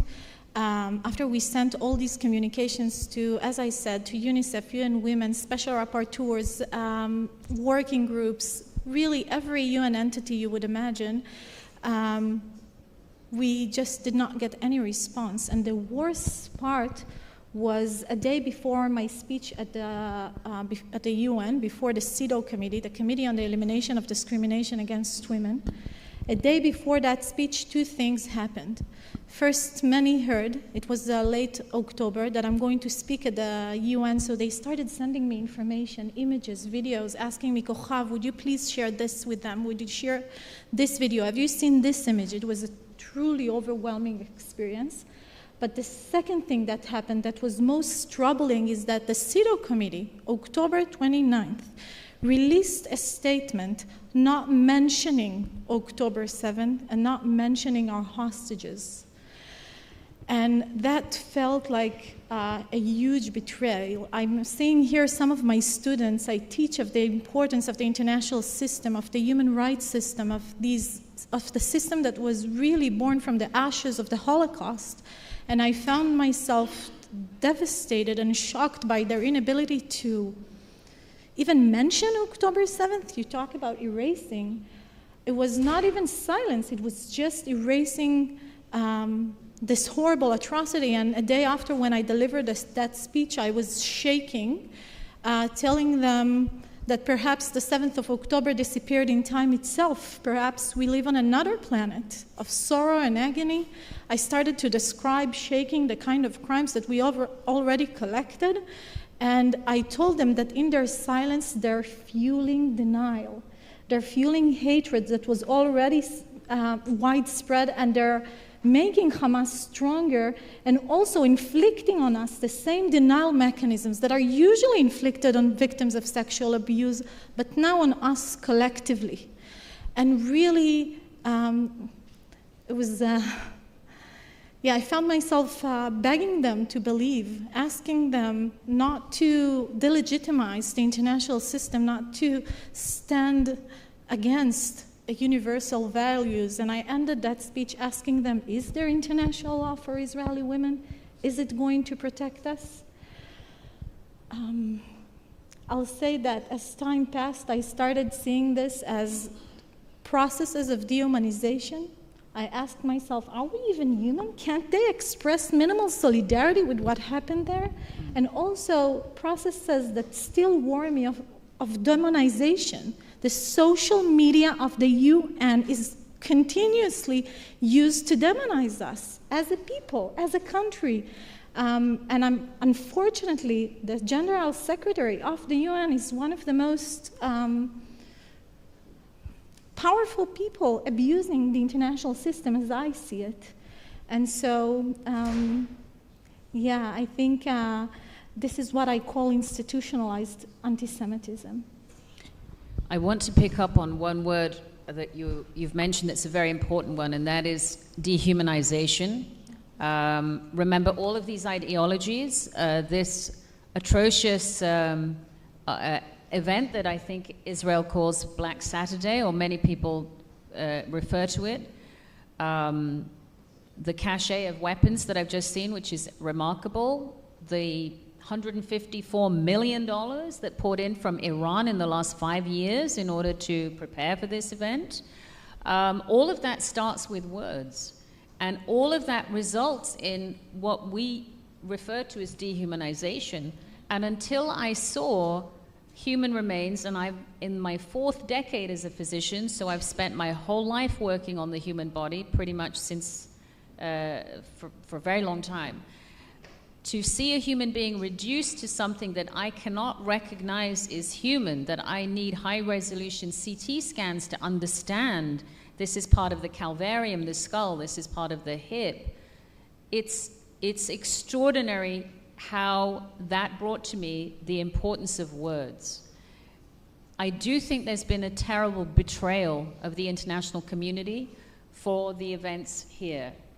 I don't know how we reverse that, because one of the most appalling outcomes of October 7th has been the mainstreaming and the lionization of Islamist anti-Semitism. Hamas now has brand recognition like Coca-Cola. I mean, it is a brand recognition that ISIS is envying and Al-Qaeda could have dreamed of, and that is happening because Islamist anti-Semitism has been adopted by left-wing woke politics, which is normalizing this kind of hatred, and we are seeing that in our American campuses, American businesses, American universities. So that leaves us with one call to action, and I think I'm going to request just the last slide because I'm over time. If somebody can place the one photograph that I wanted to show. Do we have that? Here it is. Anybody? Yeah. My answer is, you are not alone. This nation is not alone. The Jewish people are not alone.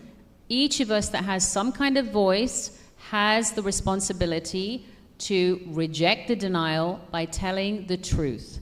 And this picture I'm allowed to show you was taken about 3 weeks ago, September 10th in New York City, when I was able to meet Dr. Al-Issa, that many of you will know, Dr. Muhammad Al-Issa, the head of the Muslim World League. He is the apex of 2 billion strong Muslim majority population.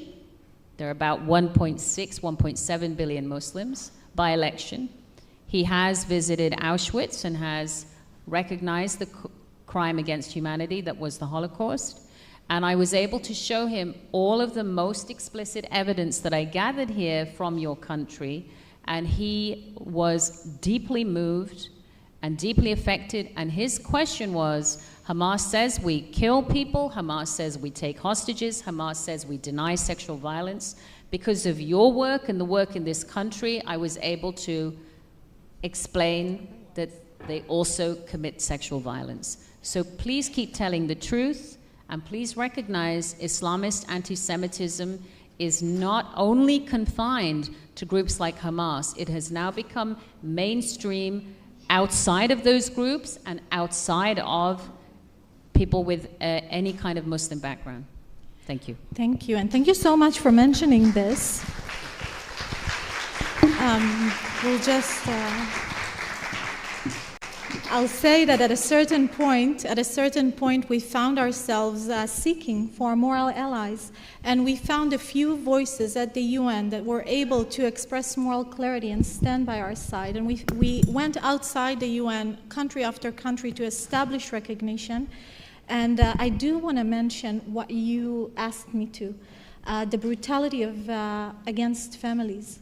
So I'll end with that. At a certain point, after reviewing thousands of images and videos of women and children, we tried to identify women and children. We started seeing really the most difficult brutality against families. Family members were tortured in front of one another, murdered in front of one another, children murdered in front of their parents, parents murdered in front of their children. And I usually say, if there is hell, this is how it looks like, someone abusing your kids. And I found myself calling international scholars around the world, and one of them was Professor Erwin Kotler, the former Minister of Justice of Canada. And I told him, have you heard of this? Have you heard of the weaponization of families, of abuse of family members in such a brutal way? And when we realized that it's not yet defined by the international community, not yet defined as a war crime, we decided to coin genocide. And I have here Dr. Eliyahu Diak, one of our research team, working to establish this and calling upon the UN, urging the international community to recognize this new form of brutality. It happened in other atrocities, but it was never identified as such. And really, the abuse of families is meant to intensify the suffering and make it last for generations to come. So I'll end with a word of hope. People like you give me hope. I feel like our people is stronger in many ways. I've visited so many Jewish communities around the world and found us stronger than ever. And I'm also hopeful of the many people here who, after October 7th, just rose to this challenge. Dr. Kayam, we have to wind it and up. So this is what gives me hope. You have tremendous passion for this subject, but we have to move on. So this is what gives me hope. And I'm sorry that we have to. Thank you. And I want to thank Dr. Ahmed. I want to thank Dr. Ahmed for all of the work you do and for your amazing public diplomacy on behalf of Israel. And Dr. Al-Kayam, we know exactly what you're up to. You've been to see the president of the university because you're such an entrepreneur in your field, which unfortunately has become a very international field. It's not only based on Hamas, it's based on the whole world. And it's very important that you go out there and scream this, okay? Because there's some people in the United Nations who kind of like pretend they don't know. So thank you.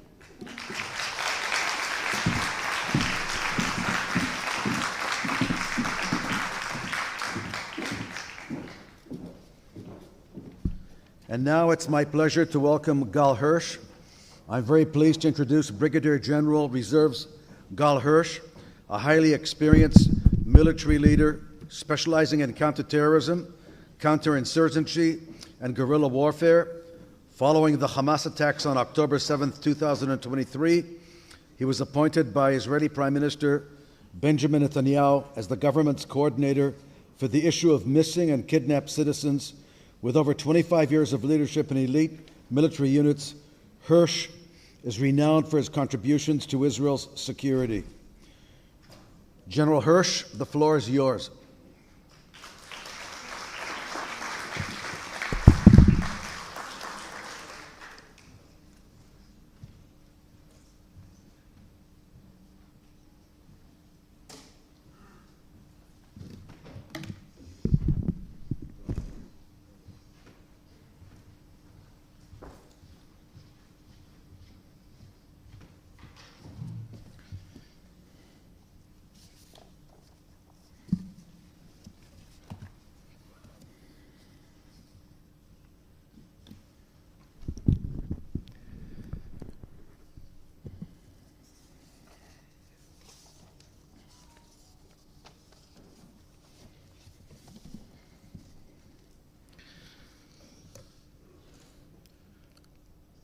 Ambassador Kirstens, SPIHA team, Professor Ganor, distinguished guests. Thanks very much for participating and being here with us. Thank you so much for being here in this very important conference. Last night, late at night, we told Idan Shtivi's family that he was murdered on October 7th, 2023. His body was taken and is being held by Hamas. Idan is a student here at Reichman University. He was at the Nova Party and was murdered. For a long time, he was missing until we found traces of him. After working very hard, it took a very long time until we were able to determine his fate. I have been accompanying his family for the last year. It is very dear to me. And I would like, first of all, before anything else, to send my condolences to the Shtivi family, who worked so hard and tirelessly. We will do everything, and we worked tirelessly to bring him and have him buried. It has been a year since the October failure, and within it, the hostage failure. This past year is one of grief and torture for both the hostages and their families. It's a year of uncertainty, of distress, of loss, of terror, and painful frustration. The hostage crisis is creating internal tension, regional tension, and global tension. It's been a year, and for every hostage and family it is a nightmare. And we feel like a failure working with every hostage family. We can talk about the context of the larger war and the achievements of the missing and hostages, which is what I'm in charge of. Because out of 255 who were taken that day, 154 have been returned to Israel. 117 were brought back alive. We can talk about the war being ongoing, long and complex, unprecedented. All of this may tell a different story, may provide context, but on the personal level, for every hostage and every hostage family, any claim, any argument of failure is understandable and true. And today, on October 7th, a whole year after that terrible day, I would like to apologize to the families of the hostages and the hostages themselves for not being able thus far to have them brought back home. Since this conference is broadcast, I would like to turn to our hostages and say to them, wherever they are, and hoping that you can hear me, I know that you are in hell right now, that it's a long and difficult road, and it is too long. However, we are working all the time to promote your return. We will never give up. We will keep turning every stone. My friends and I in the defense establishment and in the government, many people are committed, are dedicated to your return, here in Israel as well as worldwide. And even though it seems as if attention is being divided between many fronts, the war is big, and we are being attacked from every direction, we are not taking our eyes off of you, our brothers and sisters who are captive. We are not taking our eyes off of you for even a single minute, not until you are all back home. Israeli society and professionals in counter-terrorism and crisis management look at past events as precedents, and names like Shalit, Waxman, Ron Arad are no longer just the names of our soldiers who have been taken hostage, but precedents and traumatizing events that we must learn from and work under. However, every incident is unique, and the taking of our people on October 7, 2023 is a new and unique event that is unprecedented. We went into this hostage situation as part of the strategic surprise. This hostage event is unprecedented in its scope, and we did not have the right tools in place. We didn't have the right guidelines. We still are learning consistently while on the job and trying to improve.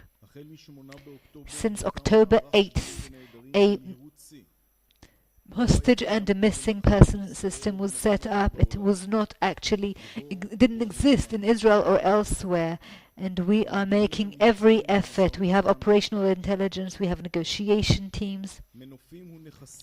We are using levers and assets on the ground to bring by the return of the hostages, built by the IDF and ISA with fire and blood. The Israeli government set as part of its goals for the war to create the conditions for the return of the hostages, and indeed military pressure and assets taken from the enemy were used as negotiation tools in October and November 2023 and are important part of the negotiation process today. There were also military release operations. Some were actually approved, and 8 hostages were actually released through military operations. We are also using foreign relations, diplomacy on the international agenda. However, the effort to create an ongoing intelligence snapshot And we are learning, we are drawing conclusions. It happened this morning, it happened last night, it's been happening all the time.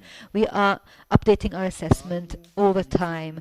We have made every effort to create a reliable and stable connection with the families, the IDF and the rest of the defense establishment, as well as the directorate that is supporting the hostage families and those who are returning to Israel. We are always having phone calls with them. I talk to them personally. We are in daily contact with the families of hostages. We correspond with them. We give them reviews to any family who wants to in any forum. People from the headquarters of the families, elected officials, and people who are getting updated by with reliable information around the clock. We are always learning. I am trying to learn from hostage coordinators in the past, experts from Israel and worldwide, historical events, and also institutions like the American Foley Foundation that tracks the return of hostages also in the United States. We are always working hard in order to coordinate the international efforts as a national headquarters of hostages and everything associated with them, the activity of the defense establishment, of the ministries, Knesset legislation to create the right regulation to help the families and the hostages themselves. International activity, parliamentary supervision, including permanent supervision for by the Subcommittee of Clandestine Affairs, which I report to every several months, reporting on the efforts to bring back hostages and missing. We've also had such discussions in the presence of hostages and their families. As for negotiations, I will begin by saying that everything that happens in the process of the return of the hostages is part of the negotiation. Negotiation steps do not only happen in a room in Doha, in Cairo, or in a visit to the White House. A negotiation is all the steps, all the efforts that are taking place publicly and covertly.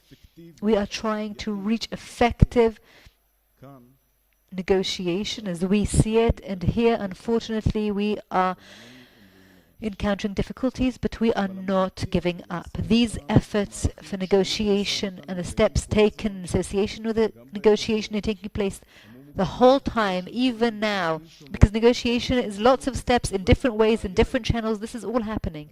The problem is the time it's been taking. We all know that as part of the outline of the deal, and let's call it Plan A for this purpose, was that deal that was gradual. The first phase is the humanitarian phase. Women, elderly, the sick, children, the wounded. That's the humanitarian phase.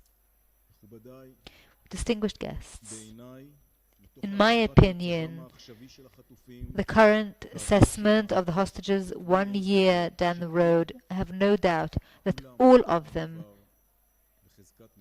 are already humanitarian cases. Because of the time that has passed, because of their conditions, because of the risk they're exposed to, of course I would like to bring them all back in one go. They're all humanitarian cases, and we have no time. There's no time left, and there's a big tension between the clocks that are the hourglasses, because there are international efforts, there's negotiation efforts. The enemy has an hourglass. All of these are sort of ticking away, are sort of running out, and in every discussion in the cabinet we're always talking about the hostages and how their time is running out, and we are acting with great urgency and within the turmoil of a great war on all fronts, in all dimensions, a war that we have never endured before. There were pilot deals that have happened during October 2023 to see how this system works and how we can actually create a setting for negotiation. And then there was a bigger deal that took place in November 2023. 81 Israelis returned home and 24 more who were foreign residents, and we are taking care of everyone. We will bring them all back. There were a few moments of happiness, there were a few moments of satisfaction, but then we went back to being tense, to knowing that so many, 101 hostages to date, that's the number, are still there. Many of them are alive. Many of them are dead. With the exception of very few days, since December we have been trying to promote this gradual deal, but we have not reached proper negotiation with Hamas because they are constantly sabotaging the negotiations. And I'm happy that this is being said now publicly by our friends in the United States, among whom the Secretary of State Blinken, Bert McGurk, and others. This gradual deal is facing many difficulties. Many efforts have been made in Warsaw, Paris, Cairo, and Doha. We have tried talks in March, and there's been so much pressure applied on Israel politically, both by, including by our own friends. We have tried to reach, with the hope that we could reach a deal in Ramadan, but Sinwar wanted to fund another October 7th during Ramadan. So we were not able to sign the deal. He wanted to set the entire Middle East ablaze. Since April 17th, we had a deal on the table, and Hamas responded in May, and we immediately gave a counter-offer, which everyone knows, the May 27th offer. President Biden, the US President, gave his address in early June because of it. It became a UN resolution, but Hamas responded on June 11th and lay 29 amendments. We insisted and we withstood its claims for 3 weeks, but the pressure exerted on Hamas increased, and then on July 2nd, its response led to another series of talks in Rome right after we were in the White House. The efforts continued, and then the United States asked us to be more flexible again. We agreed, and we committed to the American outline of August 16th, and that is the current state of affairs. Hamas is refusing to cooperate. We are committed to the American outline of August 16th. Hamas is not cooperating with this outline or with the negotiation process in general. Now listen, with the exception of pure sadism, which has been proven it exists, there has to be another purpose for holding hostages by the enemy. And so we're trying to find the roots of this reason so that we can bring them all back, the dead and those who are alive. So much energy goes into this multi-front campaign in the north as well as in the south, and also vis-à-vis Iran. This is all potential for bringing the hostages back. We are monitoring this. We are trying to create and identify opportunities to have them return. Hamas is negotiating in its own way with us. Every time we became more flexible, we were asked to be even more flexible. Now it's not just negotiations over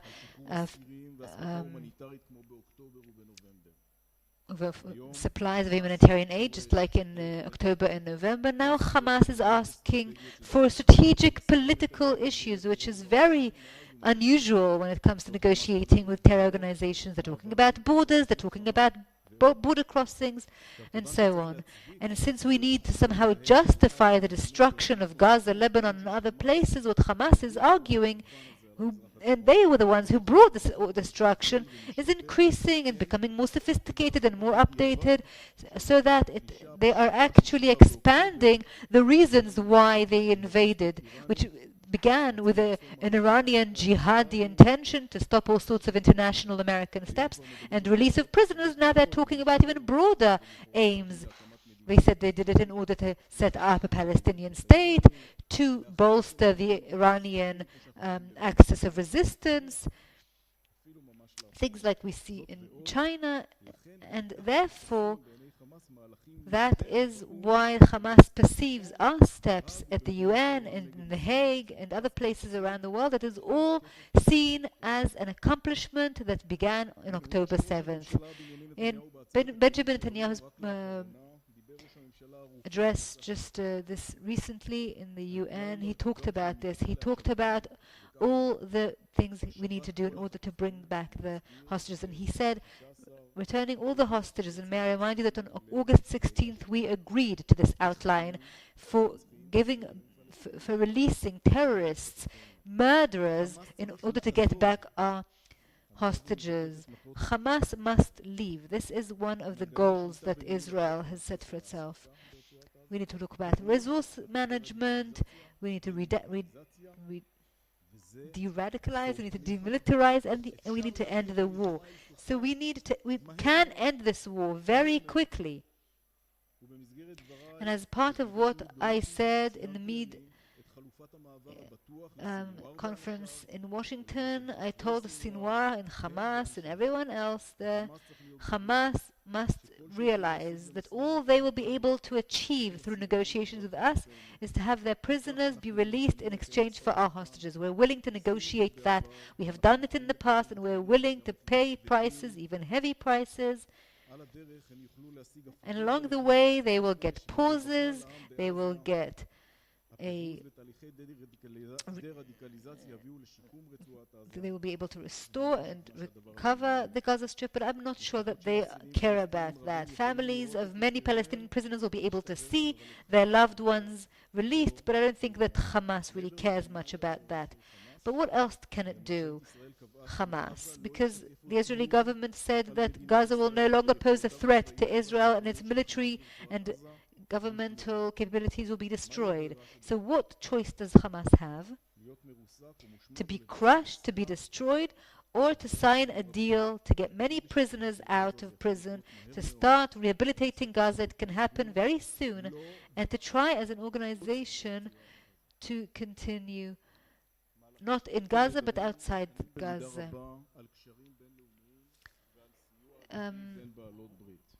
These kinds of efforts rely on alliances, and I would like to thank the United States for everything it has done. The American support, including operative help, when I have encountered many difficulties in the efforts to release hostages, I had contacted Ambassador Roger Kirstis, who's here.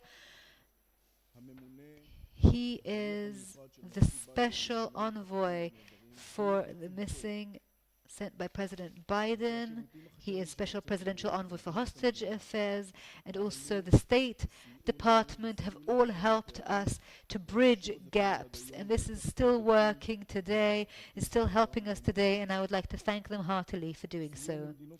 Help from other countries in diplomatic efforts, helping the families of hostages overseas, and conveying of messages is happening the whole time. I am always in touch with all the diplomatic corps in Israel, but there are 23 countries where hostages have been taken from. This is not an Israeli problem, it's a global one, and we are working together with these 23 countries who have hostages in Gaza to work together and to exert pressure. Distinguished guests, there is a direct link, an immediate link, between pressure on Israel and Hamas's appetite in negotiation. When we are under pressure internationally in the UN and the Security Council from various government officials, the ICC, the ICJ, the expectancy to use the tension between us and Iran, or between Hezbollah in the previous event and us, this idea of no daylight between us and our allies is a very important idea, because Hamas identifies any daylight, any ray of light. Once it identifies ideas of not giving us weapons, an embargo, an arms embargo, and the ICC being against us, that does not help us release the hostages and get a deal. And I'm saying that as an understatement, because blessing is something that that is hidden. So we must work quietly. We have to grapple with fake news and false narratives that are filling our lives and are torturing families and the entire Israeli public. It is very difficult these days to negotiate when there are so many leaks and so much of disinformation, and we need to look into that later, but we can't do that right now. Hamas wants to harm our greatest weapon, our unity, our cohesion. It wants to divide Israeli society through the hostages. It's not an assessment, it's a fact. We mustn't close our eyes and ignore this fact. Israeli democracy is vibrant, it's alive, even during war. The fact that we have a lot of opinions is okay, even when it comes to the hostages. I am all for identification, leaving this issue on the agenda always in Israel and elsewhere. It's true that internal pressure should rely on credible information and not on false narratives or some of the psychological warfare that is happening, or all sorts of considerations. But we are in turmoil as individuals, as society, and as a nation. There is an alleged tension between values and this large-scale war and how it's being conducted. Ostensibly, our need to defeat, to be victorious in this war is being challenged by values of bringing back hostages, not leaving anyone behind, one for all for one, and so on. All of these things, all of these values that we have built our society on. And I'm saying this ostensibly and allegedly because I'm on all the forums, and as far as I've seen this past year, I've been there, I've seen the decision-making processes, I've seen the processes that have been taking place here and overseas. I see how difficult this war has been since October 7th, and I can tell you that, to the best of my judgment, the decision-making processes about hostages and the missing is value-based and is not impacted by personal interests, and I can say that these are decisions that are very hard to make. I am sure that we can do much to improve. The outcomes speak for themselves. We still have 101 hostages in Gaza a year later. I'm sure that we're no angels, we're not perfect, but we're doing everything we can to improve. The hostage phenomenon creates tension internationally and instability not only here but elsewhere. Hostage is trafficking people for terror.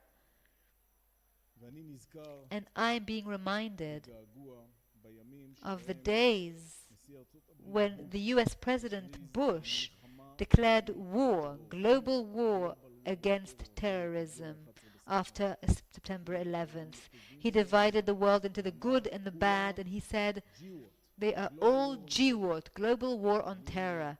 And let me say, we need to do GWOT, global war on kidnapping, and we must lead this effort, make it coordinated on the international level so that we will be able to help one another and put an end to this terrible pain that we are currently experiencing, and we can give of our experience to others with a mutual effort. This thing which began with hijacking of planes and trains, and this is expanding. Terrorists are being inspired by one another. The hijacking, the Israeli hijacking of planes have led to others. Lone wolves have led to the lone wolf phenomena and to lots of terrorist attacks also in the French Riviera. And the same will happen with mass kidnapping if we will not unite and fight it together.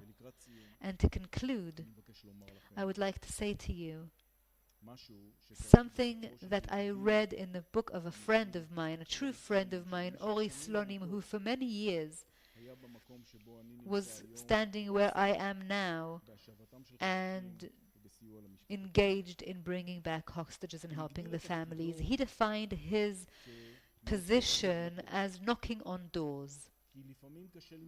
Because sometimes it's difficult to find solutions, it's difficult to get on the right track, and you have to find cracks, and to be creative, and to never stop knocking on doors and breaking them down, knocking on every door and looking for ways. I agree with him. That's what we're doing. We're knocking on every door. We're breaking them down. We're looking for ways. We have no other choice. We will not stop. I would like to end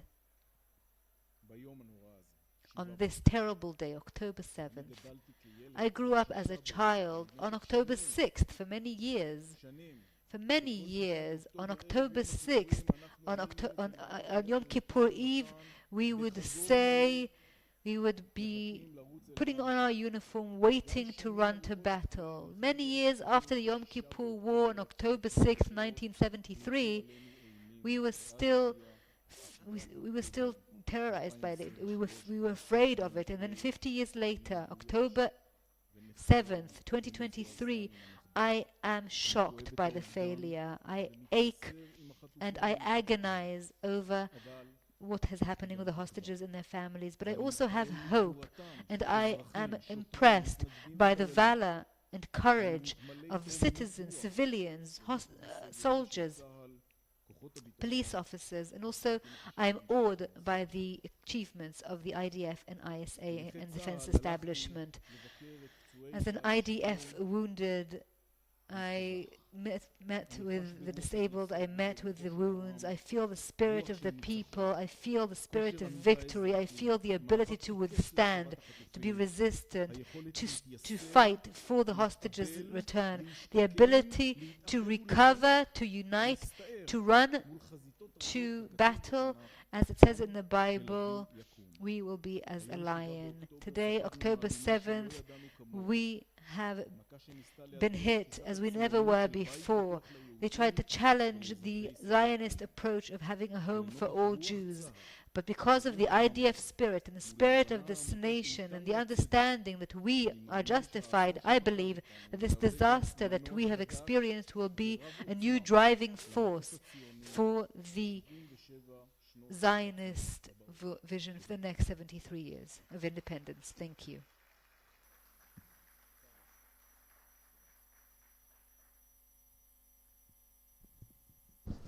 Thank you, Brigadier General Hirsch, for the many hundreds of hours you've spent behind the scenes in order to help our missing and kidnapped citizens.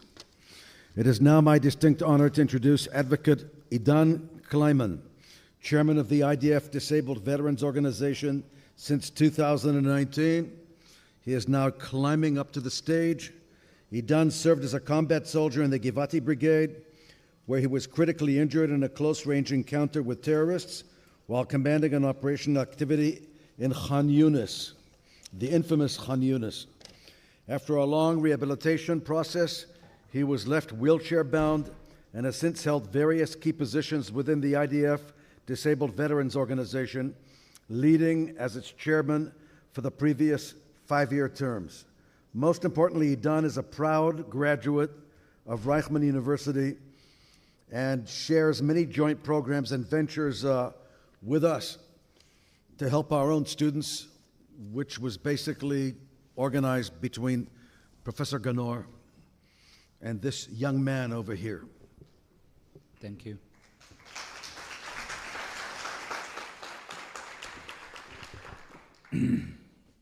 גבירותיי ורבותיי, עמיתים נכבדים. Honored colleagues and guests,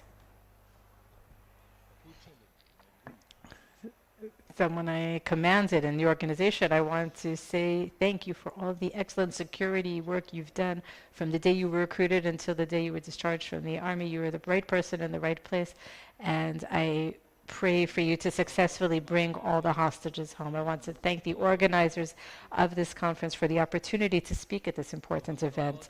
It is also an honor and a privilege to address a dedicated group that is committed to peace and security. My name is Idan. I'm married to Shira and father to Daniela and Ori. I'm a lawyer and a graduate of this distinguished institution. I began working at the Disabled Veterans Organization after the Second Lebanese War, and I climbed the ranks slowly, and since July 2019, I've been chairman of the IDF Disabled Veterans Organization, and not long ago began my second and final period in this position. I was served in the Givati Brigade. I was severely injured by a bullet that hit my chest. I was shot by a cell of 3 terrorists in the Gaza Strip.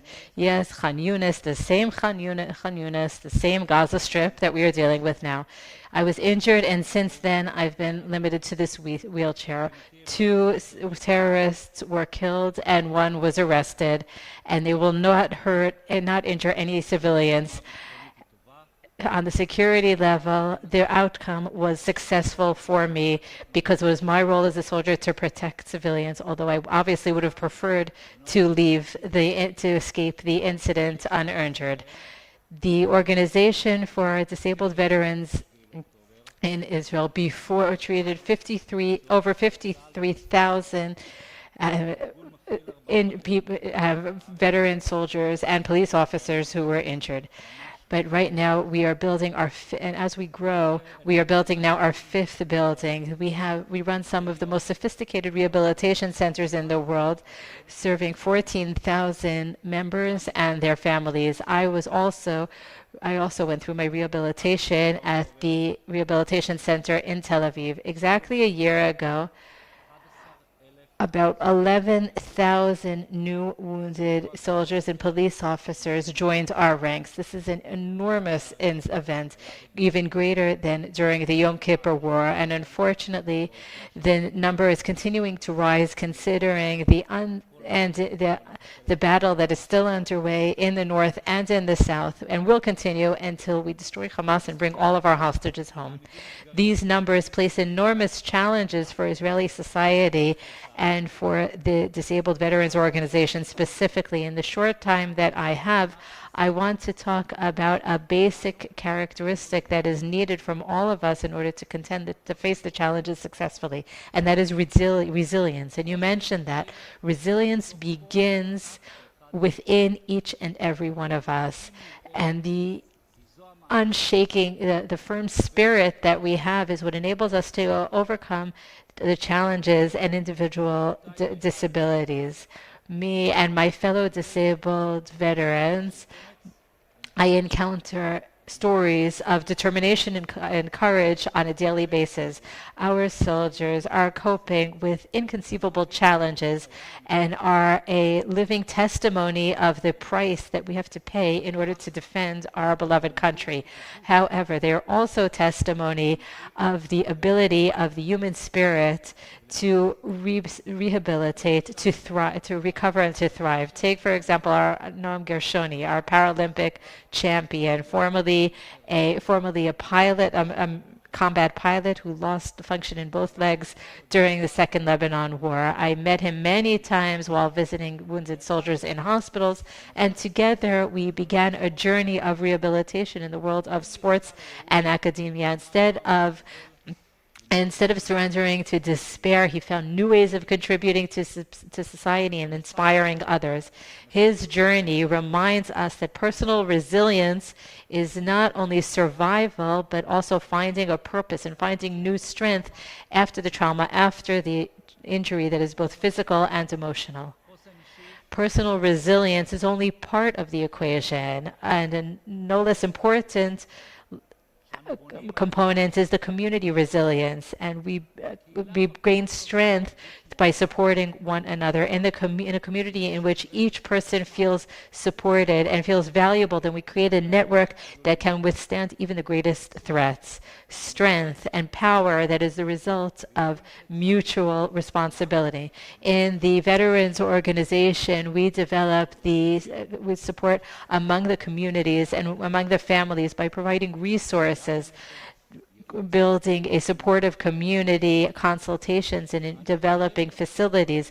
We help the disabled veterans develop the resilience they need to cope together with the challenges they face. And this unity not only empowers the individual, but also strengthens the entire community and enables them to withstand external threats. On the broader level, we talk about national resilience, which is a critical component in a place such as Israel, which is surrounded by threats. National resilience talks about maintaining the national collective threat and our ability to withstand distress and challenges. We need our society to remain strong, flexible, and united regardless of what we face. And since we are in a place that began as a school of law, I will quote from Judge Fukaria, who talked about how the veteran law that was passed in 1949, shortly after the establishment of the State of Israel, and it is directly linked to the security defense law that was passed around the same time, and it talks about the responsibility of the state and the nation to support its soldiers who were injured during or as a result of its service. And this law is therefore based on the responsibility of the state to its people who carry out their mandatory service and suffer either emotional or physical injury.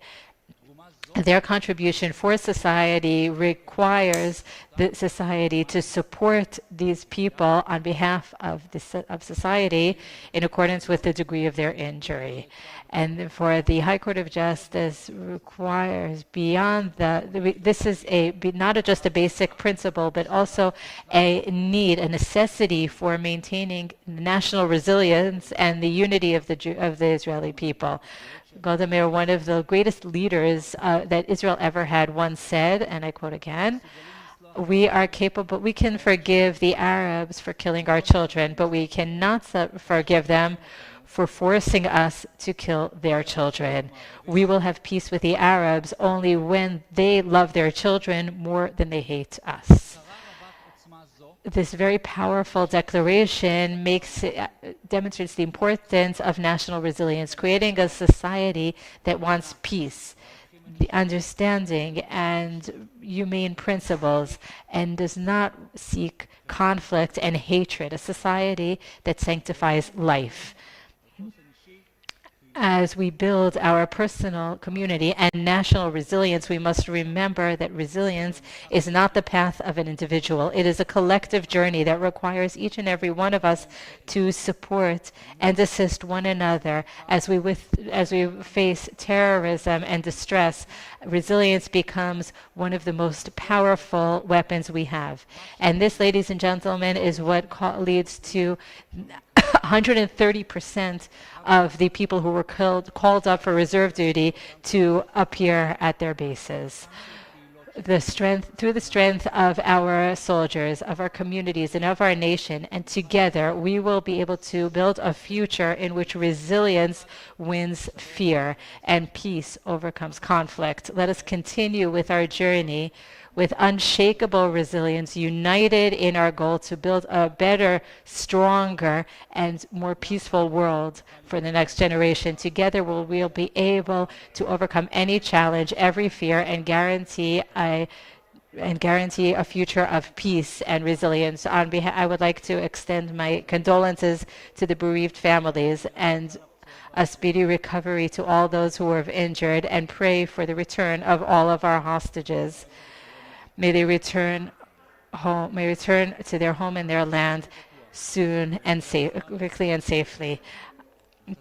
I send my strength to the soldiers and to the security forces. I believe that our strength is in our unity and our resilience, and that only together we will succeed. Thank you very much.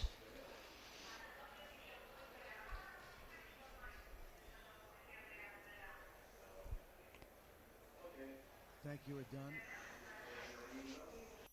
We're proud once more to have you as our graduate, and I think your organization is very lucky to have you as its chairperson. And now, the only thing between now and lunch is a small advertisement. We're finishing this conference with Naftali Bennett, who will be giving a keynote address, and we're also going to have former Chief of Staff Gadi Eisenkot speaking before him. And we're going to finish this conference with a dance troupe of Reichman University, and the dances are based on the theme of the Nova. And then when you finish that, we will have finished the conference, and then you'll go outside and you'll take a look once more at the Poppy exhibit. I think to look at the Poppy exhibit after you see the dance troupe is very, very emotional. So, bon appetit. We're back here, I think, at, when are we back here? We're supposed to be back at 2 o'clock.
session. אחר צהריים טובים לכולם. שמי מירי אייזין, רואים, אני לא יונתן דייביס. יש לי את הזכות לנהל את הפאנל של אחר הצהריים. I'll say a few things in English and then the panel itself will be in Hebrew. The main aspect of the last 48 hours, certainly of today, is that it's October 7th.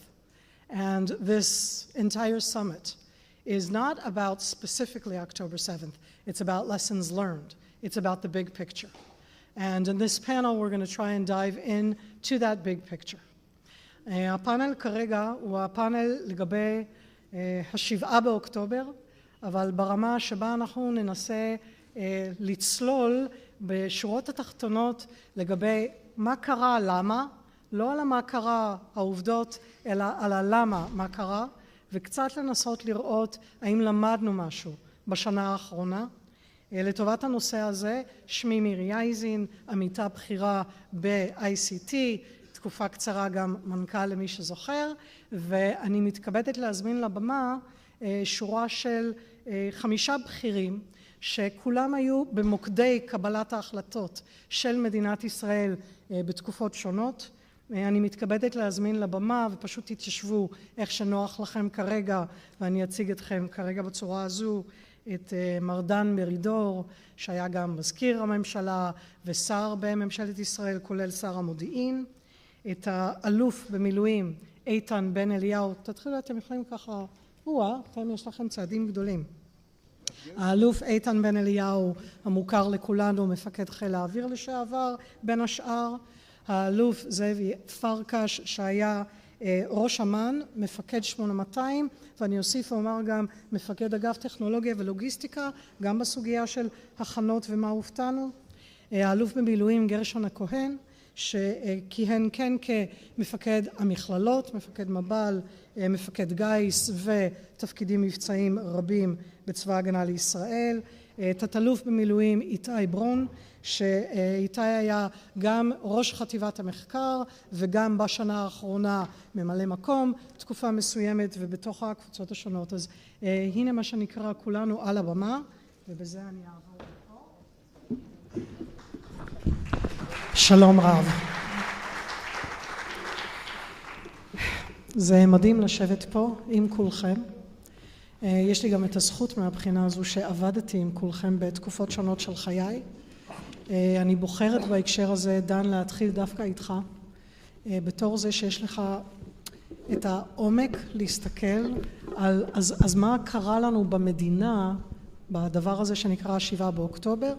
ביקשתי מראש מכולם לתת פה שורות תחתונות, אנחנו ננסה לפתח, אבל הרעיון פה זה באמת להתחיל מהרמה, ישבת בתוך הממשלה, בקבינט, אם היית שר המודיעין, מה קרה שהביא לנו את 7 באוקטובר?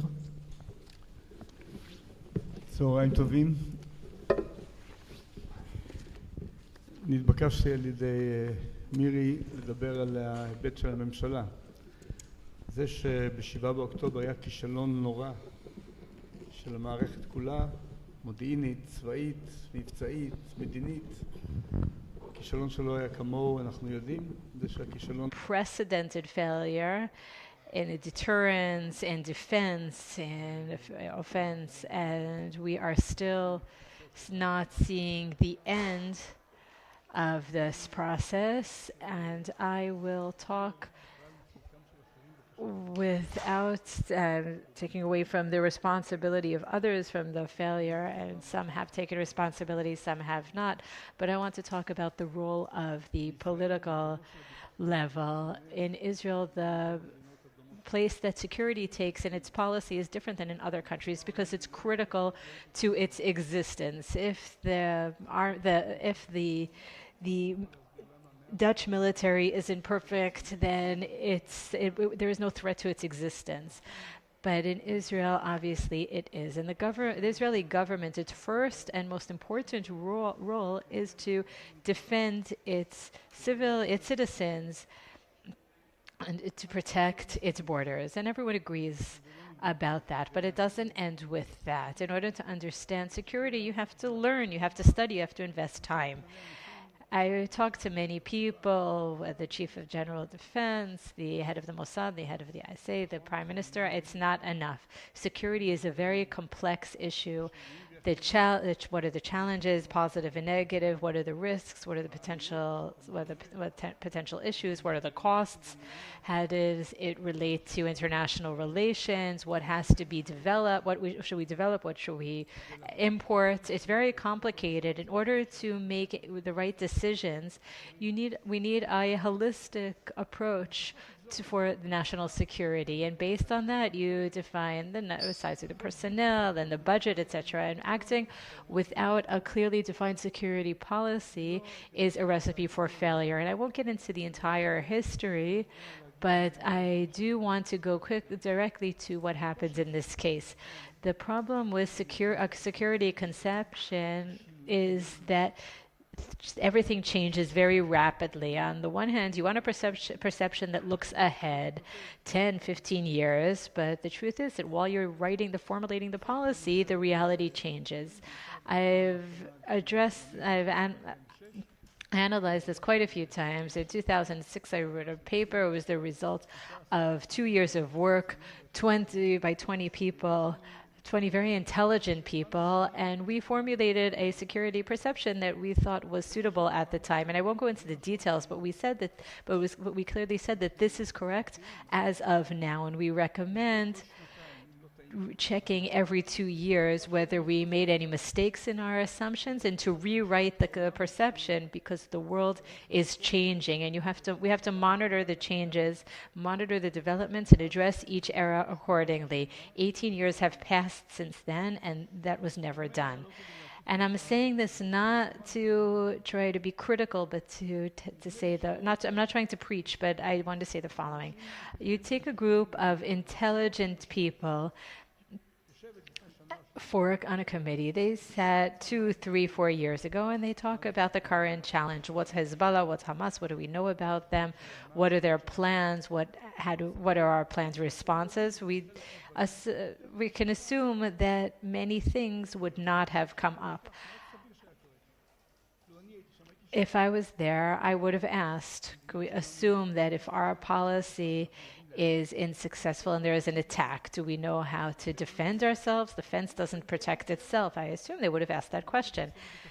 In the Ministry of Defense at the time, for example, we wrote that there's something new that we're not addressing. There are rockets, there are missiles, there are all those weapons, and they hadn't decided yet what was going to be done, whether to respond with laser or with kinetic missiles.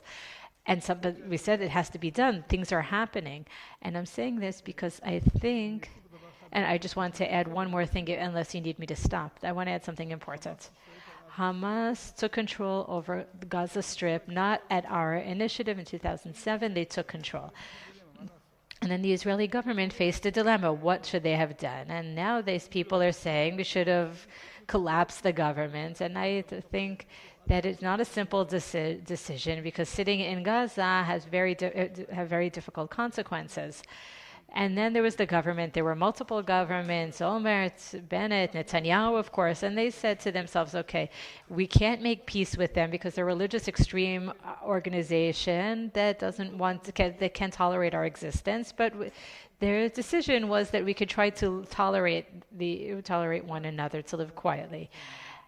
And I'm not saying that's unrealistic, but you have to consider risk management. You have to acknowledge that there is a risk. It might take place. It may be materialized. It may not. But we know who Hamas is. It's a terror organization that wants to destroy us, based on with international support. So the Prime Minister, the Minister of Defense, and the other leaders in the field have to have a discussion to convene every 2 months and talk about what the situation is, determine whether you can defend ourselves if different scenarios arise. Risk management, and that was not done. It had to be done every month, every 2 months. There was a risk. I think that the initial decision not to conquer the Gaza Strip was a rational decision. I'm not talking about whether it was the right decision or wrong decision, but it was rational. But the political level who made a decision and added one thing, There's an interest in keeping Hamas alive in case the PA would gain strength. And we'll talk about this in depth later on. Dan, you talked about a lot of things here. You talked about the security perception, you talked about responsibility, and you talked about how security is an important component in Israeli policy. You've been dealing with this for your entire life. How was the lack of intelligence or lack of deterrence manifest in this case? It's very difficult to disassociate ourselves from last October 7th. And this morning, when I organized my thoughts to address the topics that you raised, I read a few things that Rabbi Shai Piron read. He wrote a special memorial prayer for the massacre of October 7th, and I would like to read a short segment of his prayer. We will pray, we will work, we will commit to repairing the rifts, to bringing to unity, to bringing people together, and to correct the failures, correct the mistakes. And on this Memorial Day, the numbers speak for themselves. They have been they have been clearly published, and I won't repeat them now. You asked the panelists to focus on Israel and what Israel did and will do, and from there zoom in on the intelligence aspect. Now, from this perspective, I would like to say that from my perspective, we in Israel generally do not ask ourselves critical questions related to our adversaries and our enemies. What is the enemy? What is the enemy doing in order to surprise us? What is its plan? What is it hiding from us? How is the enemy planning on surprising us? We don't ask these questions. But we have to ask ourselves, what of what we hear and see is the reality? And not think or believe that the reality that the enemy presents to us is actually the reality, or what we want to see is the actual reality. Even when they take passive measures, which we called concealment, they take active measures, things that we see but we don't learn properly. So the surprise and alerts are an enormous intelligence challenge everywhere around the world. It's part of what we are and the part of the roles of all intelligence organizations, and I hope that in Israel we will define this as well. Planning a surprise is something that the leader, the Minister of Defense, Minister of Security focus on, the Chief Commander, and a very small team. Based on what I've learned from surprise attacks, it is usually around 10 people who know the plans. They know the day and time the plot will be launched. So the D-Day and H hour are the most sensitive secrets kept by the enemy and their allies, and they are not advertised. And so including in this war, in the Swords of Iron War, Sinwar and a very small group of people we're gradually discovering these things. It was a very, very small group of people that prepared this surprise attack. The idea, according to the sources, the idea came up after the operation in May 2021, Guardians of the Wall. Sinwar saw the opportunities of the different arenas working together. In 2022, Sinwar talked in public about the Great Project, as they called it, the Great Project for conquering Gaza, for conquering the land surrounds the Gaza envelope. He then declared an operation and called it a loud flood. which was later, the name was later changed to the Al-Aqsa Flood.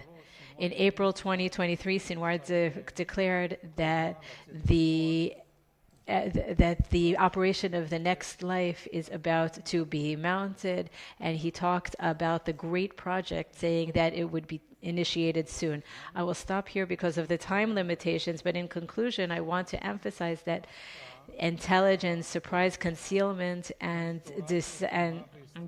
deception are things that are taught and practiced in armies and military groups all over the world. And I'm saying this here next to you because you teach this topic, but these are very few, these are things that are taught. And this is also true for terror organizations. The intelligence organizations have three main roles. One, to provide intelligence for combat and during combat, providing intelligence on targets. It's very important for aiming the weapons, and intelligence for alerts. And based on conversations I've had in the last few months, the issue of alerts and surprise attacks, these are things that were no longer taught, including in schools of intelligence. We did not talk about these topics. I looked at the goals and targets of many of the departments in the intelligence directorate, and surprise attacks and alerts are things that were not included. I think that has to be included in the core of education for intelligence officers. This is a mission that we have to take upon ourselves. No matter where we are, we have to learn, we have to teach, and we have to do and protect each day, each year, for 20 or even 50 years after the surprise attack against us. And my main message is that we have to go back to teaching these topics, because without learning them, without teaching them, without learning from the experience of others, we will be surprised again in the future. Okay, so Dan opened and Farkash continued, and we're opening the hornet's nest, but our goal is to dig deep into these topics. You analyze the overlap of the different situations. How would you connect all the different aspects? Actually, on the contrary, I want to be very practical and very specific, and also address it from a completely different angle. I think that the security perception isn't so bad, and it hasn't changed, and reviewing it over and over isn't necessarily the right thing to do.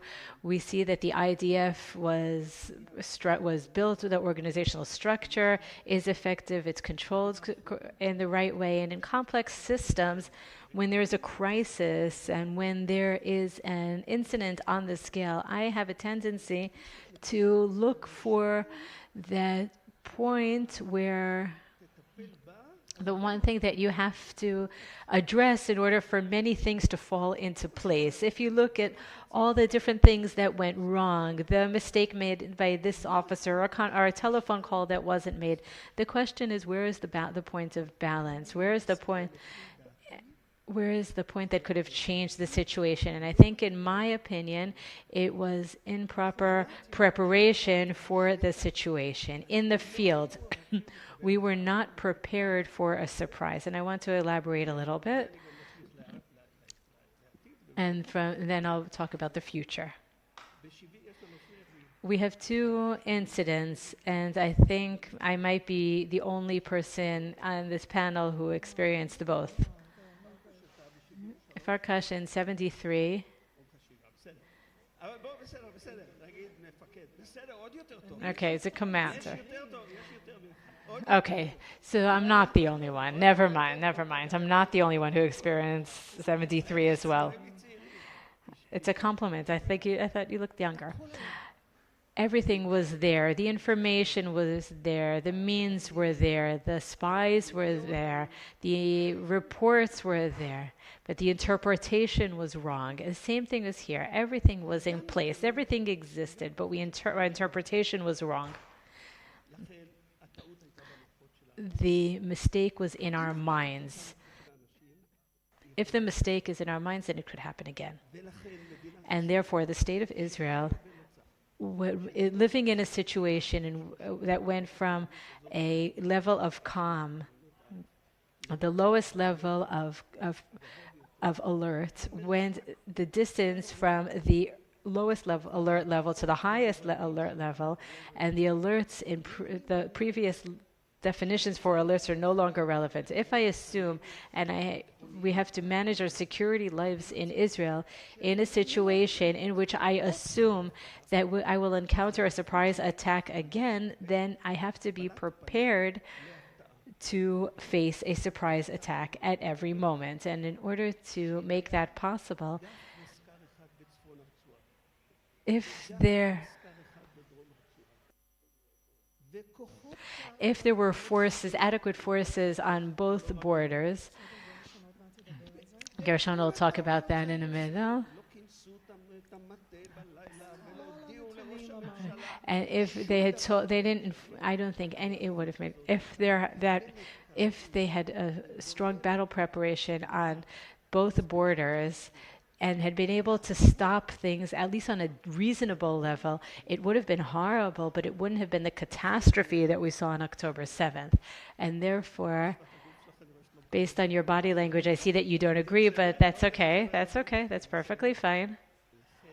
And therefore, I want to say that everything begins and ends with what has to be corrected. We have to be ready for surprise attacks. And just to give you one or two statistics. In the Air Force, the lowest level of alert is 30 is just a few planes that are ready for combat. One is prepared on a higher level, 15 minutes, and then another plane that's ready to fly within 4 hours, and then one or two in the north, one or two in the south, and that's all. Within 2 hours, the Air Force commander decided on an alert level of 4, which is the highest level. All of the fighter planes were ready for combat. But just to give you an impression of what it means to go from alert level of routine security, the lowest level of alert, you go from there, giving an order to go from level A to level B, C, and then directly to D. This is difficult when it comes to the timetable, and when it comes to the Air Force was developed. I'm talking specifically about the Air Force, and I'll end with that. The Air Force was constructed as the most flexible force that we have. It adapts itself to the reality in which we have to address threats from 360 degrees, and therefore it is very flexible and able to change its mission even while in flight. It could fly to Lebanon and then while in flight receive orders to fly to Yemen. But since the Air Force was developed, it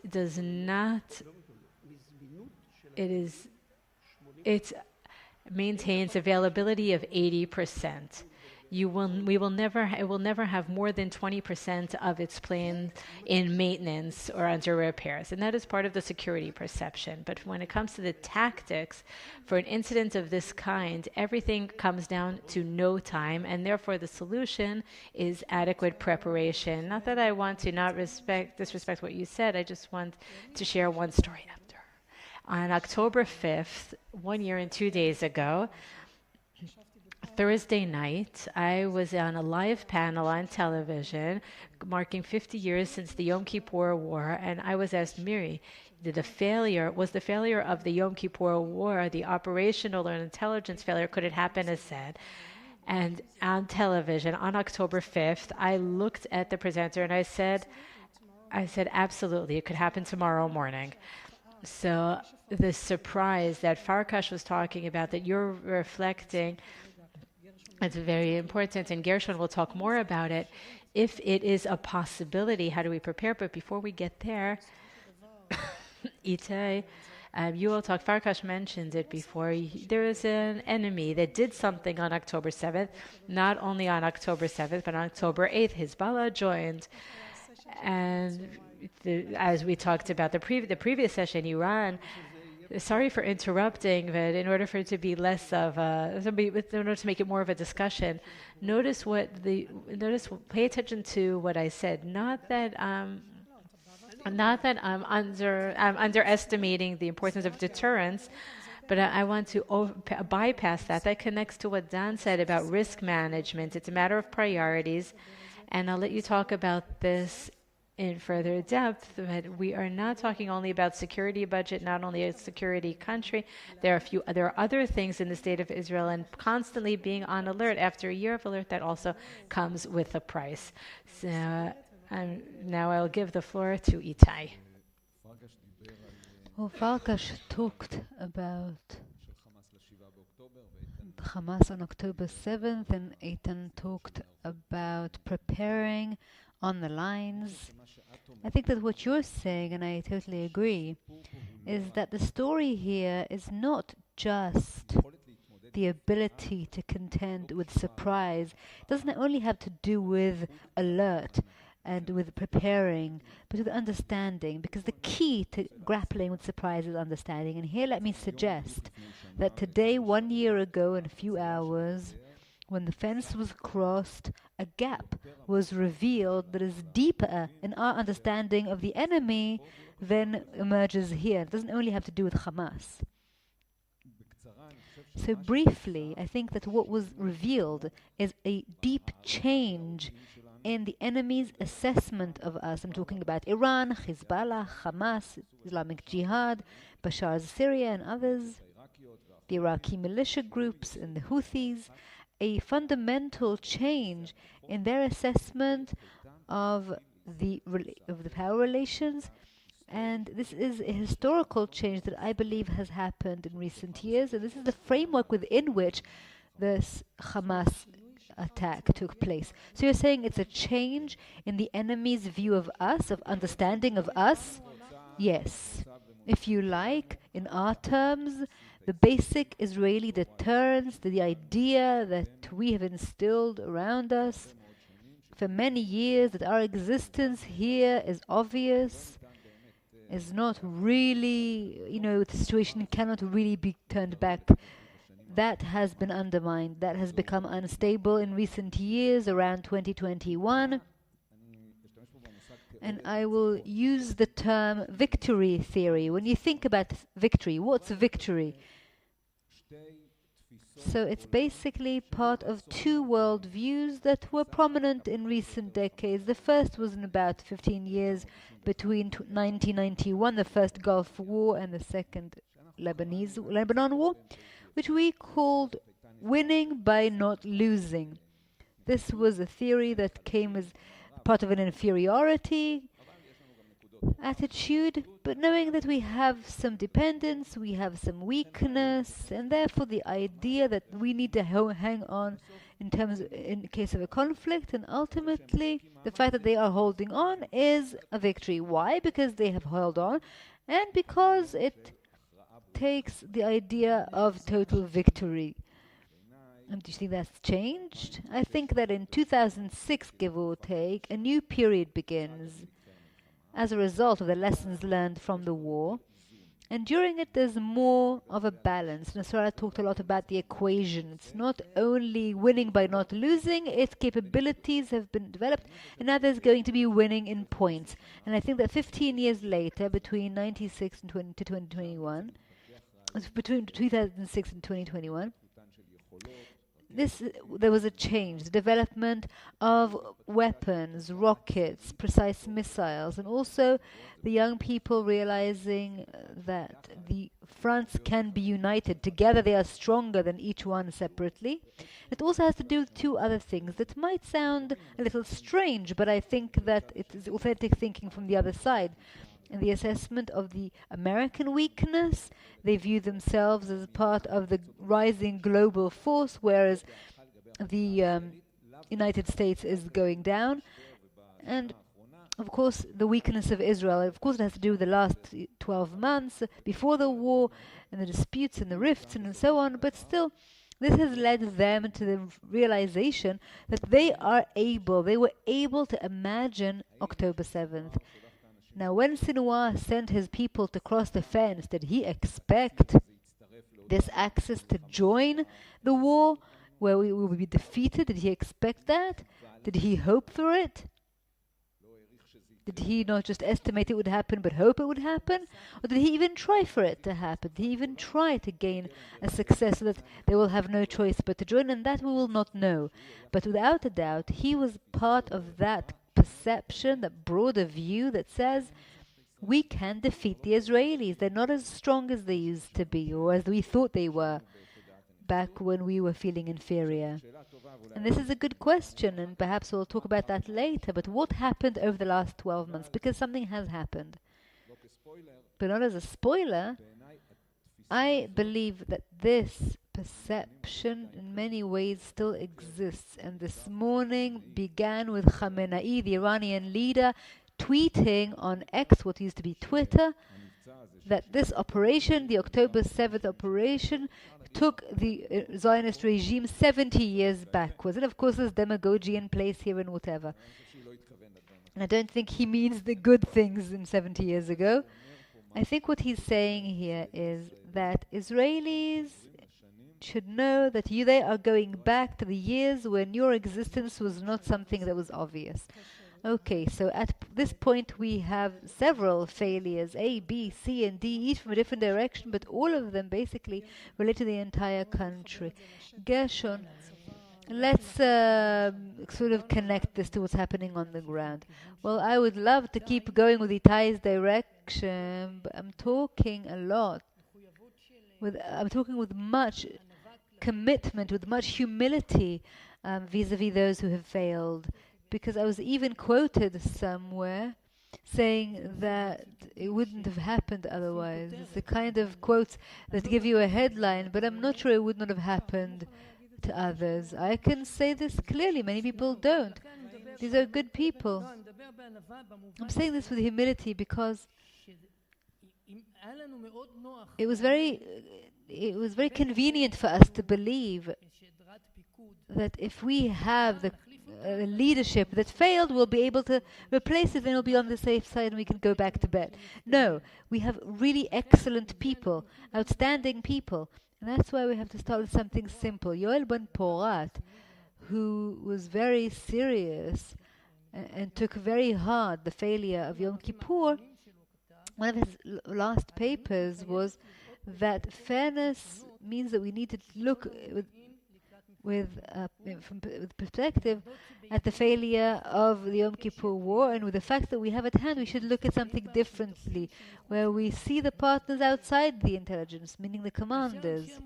When the intelligence officers believed it was unlikely that war will break out, they assumed knowingly and unknowingly that if they were mistaken, then at most war will break out, during which the Israeli IDF will be able to curb the Egyptian and Syrians. So their risk management, as Dan said, would be that if we made a mistake, okay, so we have a defense system in place. And this is the point of departure of the discussion we need to have. And it certainly will not stop here, and the IDF has started it. And I know that Finkel has already done this very profound sort of in-depth analysis. And the thing is that if there is no defense perception in the north and in the south, and in the north it's vis-a-vis Hezbollah, and in the south it's vis-a-vis the Gaza Strip, which means that the operative responsibility of commanders, that's where everything begins, and that's where the responsibility starts. And we need to say something that is very basic. Defense is uncertain, unlike offense. And offense is like a production line. You do 1, 2, then 3. Everyone knows what they need to do. But in defense, I don't know. I start off by assuming that things will happen that cannot be predicted. So it's like planning the unpredictable to plan the unknown, and that is what defense is all about. In practical terms, I went to the commander of the Golan division and I said, what happened to you in Gaza can now happen to you. Because the basis for defense is front forces and reserves. And reserves is the most important thing in defense, because the more things are uncertain, the more reserve is crucial. And we did not have reserves, and we also didn't have any of the other components. And I also talked to Aviv Kochavi about this, and I'm not trying to blame anyone, and certainly I'm not here as a witness to an investigation committee. But the camps like Kisufim, Sufa, and Nachal Oz, the military bases, were protected, but they weren't ready for war. They did not build a defense line there. They did not build a defense perception there. And if we talk about reserves, then we're talking about reserves on the division level, but I'm talking about the classic way of thinking of why was it not there? Not because they didn't read the book and let's replace them with someone who did read the book, but it's because at the basics of things, there didn't seem to be a need for this classic. And so I need a reserve that is beyond the division level, should be on the command level. I mean, imagine that the 162nd Division would have been in Tselim always.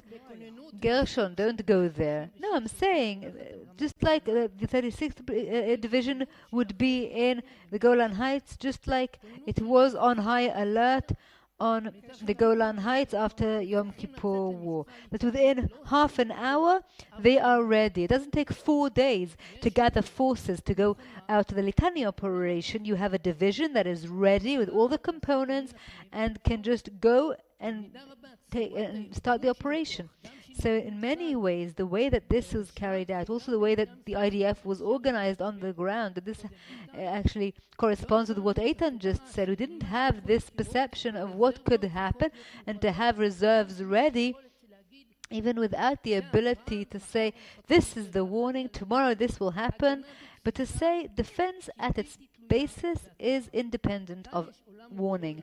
And this is a whole world that we can engage in. And another thing that I'm going to elaborate on later, neglecting spatial defense. When Ben Gurion built the idea of defense, they realized that the enemy could surprise us, and they saw the communities as a part of the defense. So it's not spatial defense. Spatial defense is a kibbutz that becomes an outpost. You're saying this looking ahead or looking in retrospect? You're saying this about the future or the past? I talked about this long before then, and the fact that we didn't want to have this spatial defense is because of a profound cultural change. When they said we don't want to have civilians sleeping with weapons under their bed, but the pioneers did that, because otherwise, why are they there? Okay, so to a large extent, Gershon, you're also talking about the challenge of the future. Let's give you each one phrase. We're not going to solve all the problems here, but let's each of you say one sentence. It's been a year since October 7th. It happened. Now let's look ahead. Dan, what would you want on the level that you're talking about to be done differently in the years to come? The crisis is deep, and it doesn't just have to do with the war and the army. The world has changed. The values have changed. The goals, the trust, the breaking of the security that we all thought we had. It's more than just the war. It began before then. I don't want to go into all of that. I don't want to talk politics, but we don't have the kind of leadership that thinks as I do. So what do you do now? I want to add another element. And I'm talking about the leadership. The public wants to believe, on the left wing and right wing, that the IDF is omnipotent. Give it budgets, give it money, give it weapons, the UN, the United States. But it's not true. The United States is much stronger than Al-Qaeda. And yet the Twin Towers fell. In asymmetric war, you don't measure power the same way. and capabilities the same way. And the question is, when you prepare for the future, is what's deterrence? You don't look at all the power you have compared to them, because the IDF gets 70, 80 billion shekel and Hamas has maybe 3%. So would they dare? No, in the symmetrical war era, from Al-Qaeda at 9/11, it's been a new world since then. And so the question that arose, and Eitan said as well, is had there been a defense, not a proper division, a whole division. It doesn't have to do with what Itai said, which is the change in the enemy. Okay, but really, it's not about what we didn't have. I don't think that we should overestimate our power, and we shouldn't underestimate the enemy. It's very important because it happened with them and we didn't understand. They changed their assessment and they built their power, their force. You remember? I remember the plans that we saw from Iran about how to destroy Israel. If we stop relying on myths and we start working within reality, and whether it's the political aspect, that we are in a completely different world right now, it wouldn't be good. What should we do? We should look around and see that we have been fighting the Arabs for 100 years and we have emerged well. Now it's Iran, Houthis is Iran, Hezbollah is Iran, Hamas is Iran. But Hezbollah are Arabs and Hamas are also Arabs. Okay, I don't want to open that up. It's a matter of security. If you want to build vis-a-vis the Iranians of power, let's say the regional coalition that, or the regional alliance that President Biden offered and we carelessly cast aside, and in war as well, I would want to know what's the plan, where are we headed? Today it's completely unclear. Okay, so let me take what you just said, Dan, that things are very unclear.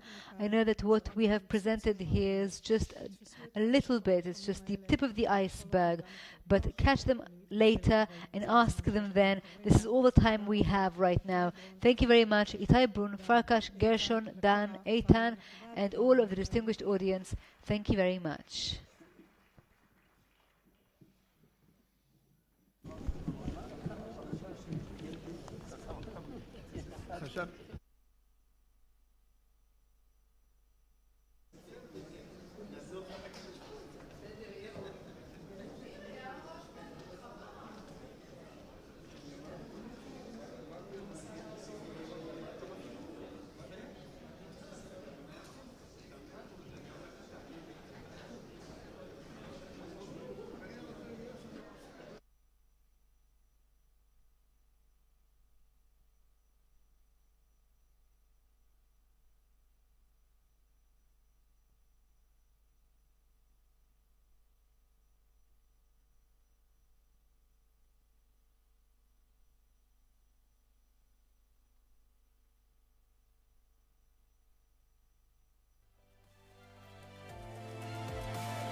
שלום לכולם, אני פרופסור יניב רוזנאי, כאן מאוניברסיטת רייכמן, ואני מאוד מתכבד להזמין את איילת שקד כאן לבמה לשיחה איתי, לשעבר שרת המשפטים וכיו"ר יו"ר קרדן נדל"ן.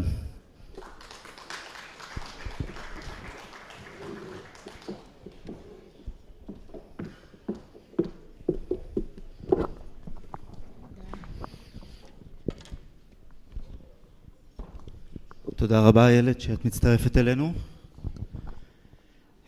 היום אנחנו לא נדבר על תיקונים חוקתיים לא חוקתיים או רפורמות במערכת המשפט, אלא נתמקד בביטחון ובטרור, ונתחיל אולי מהכבד אל הקל. איראן, כולנו נמצאים בהמתנה, אנחנו לא יודעים כל כך מה תהיה התגובה, מה לדעתך צריכה להיות התגובה הראויה של ישראל? טוב, אז אחר הצהריים טובים, אנחנו נמצאים ביום לא פשוט, אבל בתקופה לא פשוטה. ובאמת לפני שנה הותקפנו באכזריות על ידי ארגון טרור, והיום אנחנו מוצאים את עצמנו בעימות מול מה שנקרא ראש התמנון מול איראן. אני חושבת שהמתקפה האיראנית על מדינת ישראל הייתה המתקפה הגדולה ביותר בעולם של טילים בליסטיים. כ-200 טילים בליסטיים, והמתקפה הקודמת אז הם שלחו עלינו בערך 400 טילים. זה דבר שברור שאף מדינה ריבונית לא יכולה לעבור עליו ולא צריכה לעבור עליו לסדר היום. אבל אני חושבת שישראל צריכה לנצל את ההזדמנות הזאת, שיש לגיטימציה בינלאומית לפעולה, כדי לעשות את הדבר הנכון והמתבקש, וזה להשמיד את מתקני הגרעין. אני גם אסביר למה. תראו, ב7 באוקטובר, כל אחד מאיתנו הרגיש משהו. אני, כמי שישבה 6 שנים בקבינט, ומיליתי באמת תפקידים בכירים בישראל, אחד הדברים הראשונים שאמרתי לעצמי, זה מזל שלאיראן אין פצצה גרעינית. כי הייתה לנו הרגשה פעם ראשונה, אחרי הרבה מאוד שנים, שישראל נמצאת בסוג של סכנה קיומית. כל אחד חשב לעצמו מה היה קורה אם במקביל גם חיזבאללה היו תוקפים וערביי איו"ש היו תוקפים, ואם הייתה התקוממות של ערביי ישראל, וכולם הרגישו את הסכנה הזאת. אבל הסכנה אני חושבת שהדבר הכי מוחשי ש7 באוקטובר הראה לנו, זה שצריך להסתכל על יכולות ולא רק לפרש כוונות. ובוודאי שיש משטר שמאיים להשמיד אותך, ואם יש להם את היכולות להשמיד אותך, אז הם כנראה יפעלו. לחמאס אין את היכולות להשמיד אותנו, אבל הם איימו שהם יעשו בדיוק את זה. וכולם התעלמו מהאיומים ומהתיאורים ומהמודיעין, וחיו בקונספציה שהם מורתעים והם לא יעשו את זה. אז אחד הלקחים מה7 באוקטובר, זה שקודם כל צריך להתייחס ברצינות לאיומים, ודבר שני גם להתייחס ברצינות ליכולות. ואצלי השינוי שלי קרה, זה לא שינוי, כי תמיד חשבתי את זה, אבל זה היה מאוד מאוד בהיר בשבילי, שאי אפשר, שמדינת ישראל לא יכולה לחיות עם איראן גרעינית. ומה שקרה בתקופה האחרונה, זה שזרועות התמנון שאיראן טיפחה, הלכו ונחלשו. זאת אומרת, ישראל הלכה ופגעה ביכולות של החיזבאללה, וביכולות של החמאס. אם איראן טיפחה את החיזבאללה כל הזמן ליום הדין כדי להרתיע את ישראל לא לתקוף את מתקני הגרעין, אז אנחנו באמת בתגובות ופעולות נכונות נגד חיזבאללה החלשנו אותה משמעותית. ואנחנו צריכים לנצל את זה שאיראן חלשה משמעותית, ולנצל את זה שאנחנו יודעים ומבינים איך להתמודד עם מתקפת הטילים של איראן, ולנצל את זה שהעולם כן מבין שאנחנו צריכים לפעול, ולעשות מה שאנחנו יכולים כדי להשמיד את מתקני הגרעין. זה דבר שהוא נשמע לחלק מהאנשים מפחיד, אבל תמיד מה שאנחנו דוחים עכשיו יהיה הרבה יותר מסובך אחר כך. אם היינו מנסים להשמיד את מתקני הגרעין ב-2012, היום הייתה מציאות יותר פשוטה. ולכן לא צריך לדחות, אלא צריך לעשות. הדבר הנכון כמובן והאידיאלי היה לרתום את הקהילה הבינלאומית, ושארצות הברית תעשה את זה, או שתעשה את זה איתנו, כי זה לא עבודה שלנו. איראן גרעינית זה סכנה על כל העולם החופשי. איראן גרעינית תוביל אחר כך להתגרענות של כל המזרח התיכון. זו לא רק בעיה שלנו, אבל מי שאנחנו רואים שהאומות שצריכות לעשות את זה והמעצמות שצריכות לעשות את זה לא עושות את זה, עדיף שאנחנו נעשה את זה, מאשר נשכנע את עצמנו שזה לא הזמן ויהיה זמן מתאים יותר, כי לא יהיה זמן מתאים יותר. אז כפולו-אפ לעניין הזה, כי אני לא חושב שהשיקולים עד עכשיו לא יתקוף היו שיהיה זמן טוב יותר. השיקולים הם א', שלא בטוח שאנחנו יכולים בכלל מבצעית לעשות את זה, כי הם למדו את הלקח של עיראק בבניית הכור האטומי. שנית, שזה עשוי לתת להם הצדקה בדיוק להשגת נשק אטומי, כי הם יגידו, הנה, הוכחנו בדיוק בשביל זה, למען הגנה עצמית, אנחנו צריכים נשק אטומי. וגם ההשלכות יכולות להיות אולי מלחמה עולמית, האם אנחנו יכולים לקחת את זה? אתם יודעים, אומרים ההשלכות יכולות להיות מלחמה אזורית. אנחנו כבר במלחמה אזורית, זאת אומרת, זאת המציאות, אנחנו במלחמה מול החמאס, מול חיזבאללה, וכרגע מול איראן, כי אנחנו הותקפנו על ידי איראן. עכשיו, מה זה אזורית? לא, מלחמה עולמית, אני אומר, עם כניסה של רוסיה וסין אולי. לרוסיה, אתה יודע משהו שאני נפגשתי עם התובע הכללי של רוסיה, כשהייתי שרת משפטים, הוא אמר לי משהו מאוד נכון. מה שהכי חשוב לרוסיה זה האינטרסים של רוסיה. הוא אמר לי את זה בצורה זה גם הכי הגיוני כמובן. היה לנו איזה שיג ושיח על נושא מסוים. הוא אומר לי, בסוף מה שחשוב לרוסיה זה האינטרסים של רוסיה. ואני לא רואה כאן את האינטרסים של רוסיה משתלבים איזה מלחמה נוראה על ישראל. אז אני אומרת שוב, בסוף גם האזור, גם המדינות הסוניות, איחוד האמירויות וסעודיה ומצרים וירדן, גם הן רוצות בהחלשה של איראן. בעצם יש קואליציה אזורית נגד איראן. ואם אני אומרת שוב, אם אנחנו לא נעשה את זה עכשיו, אחר כך יהיה רק יותר קשה. ואתה לא צריך להגיד שאוקיי, זה ישכנע את איראן לייצר פצצה גרעינית, כי כבר יש להם, זאת האמת, יש להם מספיק אורניום, כולם יודעים, זה דבר שהוא public knowledge, יש להם מספיק אורניום בשביל אפילו יותר מפצצה אחת, וגם פורסם שעל פי המודיעין האמריקאי הם כבר עובדים על מערכת הנשק. אז הזמן שהיה בעשור הקודם, ב-2018 וב-2015, הזמן שהיה על סנקציות, והזמן שהיה למשא ומתן, והזמן שהיה לדיאלוג, והזמן שהיה לפתרונות דיפלומטיים, פשוט נגמר, זאת האמת. אפשר להסתכל האמת ומה שנקרא בעיניים ולמציאות נכוחה ולהבין שהזמן נגמר, ואפשר להמשיך לטמון את הראש בחול, כפי שאני אומרת, באמת הלקח מה-7 באוקטובר, היה לכולם קל להאמין שחמאס מורתע, והיה קל להאמין שאם באמת נתניהו יעביר להם את הכסף הקטרי, אז זה ירצה אותם, אבל זה לא טעם את המציאות. אז גם פה המציאות אומרת דבר אחד, איראן מאוד מאוד קרובה כבר לפצצה גרעינית שיכולה להגיע למדינת ישראל. יש להם אורניום, הם עובדים על מערכת ההנשקה, הם המציאו את האלגברה ומה פרסית, אל תשכחו, לא מדובר באנשים טיפשים, הם ייצרו פצצה די מהר, והזמן נגמר. אני חושב שהעמדה הזאת ברורה מאוד. אני רוצה לקחת רגע לנושא אחר. עכשיו התקיימה היום הצהריים ישיבת ממשלה, אני קיוויתי לפחות שאחד מהדברים שיצאו ממנה זה הודעה על הקמת ועדת חקירה ממלכתית. אנחנו שומעים... A national investigation committee. We hear a lot of arguments against a national inquiry committee. And it's a good time to mention that Justice Yitzhak Amit was given the role of acting head justice.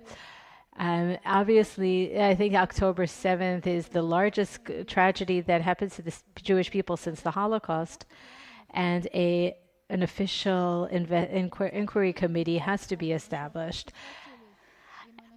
After talking to people who belong to the right-wing people who support the coalition, people have the sense of lack of confidence in the judicial system and in the acting head of the Supreme Court and Chief Justice, and they don't trust them to choose the members of the committee. So I think that if I was in that role and I saw the reality and the debates among the nation, I would say to the Prime Minister, let's choose a judge who will lead the committee. Let's find a candidate that we can all agree on, that someone that I can live with and someone that you can live with.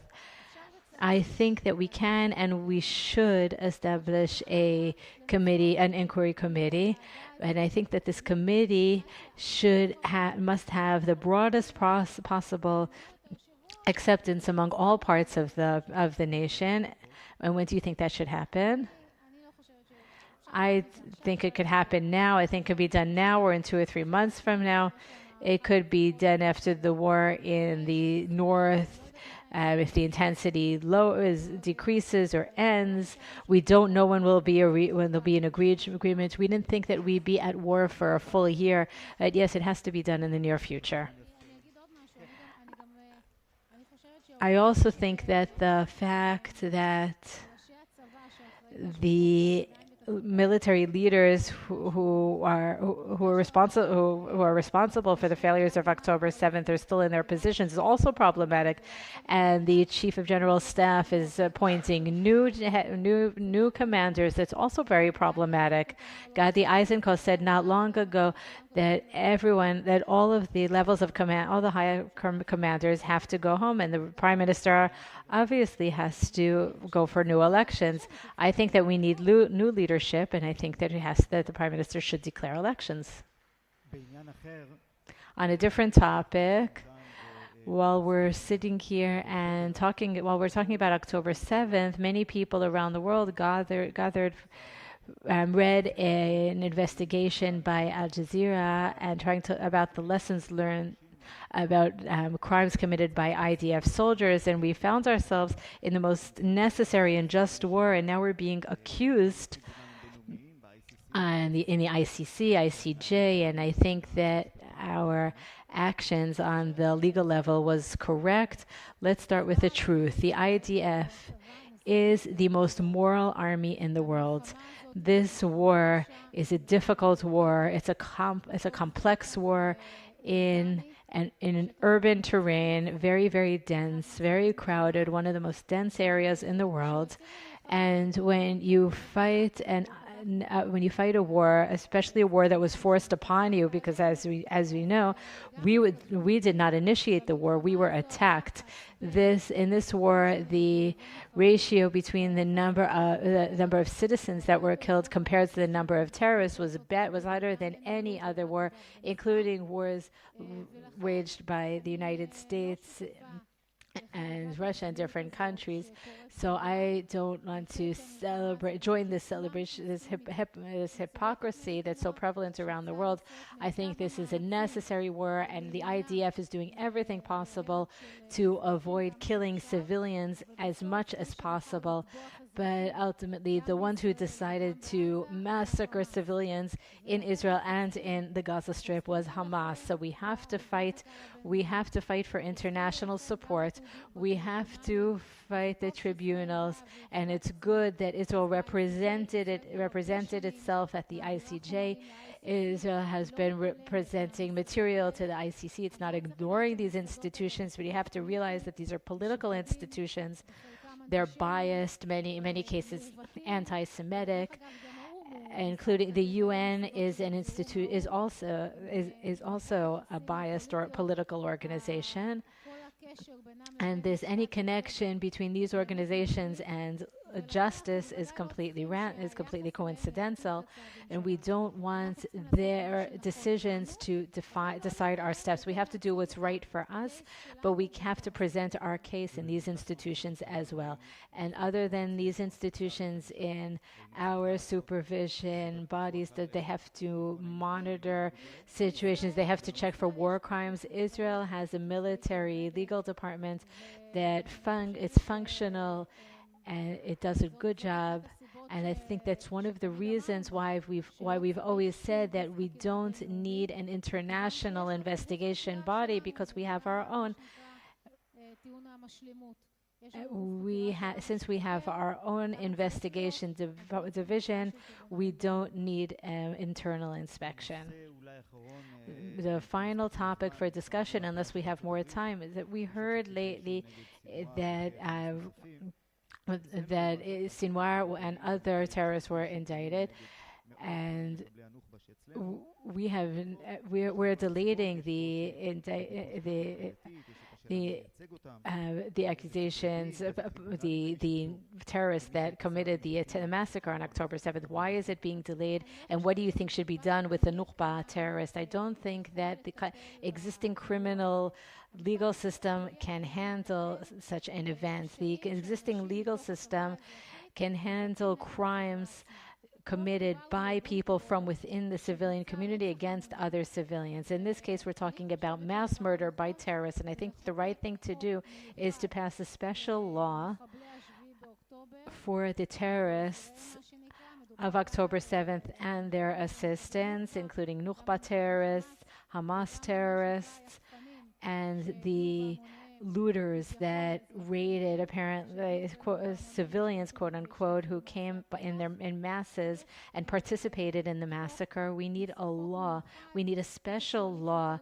We need a more expedited process that addresses the issue of the collective, because if you start putting each person individually on trial, it will be an endless process that will take years and we won't get anywhere. So it's a very, very unique situation that requires unprecedented measures. Nothing has been done yet, but I assume that when the war ends, based on the outcome, a law will be passed. And a special law can be passed even now, but ultimately there will be legal order. The existing legal order will not be able to cover the systemic murder and the horrific actions of the massacre of October 7th. You were chair of the committee for sharing the burden. What do you think should be the solution regarding recruiting the ultra-Orthodox population? I led the recruitment law of 2014, and until October 7th, when I saw that nothing was happening, I reached the conclusion that it makes sense to give everyone an exemption, and so they can go out and start working. But since October 7th, it's become clear that that a small army is not enough. We need a large army. We're losing soldiers all the time, and we can't tolerate a situation in which such a big part of society will not play a part in this situation. So the situation cannot remain as it was. I think the right thing to do is not to pass new laws, but rather to continue to send recruitment letters and to start acting in accordance with the law against people who do not enlist. And right now all that is done is allowing people not to show up. Thank you very much, Ayelet.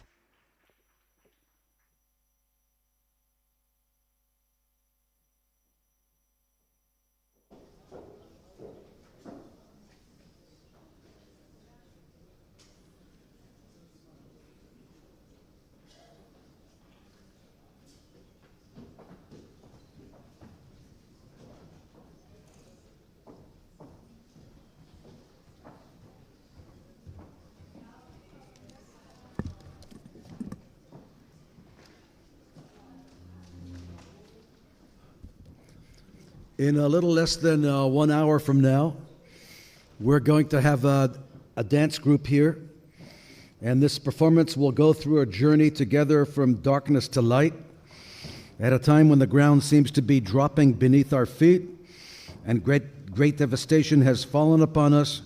We take a break to breathe and dance, to find the small bit of light we all need.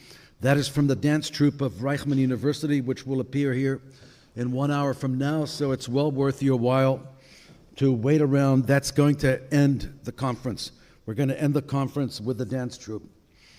And it's now my greatest honor to welcome member of the Knesset, Gadi Eisenkot, to the podium. Member of the Knesset, Gadi Eisenkot, the former chief of staff of the IDF, is a member of the National Unity Party in the 25th Knesset. He was the chief of staff of the IDF. His career included Deputy Chief of Staff, Commander of the Northern Command and West Bank Division, and Head of the Operations Division.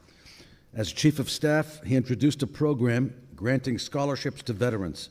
His public roles after his IDF career include the chairman of the Yad Ben-Gurion and being an elected member of the Knesset. Member of the Knesset, Eisenkot, the floor is yours.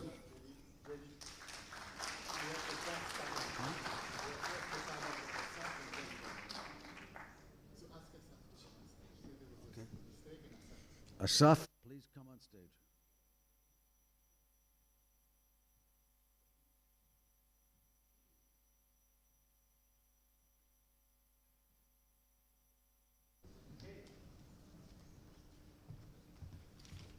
Okay, for the next panel, may I please invite to the stage Michael Rimmel, Ambassador Tsanchev, and Dr. Javedanfa.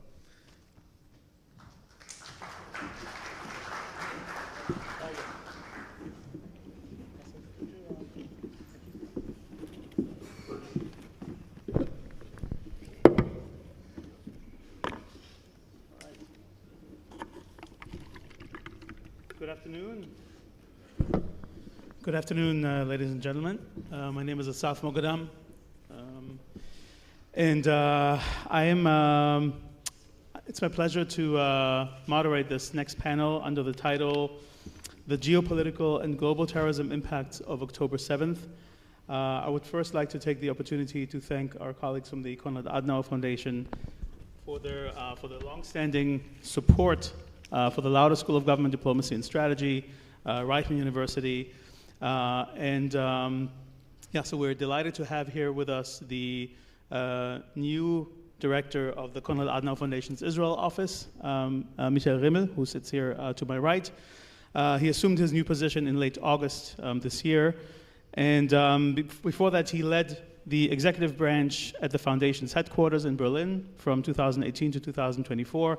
He has experience in German politics, having worked as senior advisor to the president of the German parliament and deputy head of the presidential office from 2012 to 2018.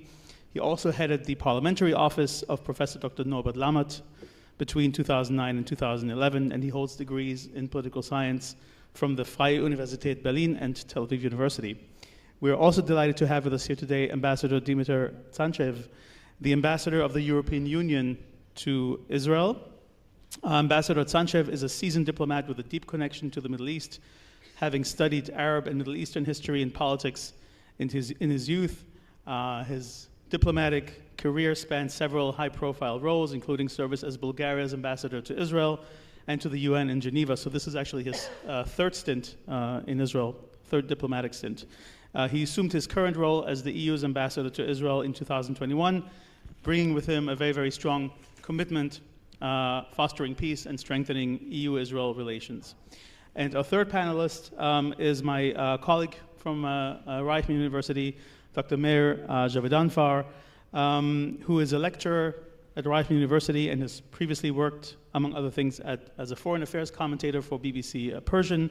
He's the co-author with Yossi Melman of The Nuclear Sphinx of Tehran, Mahmoud Ahmadinejad and the State of Iran.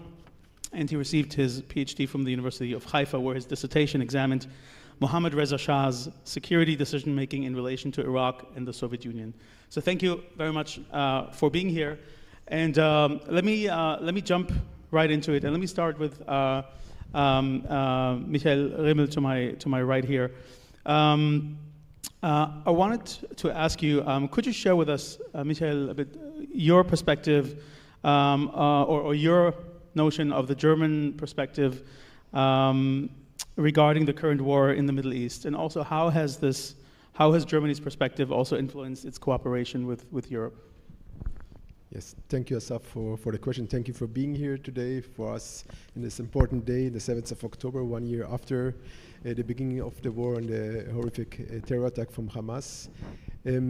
Germany looks at Israel as an important ally, important friend in the Middle East, in the world, of course. And after the 7th of October, all the German politicians, all the German politics, of course, try to find ways to continue the relationship, to build it up, to help where they can, not only politicians, also in other assignments and other levels of the country. We heard today already Olaf Linder speaking here and Thomas Haldenwang, which also represent different authorities in Germany. So there were a lot of build-up, a lot of continuous efforts to help Israel in this situation. And I think if you go to the German Bundestag, shortly after the 7th of October, there was a resolution where all the parties did it together, but which is quite unusual in German politicians or politics to happen. So there were a lot of efforts to build up the relationship. It, of course, after a year, after the 7th of October, it changed a little bit. The German politics is still very aligned with Israeli politics, but of course there is also criticism about the way the war is being dealt with, what is happening in Gaza. You probably heard the foreign minister of Germany speaking about it a few times. Not all of us are have the same ideas as she has, but it's something that we hear more and more in German politics.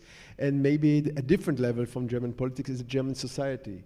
And in the German society, we see, of course, before the 7th of October, but also since the 7th of October, more and more criticism and a negative point of view on Israeli politics, society, not as at all, but there is a negative point of view. And there's a lot of surveys being dealt in this situation, so you see a lot of negative build-up in Germany towards Israel. And as we know, in Israel, it's the opposite. More Israelis look positively on Germany, and this is something that we also in the Konrad-Adenauer Foundation try to work on.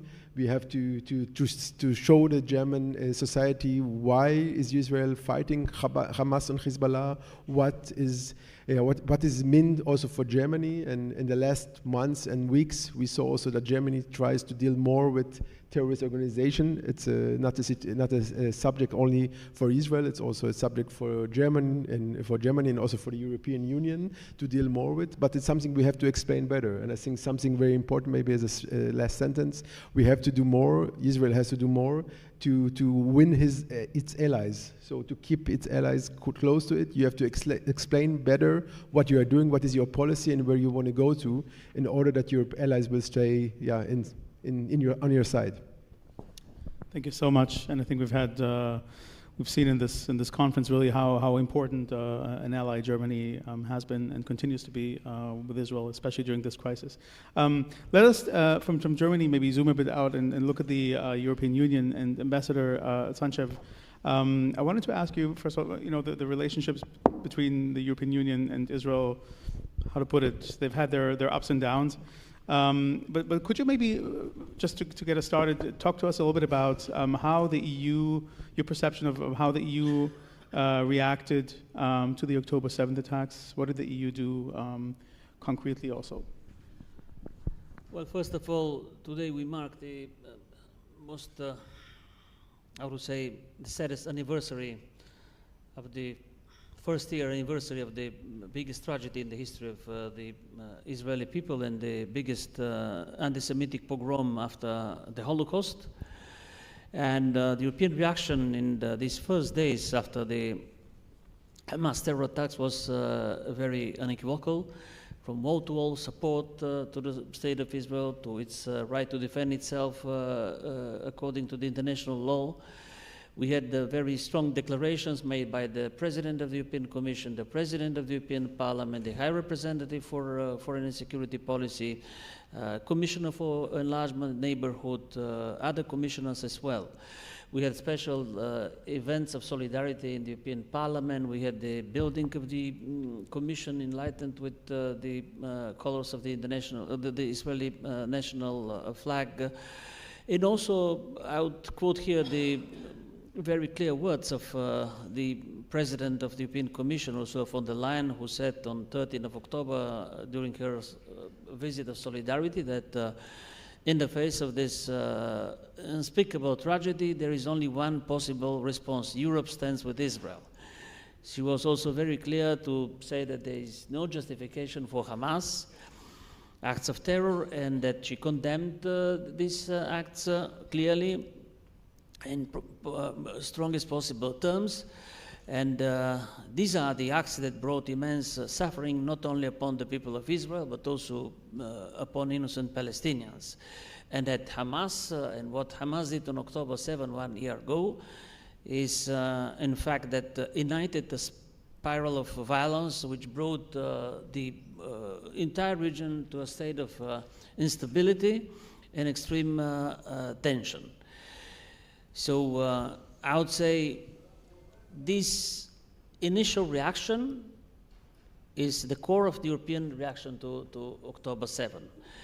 Of course, during the last 1 year, we also expressed our concerns related to the humanitarian situation in Gaza and the impact of this on the prospects of the two-state solution and the prospects of finding a solution which will allow the state of Israel to exist in peace and security with its neighbors and along with a Palestinian state by its side. But our position is very clear. It has been also confirmed with regard to other threats, security threats that the state of Israel faced in the last 1 year. The two Iranian attacks, which were unprecedented in October and on in the 1st of October and in April 13, where we condemned these attacks once again, and we also reaffirmed our commitment to Israel's security. Thank you so much, Ambassador. Mayor, so, you know, we're obviously now in a situation, Iran is currently, seems to be awaiting a retaliatory strike by the Israelis, right, in response to their missile attack. And meanwhile, the Iranian regime has said that it has kind of boxed itself into a response by saying that it will, in any event, respond militarily to the Israeli response. Can you take us, and you're very, very familiar with Iran, you've lived there until shortly after your bar mitzvah, and can you take us a little bit into the heads of the Iranian decision makers? Is there any method to this apparent madness? Is there any strategic thinking behind, you know, Iran seeming to kind of constantly climbing the escalatory ladder? Is there any strategy behind it? Good afternoon. Thank you for the invitation to be on this, and thank you for allowing me to be on this distinguished panel. Iran was surprised by the October 7th attack by Hamas. The Iranians, it seems to me, were not aware that Hamas wanted to carry out such an attack.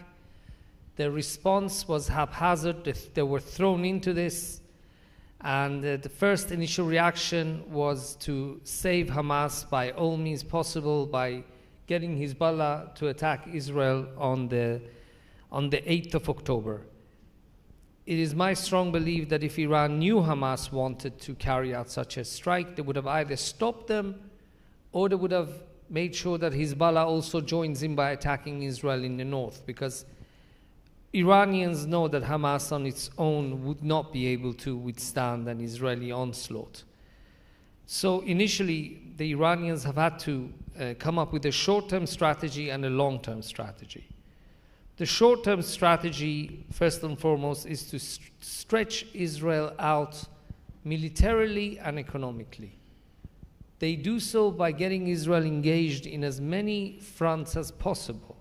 First, this is why they introduced Hezbollah to the war, in order to pull away Israeli forces from the border with Gaza and to stretch Israel's military capabilities and also economic capabilities. This is also why the Iranians brought into the equation attacks by Shia militia from Iraq. And of course, let's not forget the Houthis. So first and foremost, it's to stretch out Israel as much as possible so that Israel is weakened to the point where it agrees the new rules of the game dictated to it by Iran's proxies. Also, Iran wants to reestablish its deterrence. Iranians believe Iranian hardliners who are in charge of the regime. In Iran, we have a dual system of government and regime, but of course they're not equal. The government is subservient to the regime, and the regime feels that Israel is not deterred. This is why they've attacked us twice using missiles and drones. They feel that Israel, according to foreign publications, killed Ismail Haniyeh in Tehran. Israel has been involved in killing Iranian IRGC officials around the region. It even went as far as killing Sheikh Hassan Nasrallah. They feel that the Israelis have no fear. They're not deterred. So it's very important for the Islamic Republic of Iran to reestablish deterrence through direct attacks. Now, of course, I'm not going to tell you that this was not without opposition in Iran. Some people in Iran believe, excuse me, we don't have the economy to go into a war with Iraq. And there's another interesting argument in Iran. Excuse me, who's proxy? Hezbollah is supposed to be our proxy. Hezbollah is supposed to fight for us. And now we are entering war against Israel for Hezbollah? So whose proxy is, are we Hezbollah's proxy? Or is Hezbollah our proxy? Because in the proxy model, it's the whole reason we have a proxy is that they attack the enemy, not us.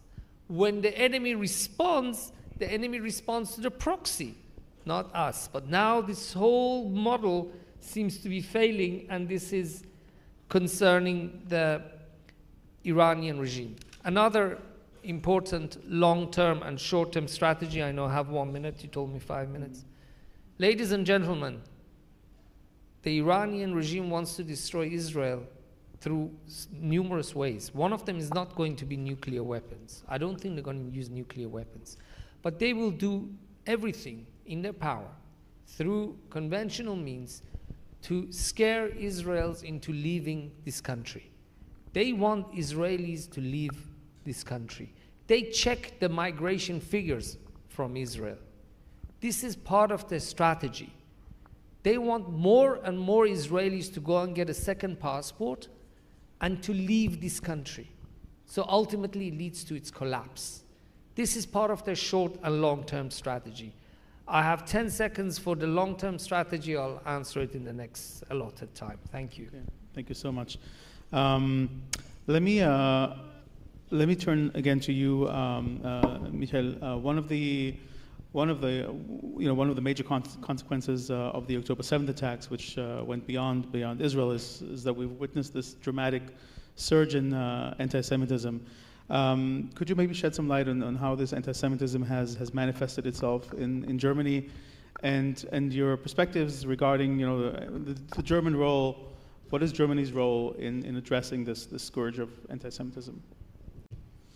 Of course, for Germany, fighting anti-Semitism is one of the core elements of the country itself. If there are some learnings from the Holocaust and from the Second World War, is that anti-Semitism is not acceptable in any kind of way. And I think there are no many countries in the world that are dealing with anti-Semitism in the way Germany is dealing with. And still we have problems. As we see, you see the pro-Palestinian demonstration in Germany. There were some yesterday, there are some today.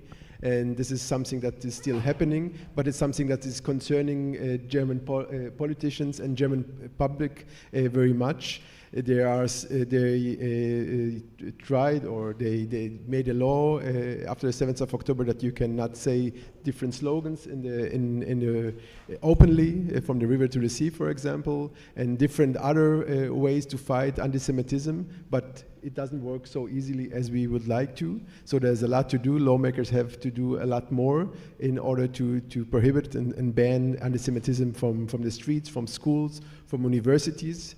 And we have a lot of struggles. Of course, one major subject in German politics is in the moment the illegal immigration to Germany and to Europe. Maybe some of you already saw the last election that we have in some countries inside of Germany where the right-wing extremists won the elections, also the left extremist populist parties win the election, and one of the main issues why they win those elections is the illegal immigration and the implication it has on society. And this is something that will stay a major issue in German politics. We have to, the lawmakers have to fight more against it, may have to find different ways. And I think one way to fight it is to bring more German young people to Israel, to make more encounters with Jewish people, with Israeli people. The Jewish German the community is very small. There is maybe 100,000 officially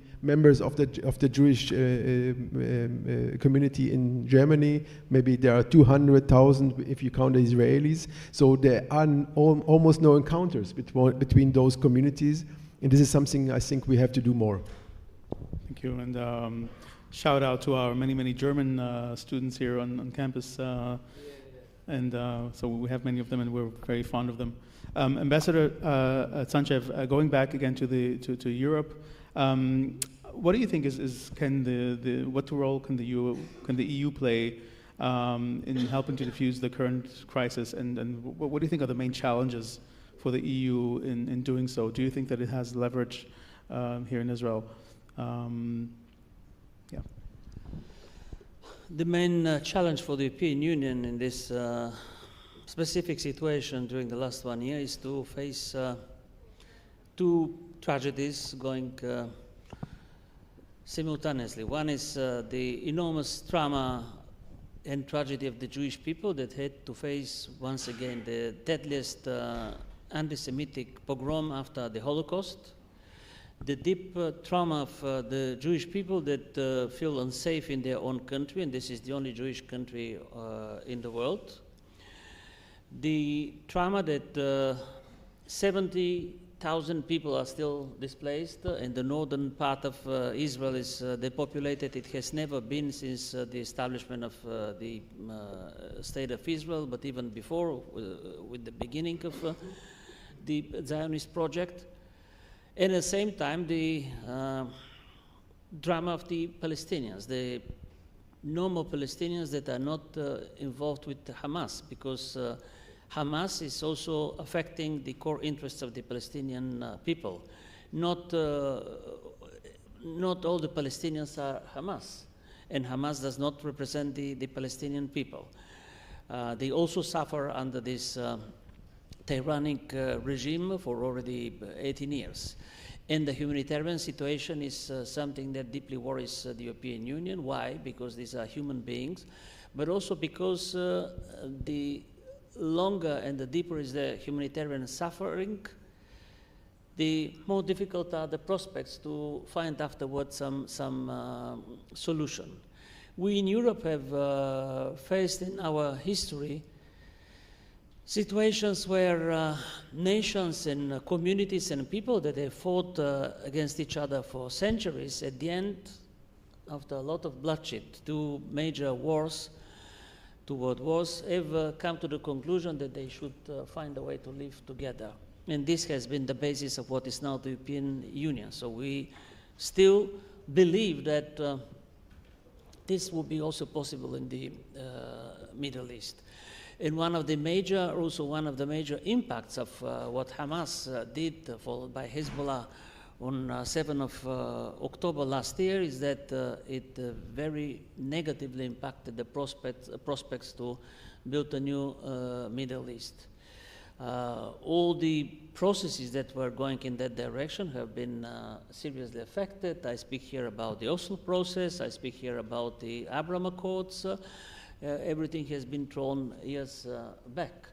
And as we support the two-state solution, we believe that at some point, after the two sides will overcome the trauma, it will take time. Of course, we are not blind, and if we see, and I'm talking every day with the Israelis on the street, average Israeli people, and I see how they suffer with what has fallen on their heads in this last year. But after the trauma is over, I believe the two communities will again start seeking how they can live together. And this is our biggest challenge, how to approach these two communities with keeping our ties strong with both of them.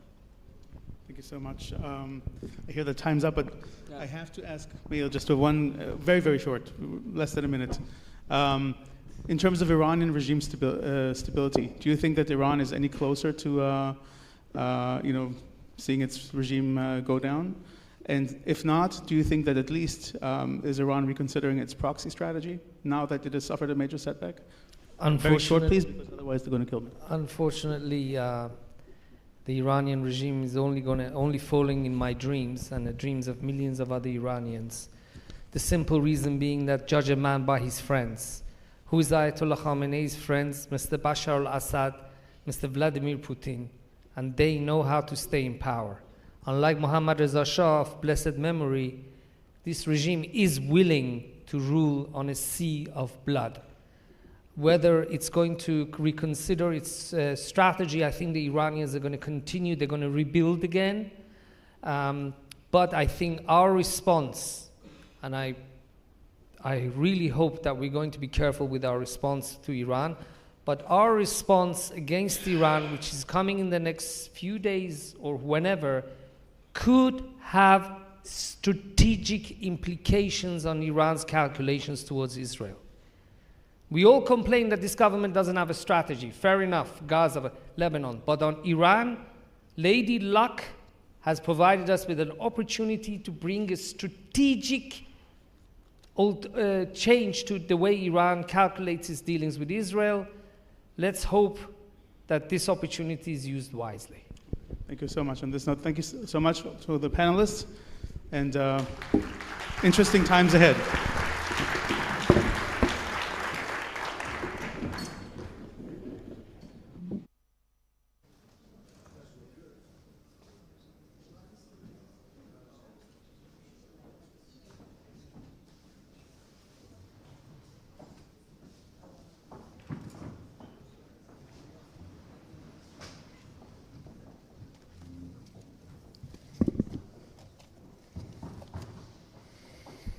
As I said before, the dance troupe will begin in about 40 minutes. Between then and now, we will have Gadi Eisenkot and we will have Robert Wells as we come to the end of our conference. It is now my great honor to welcome member of the Knesset Gadi Eisenkot to the podium. Member of the Knesset Gadi Eisenkot, the former Chief of Staff of the IDF, is a member of the National Unity Party. In the 25th Knesset, he was the Chief of Staff of the IDF. His career included Deputy Chief of Staff, Commander of the Northern Command and West Bank Division, and Head of the Operations Division. As Chief of Staff, he introduced a program granting scholarships to veterans. His public roles after his IDF career include the chairman of Yad Ben-Gurion and being elected a member of the Knesset. The floor is yours, member of the Knesset, Eisenkot.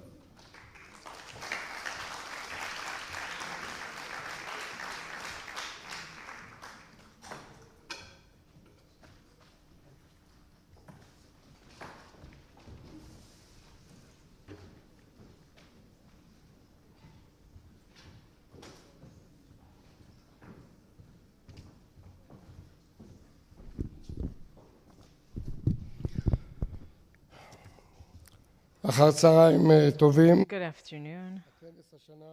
This year's conference is being held after the largest failure in the history of the State of Israel, an intelligence, operational, political catastrophe that is greater than the failure that my generation faced 50 years ago during the Yom Kippur War. Over the last month, we've seen exceptional operational activity, and this recovery is something that we should not take for granted. We see action both in Lebanon and in the Gaza Strip and against more distant threats, and this is something that it deserves that should be commended. That we have to remember that that a defeat to our weakest enemy in one region led to battles against 7 different countries and had enormous implications for the entire region and the world. The State of Israel has 4 ongoing threats, and these are the threats that I think will remain with us for the foreseeable future. The situation that we created in 2005 that we defined is the Iranian desire to achieve nuclear weapons and achieve regional hegemony. The next threat is that of the militaries in Syria at the first level, and the third third threat, which has a soft name but is very concerning for us for quite some time, the sub-conventional warfare, new types of terror, and the missile capabilities, drones, cybernetic attacks, and terror, and classic terror. And just to think that last week 181 ballistic missiles were fired or launched at Israel and not a single Israeli was killed, but in Jaffa 7 Israelis were murdered in a conventional terror attack. The fourth threat is posed by countries and organizations on the cybernet level. It is a growing threat that requires enormous resources. The common denominator between all four threats and the 7 active arenas today is Iran. Funding, training, and capabilities all come from Iran, and in many cases they are responsible for command and control. In Lebanon, in Syria, in Iraq, in Yemen, pouring enormous sums of money into the Gaza Strip, $40 billion for Hamas, 70 for PIJ, and enormous millions for Hezbollah and for other enemies, smuggling weapons into the Gaza Strip as well. The state of Israel had no choice. Was forced in the past and in the future to contend with these 4 threats, and these have implications for the structure of the Israeli army, for the security perception that we don't have budgets, focus, and where to focus our attention. After the surprise attack on October 7th, the question we must ask is whether this was a collapse of the Israeli strategy or a series of failures that were difficult to imagine, but obviously happened, failures in intelligence and in other areas. But when I look back, I don't look at Pearl Harbor, Barbarossa, or the Yom Kippur War. I look at 2 threats that we've been contending with for the last decade or decade and a half, and should have been a warning sign for the intelligence community, for the military, and for anyone who is involved in Israel's national security. The first incident was the one in Syria, the construction of a nuclear weapons that in a country that we have excellent intelligence coverage of, and then we discover in 2007 that there's a nuclear reactor about to become operational, about to become a hot reactor in a country where we have intelligence coverage, we collect intelligence from all directions, and it was constructed right in front of our faces, but we disrupted it, we destroyed it really just at the last minute, and because it wouldn't have taken very long to make this reactor impossible to attack. And the question is, how did that happen? And then there was the second incident that I could talk about. The first I was the commander of the Northern District, and the second as the General Chief of Staff. Just a few weeks before I took that position, the head of intelligence showed me all of the pieces of the puzzle that came together. Iran's plans, the plans of Iran, the Quds Force, and Hezbollah to conquer the Galilee. It happened at the end of 2014, and he presented a plan that they had been working on since 2003 with Iranian financing to develop a plan that they defined as a plan for the future generations that will remove Israel from the historical path, to do to the Jews what Salah ad-Din did to the Crusaders. And they drafted a very ambitious plan to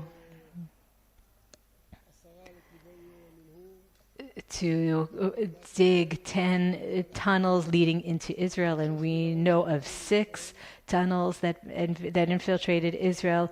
The idea was to take the Radwan forest that we're all familiar with, and to take it secretly to the border with Israel, within a kilometer or 2 from Israel, covertly, and then within 1 hour they would invade Israel and begin the war with 5,000 Radwan warriors in Metula, Shlomi, and in other places begin with artillery fire against the Hermon and other places, and then thousands of combatants would invade Israel by land and by air in order to conquer the Galilee. We are familiar with a film that they prepared a year before, a psychological warfare film in which they showed how they conquer the Galilee and Metula 1 year later. It was supported by the intelligence, and we discovered that a program was formulated in which enormous resources and technologies were invested. And I imagined the Iranian arm coming from all the countries surrounding Israel and invading our country.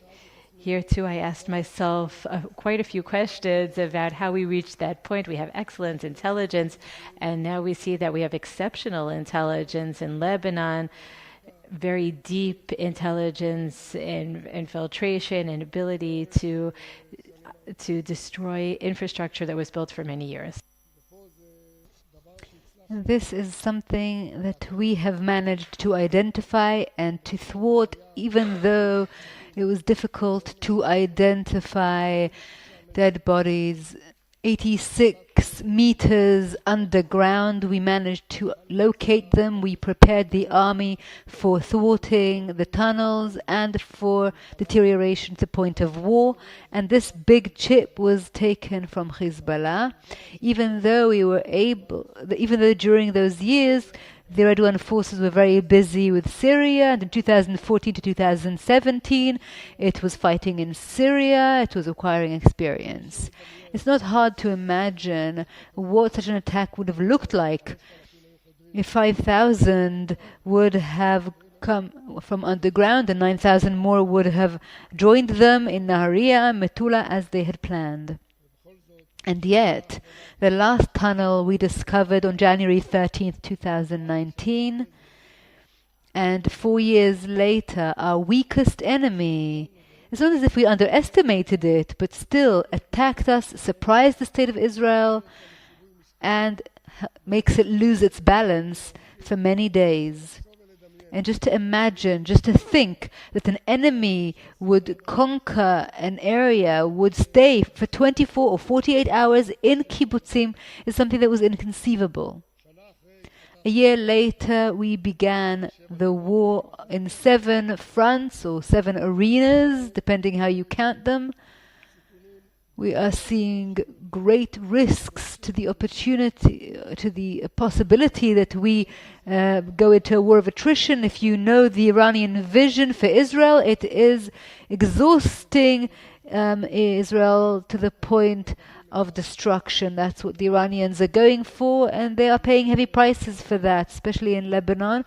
In Iran, the prices are simpler. Until now, they haven't paid too heavy a price. But in my understanding, they are pursuing the continued ongoing war of attrition with Israel, and they will do everything in their power to prevent the collapse of its largest ally, which is the Shiites in Lebanon. And there are also opportunities for strategic improvement, just as after any other war with for Israel. And the question is, how will we build the Israeli strategy after this great shock, the terrible price, and this complex modus operandi? We have gone back to the kind of discourse that has been characteristic of Israel in the first decades. We talked about negative asymmetry on the ground in resources and population. And now the question is, can we enter a war of attrition that is long, or do we strive for prominent military achievements and come from a place of power in order to end this, in order to achieve the goals of the war and to improve Israel's strategic status for the long term? And it is my understanding, and here I would like to move on to 5 key insights, that a year after this murderous attack, a military achievement was achieved that we should really be presenting in the next few weeks. Especially, we should intensify it vis-a-vis Lebanon, the ability to intensify it, to target the core areas, and after 18 years following the post-trauma from the Second Lebanon War, where we didn't have enough intelligence, where our operative plans were not good enough, where our ability to defend from a multi-layered perspective was not in place, the assault ability that has been improved, we are able to attack several sites at the same time or during the same day, and the ability to have a ground operation. I hope we will be able to take initiative and to do so from a place of power, from a position of power. And here, this is where the second insight comes into play, where the basic principle of ending a war early because of the character of the State of Israel is still true for anyone who is tempted to conduct long wars following the October 7th trauma. It is still the right thing for Israel to do, to reach a victory and to do it in the shortest time possible,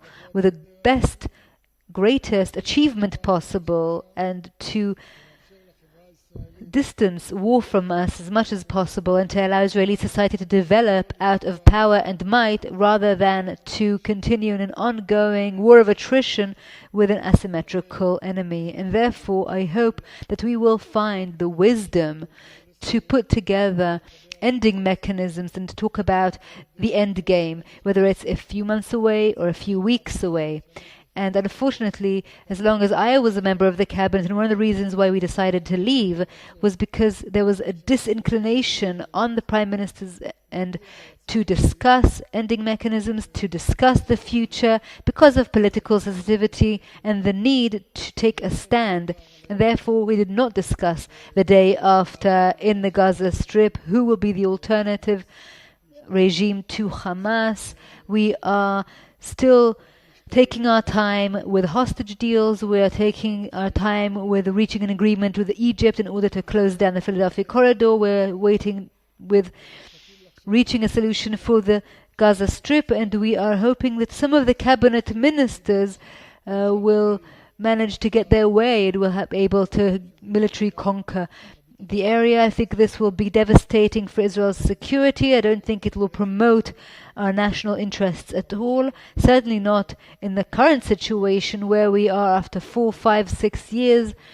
And in Lebanon, and I can compare because I was head of operations in the previous war, the achievements are much bigger, thanks to intelligence, thanks to our capabilities that we have developed since then, and we can now promote an arrangement, an agreement that we would not have been able to promote then. 1701 and 1559, and to make sure that this time Hezbollah is demilitarized, it is north of the Litani, it is not in the open areas, and implementation is enforcement is much more is much stronger. UNIFIL will be much stronger. The Lebanese army will take responsibility, and above all, the way that we will decide to take action against any disruptions. The third point is being realistic. It's understanding that there are some things we know how to do, and there are some things, some areas where we need to cooperate, especially with our greatest ally, the United States, but also with the moderate Sunni camp, in order to stop Iran from becoming nuclear and to reduce the negative regional impact it has.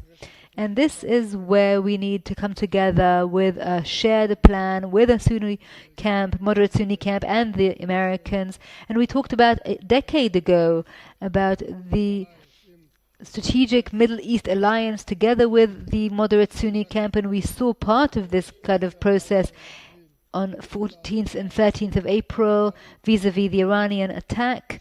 And now, after the Israeli deterrence has been restored, I think it is important, I think it is required, and we can find shared interests with moderate Sunni states, and perhaps even take another step toward promoting normalization with Saudi Arabia, which was the overarching goal that Prime Minister Netanyahu had when he entered office as Prime Minister in the latest government. My understanding is that this event is one that takes between 3 and 7 years, especially to get to returning the hostages as quickly as possible, demilitarization in exchange for rehabilitation, changing the regime, replacing the regime, Hamas regime in the Gaza Strip, so that Israel will have responsibility on the security level in the Gaza Strip for years to come, but the governing should be in the hands of international organizations, the Arab community, with Egyptian dominance, and it shouldn't be the Israelis' responsibility. And for anyone planning and hoping to have a military regime in the Gaza Strip and to take responsibility over it, already Israel is 100% responsible for the Gaza Strip. We are controlling the entire contour. It is not great for our national interests, the desire to focus our military efforts on our largest threat, Iran, and therefore brave steps must be taken despite coalition pressures. And the final point, and I think it is actually the most important, is the need to look inwards into Israeli society and to ask ourselves, what has brought to that boldness? What has led Hamas to dare to attack? As you remember, the intelligence corps has issued several warnings to the Prime Minister, showing that Israel was perceived in the region in a certain way. And this basic deterrence that allows Israel to develop and to thrive despite the threats posed to it is the basic threat that relies on 3 legs. The first is the fact that Israel seemed, in the eyes of its enemies, as invincible, as having military force that is very significant, and anyone who messes with us pays a price. The second component is Israeli society and its solidarity, which has been hit hard. And the third point is being an ally of the United States. It is a force multiplier. And I can tell you that on August 16th, 2023, as head of the subcommittee of the Security and Foreign Affairs, I did not write an intelligence warning to Prime Minister, but a strategic one where I warned him of the way that the IDF and Israel were seen in the eyes of our enemies, and also our solidarity and IDF's ability to ensure civilian safety and to win a war. Unfortunately, 6 weeks later, this war broke out. I think we can correct this after having achieved the military aims in the near future, must go through investigations in the IDF, through a state investigation committee that will look into October 7th and will look into the week before, the month before, and see, and from February 16th, 2015, which is the day I became Chief of General Staff, the trust in the Israeli public has been hit hard, and therefore I want to draw a distinction between appointed leaders and those who have not been appointed. Anyone between the head of the division, the commander of the division, the Prime Minister, should go home. And since the Prime Minister is an elected official, he needs to go to elections, and he needs to ask for the public trust again after the failure of October 7th. That he is directly responsible for.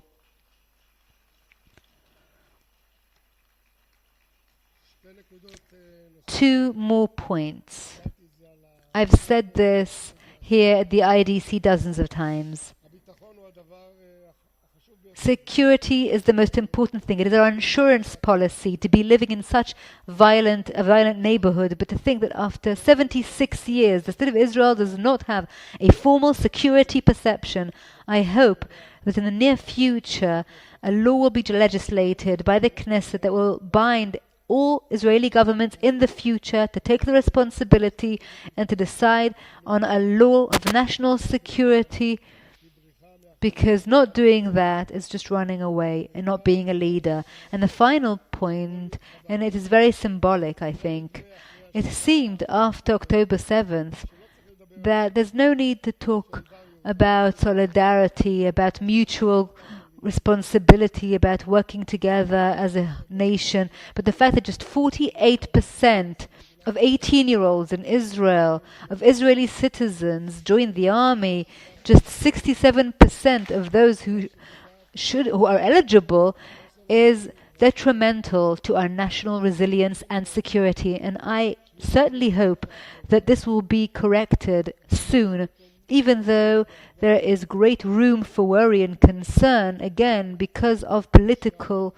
conditions, and that there will be an enlistment law passed that will reflect unity and solidarity in a reality that is not easy and will remain so in the next few years for either military service or national service. If a law of this kind will not be passed because of political reasons, that will be subversive, that will undermine the stability of the state of Israel, and I hope that it will be passed, and then there will be some correction, some repair, some reflection of the mutual responsibility and solidarity that Israeli society needs now more than ever, especially since the events of October 7th. Thank you very much.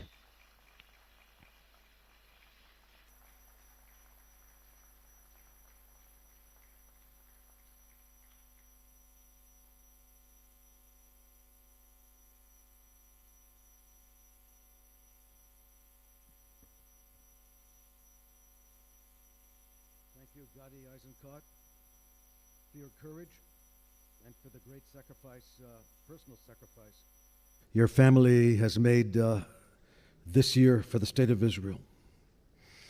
I'm honored to welcome Mr. Robert R. Wells, Executive Assistant Director, EAD, of the FBI's National Security Branch.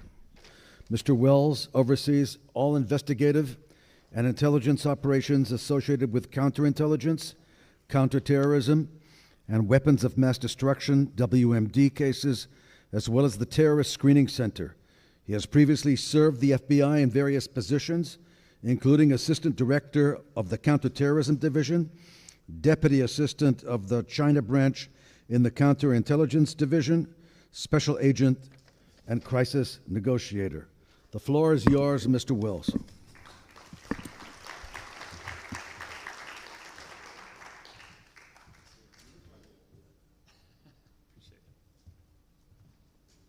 All right, good afternoon, everyone. Again, thank you for the kind introduction, and thank you to the invitation to such an important conference. It's an honor to speak with you today on the anniversary of October 7th. I'm humbled to be among experts from around the world and from various industries to discuss the current terrorism landscape while reaffirming the importance of integrated partnerships. Before we jump into the discussion today, let me first offer a bit of background about my role and the work the FBI is doing to combat the national security threats facing the U.S. and our allies. As the Executive Assistant Director for the National Security Branch of the FBI, I have the distinct privilege of leading thousands of agents, analysts, and professional staff who combat the most complex U.S. national security threats on a daily basis. I know this has been said by FBI Director Wray, but it bears repeating. The current threat to U.S. national security is at an all-time high. As I continue to meet with our international partners, I know this assessment is shared around the world. The threats range from forced terrorist organizations calling their followers to action, to racially or ethnically motivated violent extremists, and anti-government, anti-authority violent extremists conducting violence to express their ideological views, to Iran's lethal plotting of U.S. officials and their willingness to conduct attacks on U.S. soil, and finally, to China and Russia increasing their brazen attempts to disrupt our democratic process. This is just a sampling of the threats we are seeing, and most concerning, they are all occurring simultaneously. But today, we draw focus back to the global impact of the terrorism threat and how no one country can fight it alone. On October 7th, 2023, I was at home watching the coverage of the Hamas attacks on the news, and my heart sank. It was a feeling I had only felt once before, on the morning of September 11th, 2001. The same hopeless devastation came over me as I watched images of innocent civilians brutalized by senseless violence. Having lived through a similar moment 22 years ago, I recognized what this attack would mean for the world. In real time, we were witnessing another turning point in the tides in the war on terror, and the impact would reverberate across the globe. In the US, almost immediately, there was a dramatic shift in the actions of foreign terrorist organizations. Each group, galvanized by Hamas's violence, began calling their followers to action, encouraging attack plots against the US and our allies. But nothing compares to what you all were experiencing on the ground here in Israel. The Hamas attacks were the deadliest terrorist attacks in Israel's history, as Hamas conducted an all-out assault on your sovereignty, unleashing a wave of murder across the southern part of the nation. The violence was purposeful, indiscriminate, and left an indelible mark on the world, reminding us all that the terrorism threat environment persists. The brutality of that day cannot be overstated. We saw images and heard stories of horrendous acts of violence perpetrated against innocent civilians trying to live their normal lives. Women were sexually mutilated. Children were exposed to more drama than anyone should endure. Concert goers were brutally murdered, and soldiers paid the ultimate sacrifice protecting their country. 1,200 people lost their lives, and more than 200 were dragged away as hostages, with almost 100 still held captive today. The U.S. shares in the loss, with 40 Americans murdered and 8 Americans taken hostage or still unaccounted for. Once again, we saw a terrorist attack become an ominous signal to the world that we must stay focused on the terrorism threat. For the past 23 years, the U.S. has reinvented and fine-tuned our approach to counterterrorism, operations to defeat these violent actors. And it's attacks like these that remind us of the importance of remaining steadfast in our efforts to ensure our commitment to our partners. We are more determined than ever to seek justice for the victims, survivors, and their families. The U.S. stands in solidarity with Israel. And while I'm here for the next couple of days, I will be meeting with many of my Israeli counterparts to discuss how we can continue our partnership to combat the terrorism threat around the world. The U.S. is committed to doing what we can to assist Israel. And just last month, the U.S. Department of Justice indicted Hamas's top leadership and charged those responsible for planning, supporting, and perpetrating Hamas's attack. The indictment is only one example of our effort to target every aspect of Hamas's operations. Make no mistake, Hamas leaders will continue to pay for these crimes. Now I want to take a few minutes to share how the U.S. currently assesses the terrorism threat. Protecting the American people from terrorism, both international and domestic, remains the FBI's #1 priority, despite a rising need for us to be vigilant against cyber attacks, counterintelligence threats, and increasing rates of violent crime within our borders. As you will continue to hear me say, the threat from terrorism is as persistent and complex as ever. Perhaps for the first time, and I'm sure many of you in the audience can relate, the FBI's counterterrorism operational tempo has remained simultaneously elevated on all 3 fronts: international terrorism, domestic terrorism, and state-sponsored terrorism. We as the FBI and the U.S. government continue to have our work cut out for us in countering the pervasive threat from terrorism on all fronts. As I've already stated, the attacks from a year ago are having a lasting effect, which has led to a heightened risk of potential violence from a variety of threat actors in the United States and throughout the world. Most notably, for the first time, we are seeing all major international terrorism groups, to include ISIS, Al-Qaeda, AQAP, Al-Shabaab, the government of Iran, release propaganda statements encouraging attacks against Western targets and supporters of Israel. Even propaganda statements among domestic terrorism actors have referenced October 7th, which has become a unifying rallying cry. We are continuing to see lone actors or small cells of individuals who typically radicalize online use easily accessible weapons to attack soft targets. And there is a particularly concerning uptick in the radicalization of our nation's young people. Juveniles have become a target demographic for extremist rhetoric, propaganda, and recruitment on social media, gaming, and other online platforms, which presents the government with real investigative challenges. And our caseload is not diminished, as we are currently working approximately 3,500 international terrorism cases and approximately 2,700 investigations in our domestic terrorism program. In the IT realm, ISIS continues to pose a threat to U.S. interests with their ability and desire to direct, enable, inspire attacks inside the United States. Similarly, Al-Qaeda and its global affiliates remain committed to attacking the U.S. and Western interests domestically and abroad.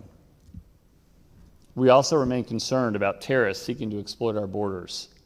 And over the past 5 years, we've certainly seen an increase in the number of known or suspected terrorists attempting to cross the border into the United States. Recently, we coordinated with our partners at the Department of Homeland Security to conduct immigration-related arrests of several ISIS-linked individuals who pose a potential national security threat inside the United States.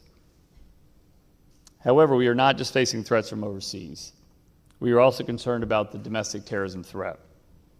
Over the past several years, the FBI worked very hard to combat the increased threat posed by domestic violent extremists. Those people who may be motivated to commit violence and other criminal acts to further social or ideological goals stemming from domestic influences. The FBI's dual mission to protect the American people and to uphold the Constitution requires a high threshold be met in order to investigate hateful or angry rhetoric. This remains a top priority for the U.S. as we head into our next presidential election cycle. We cannot allow another January 6th to happen again, and therefore we must remain focused on protecting Americans' right to vote while safeguarding them from violent extremists who may seek to disrupt our democratic process. We are also tremendously concerned with the threat posed by racially or ethnically motivated violent extremists.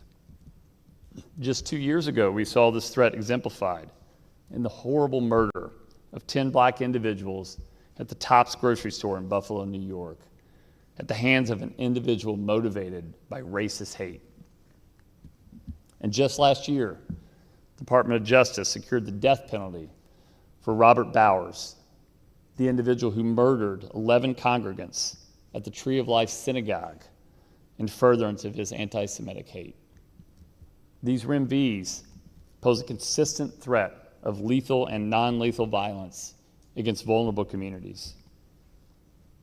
And finally, one terrorism threat that I must highlight today is the increasingly brazen actions from the government of Iran and their proxies. Without question, Iran is a puppet master supporting Hamas and many other proxies, and they have no qualms about strategically sponsoring violence and terrorist acts through the IRGC Quds Force, who conducts external terrorism operations and supports terrorist groups on behalf of the Iranian government. Organizations like Hamas, Hezbollah, the Houthis, and other regional militant and terrorist groups benefit from Iran's funding, weapons, and technical training because they recognize their success in the terrorism space hinges on Iran's backing. Iran uses Hezbollah and Hamas to attack the very existence of Israel and further targets the U.S. and Western interests by using proxies or militia groups. Iran's propensity for violence knows no bounds. And from the U.S. perspective, they continue to plot attacks against former U.S. government officials in retaliation for the death of IRGC Quds Force Commander Qasem Soleimani. There have been several examples of Iran's intentions to carry out lethal plots in the United States. For one, the IRGC Quds Force officer targeted former National Security Advisor John Bolton by attempting to hire someone to conduct his murder. Then there were two separate plots against an Iranian dissident who consistently speaks out against the regime's human rights abuses. The first resulted in 4 Iranian nationals being charged for conspiring to kidnap the dissident. And the second resulted in 3 members of an Eastern European criminal organization being charged for plotting the murder of this same dissident. And just 2 months ago, we arrested and charged a Pakistani national with close ties to Iran who was conducting a murder-for-hire scheme and terrorism plot to assassinate a politician or former U.S. government official on U.S. soil. Now, this isn't to say we don't see the impact of the threat emanating from nation-states who wish to win the great power competition. China and Russia constantly seek opportunities to undermine our way of life and to sow discord in our society. However, we cannot and will not lose sight of the terrorism threat. We remain dedicated to working with our international partners to continue disrupting these threats. The work we do is sometimes disheartening.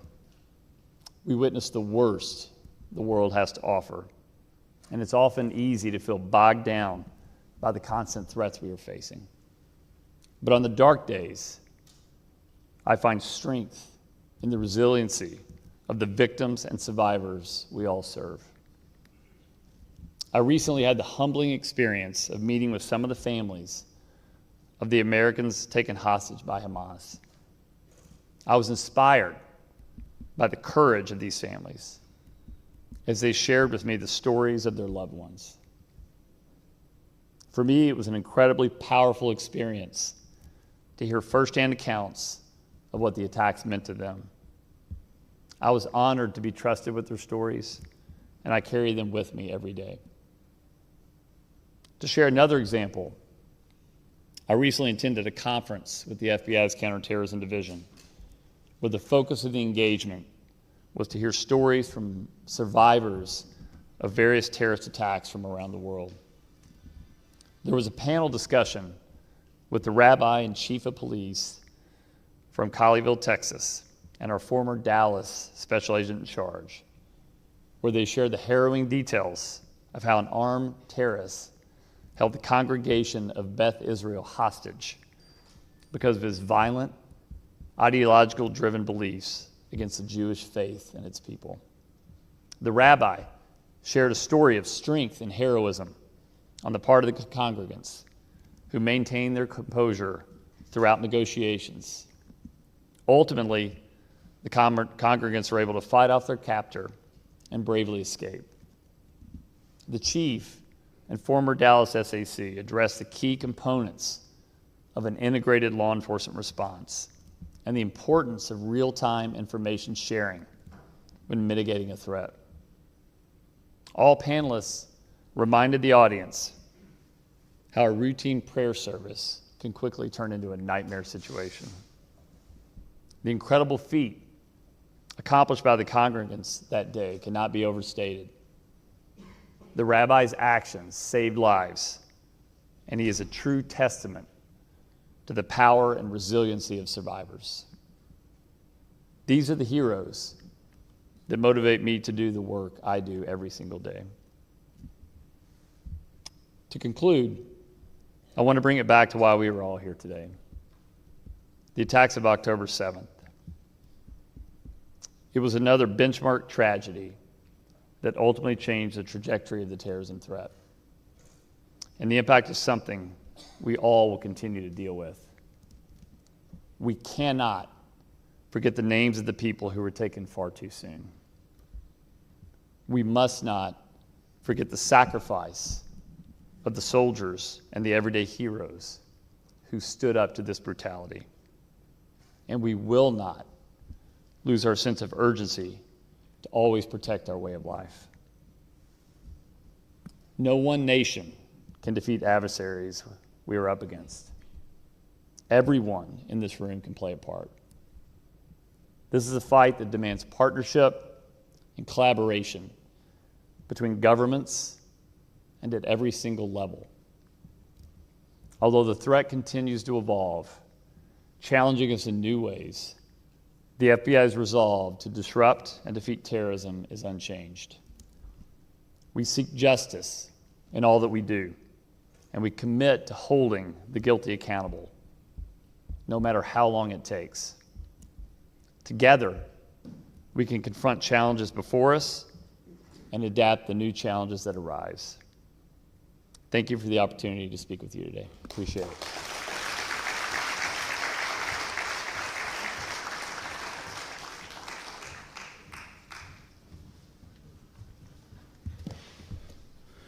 Thank you, Robert, for a superb presentation. And thank you, Robert, for being in Israel at a time like this and standing with us. And what you do is you strengthen the bond between the FBI and our ICT, which has always been there, a very strong bond and relationship.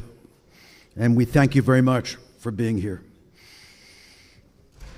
We're now at the stage of the conference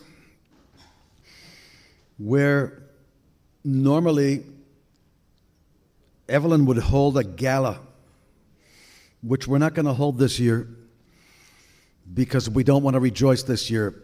And people in the audience, please don't leave. Please don't leave because you're about to see an amazing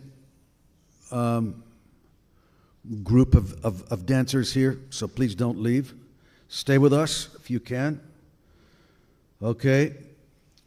And Evelyn Dweck has been with us since the beginning of ICT practically.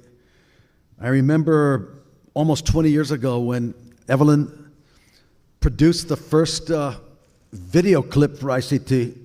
She thought that Boaz Ganor needed some PR, so she came in there and she raised hell, and she put together this video clip, which ended up being a video clip which I think ICT used for at least 10 years after that. And she's always been there for us.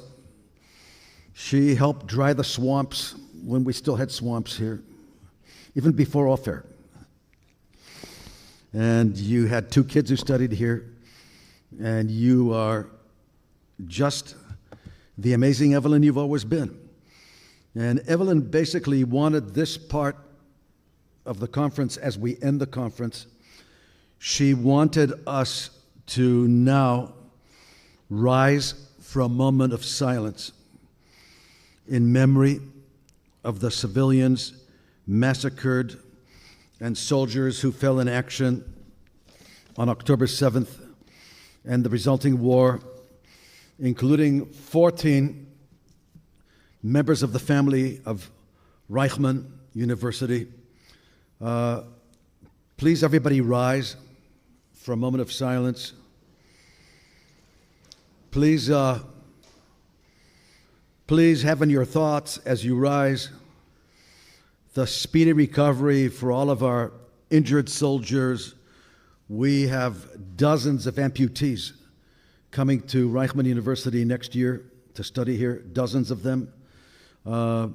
Please think of the return of the hostages in the quickest and most determined way. We'll now have a moment of silence.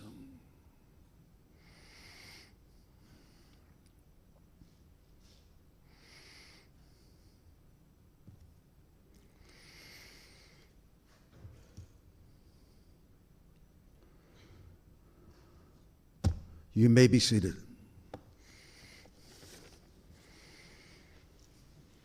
And now, from darkness to light.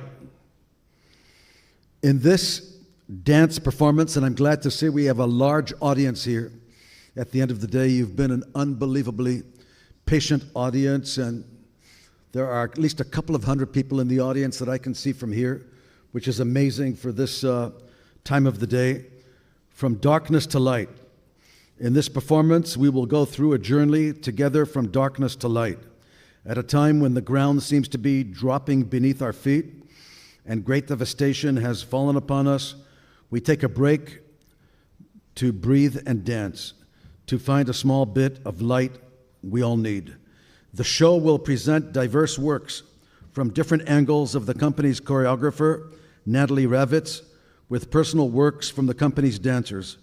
We all have a connection through the tragedies from October 7th, wanting to find hope and find light at the end of the tunnel and to escape stronger. The Reichman University Dance Troupe, the floor is yours.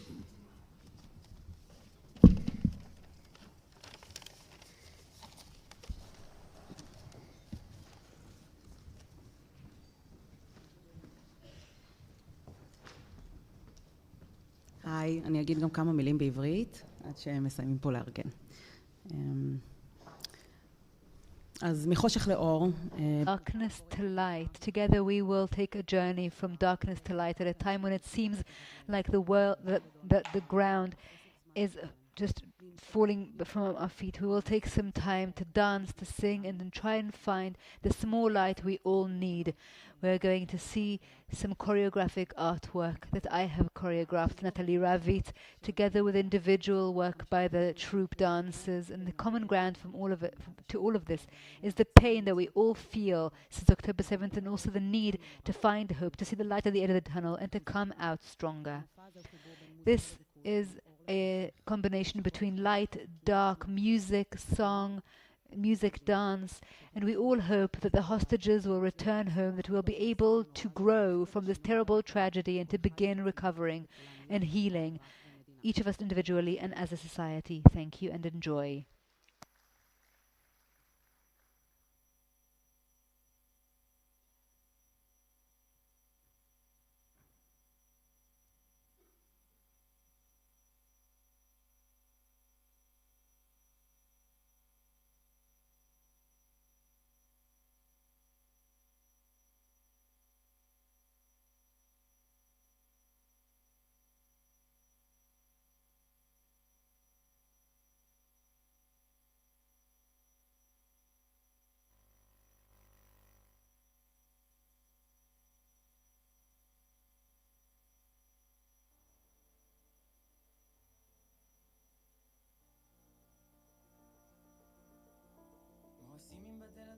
אנשים שאומרים מה מתאים לא מתאים, אף אחד לא אמר לי ושכל החיים לא נהיה בני 20, זה נגמר ועוד רגע 30. למה לא סיפרתם לי הכל על הספר שכולם קראו שמוצאים את האושר באיזה טיול, אף אחד לא אמר לי ואם לא תשנה מחשבה לא תמצא אהבה ותקבע במבול. למה לא סיפרתם לי הכל? תחזיק חזק את החיים, דבר עם אלוהים, בסוף אתה נשאר עם עצמך וזה קשה להירדם, לחשוב על מה שאין ומה קרה לילד שבך. מה זה הסיפור הזה? כמה מסובך, כמה מסובך, אני סוגר את זה, משהו בי נפתח. מה זה הסיפור הזה? כמה שתיקח, כמה שתיקח מהמסע הזה, משהו ייפתח. מה עושים עם הפחד הזה, עם הלב שדופק לי חזק בחזה? אף אחד לא אמר לי שהזמן לא עוצר והיופי דוקר והכסף תמיד הוא חסר. למה לא סיפרתם לי הכל?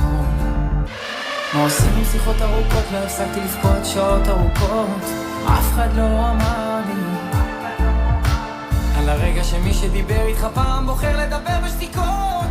למה לא סיפרתם לי הכל? תחזיק חזק החברים, נושאים נעלמים, בסוף אתה נשאר עם עצמך, וזה קשה להירדם, לחשוב על מה שאין ומה קרה לילד שבך. מה זה הסיפור הזה? כמה מסובך, כמה מסובך, אני סוגר את זה. משהו בי נפתח. מה זה הסיפור הזה? כמה שתיקח, כמה שתיקח מהמסע הזה, משהו ייפתח.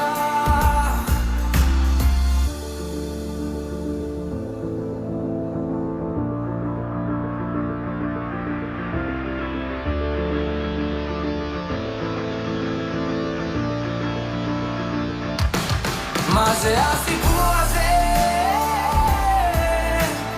כמה מסובך, כמה מסובך, אני סוגר את זה. משהו בי נפתח. מה זה הסיפור הזה? כמה שתיקח, כמה שתיקח מהמסע הזה, משהו ייפתח.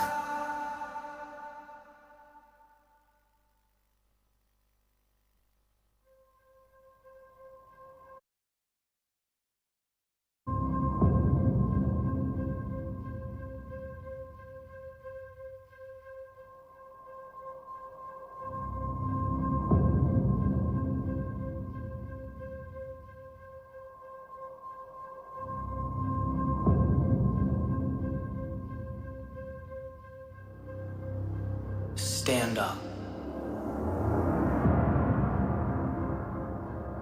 Regain composure and open your eyes, because there is everything to be gained.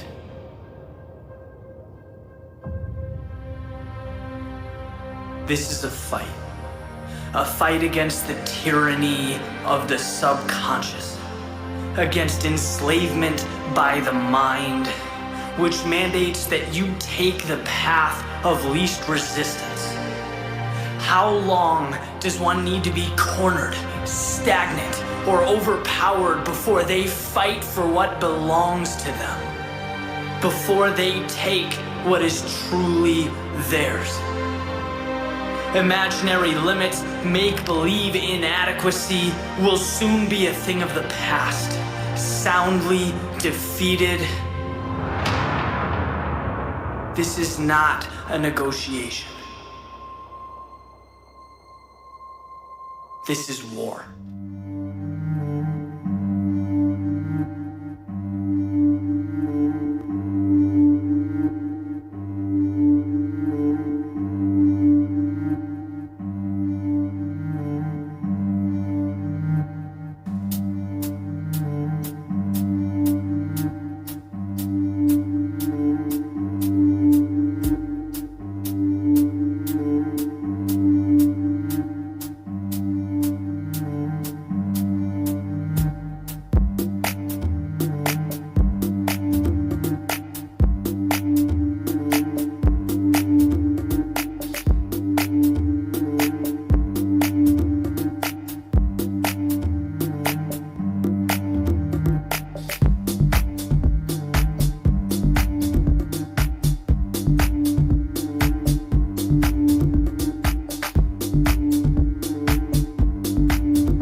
מצווים בלכתנו שריון על הלב ודמעות ברזל והקיץ לא דם מלחמה בשדותינו מזרח ויקצור רק ידע האל אם היה לנו זמן לא הייתי בורח ונשאר כל הלילה איתך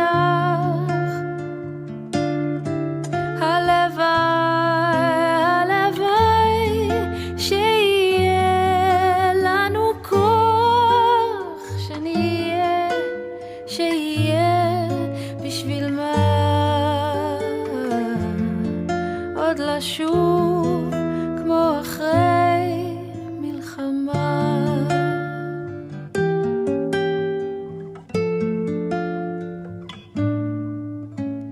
בוא איתי כל הטוב לפנינו אל תחששי לא נלך מכאן והקיץ החם עוד ישרוף את ליבנו והחורף הקר בשחור לבן ואת מה שהיינו ואת מה שעכשיו אקח ואנשום גם בקרב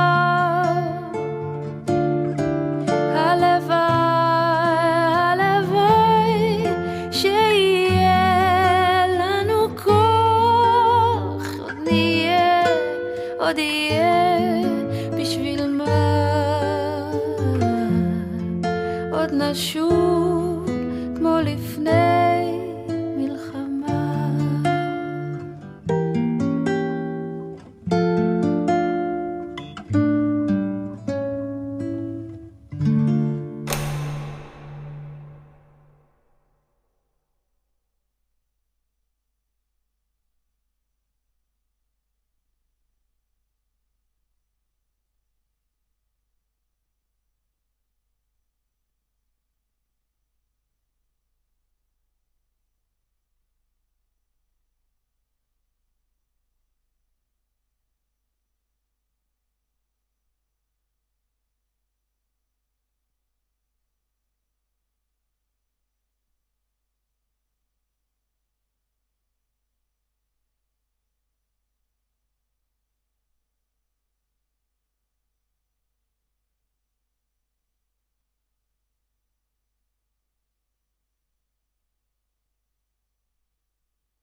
ותלכי בשדה ותלכי בו כהלך התם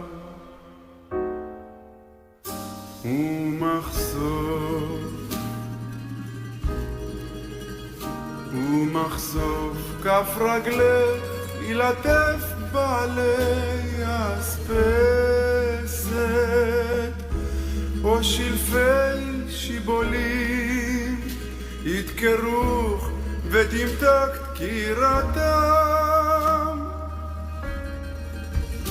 או מטר ישיגך בדת טיפות אבד דופקת על כתפייך חזך צווארך וראשך רענן ותלכי בשדה הרטוב וירחב בך השקט כאור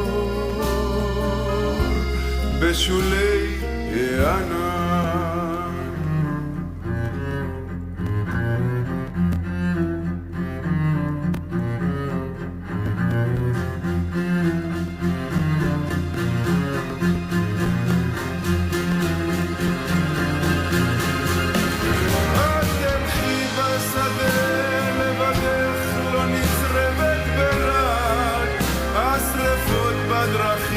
שסמרו מימה ומידם ויושר לבב שופטי ענבה ונכנעת כאחד הדשאים כאחד האדם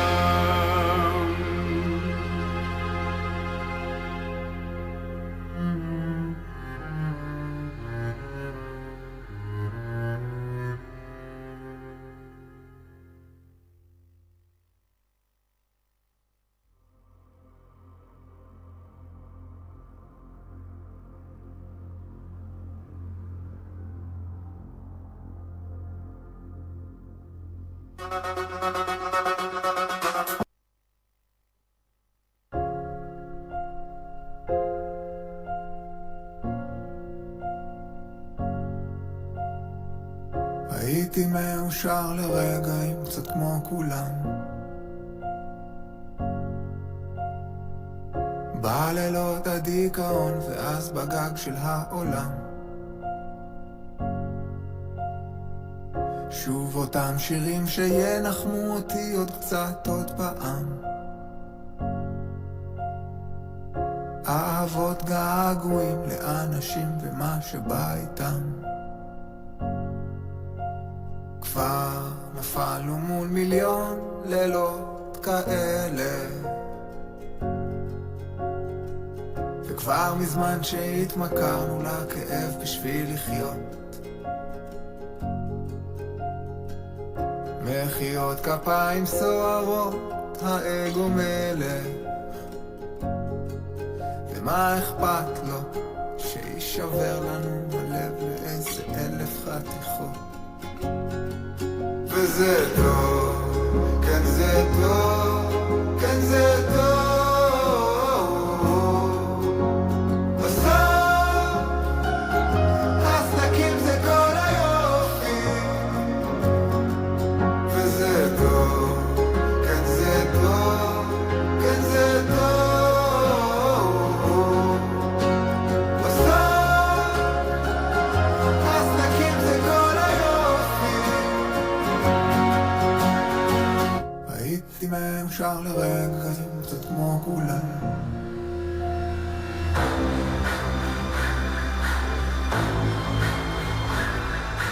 Matter of my symphony, play with me, look into my eyes and see. People walk away but never say goodbye. Someone stole the moon tonight, took my light. Everything is black and white. Who's the fool who told you boys don't cry? Hours and hours and powers. Life is no game but it's ours. While the time goes wild, every day I'm losing my mind, holding on in this mysterious ride, dancing in the storm. I got nothing to hide. Take it all and leave the world behind. Baby, promise me you'll hold me again. I'm still broken from this hurricane. This hurricane.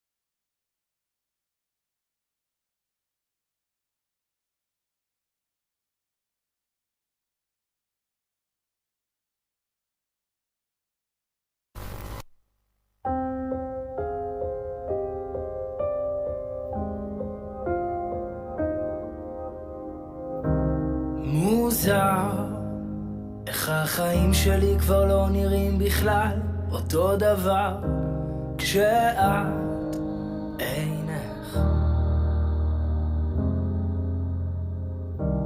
מותר להסתכל על התמונות ולחפש את העבר, מה אישרת ממך? את מי את מחבקת שם במקומי? אני כבר לא כועס, אצלי הכל בסדר. איפה את היום? תחפשי אותי, אני כאן. מאין באתי? צריך לשאול את השאלות שלא שאלתי. עוד זיכרון אחד חודר, כמה פעמים אני ניסיתי לדמיין אותך חוזרת אליי. בית שמחבק אותי בכל מה שחסר לי, גם כשאני מרגיש לבד. אם היית פה לידי הייתי מספר לך כל מה שכואב לי עכשיו. מוזר לחשוב על כל מה שיכולתי להיות אם היה אפשר. אני ואת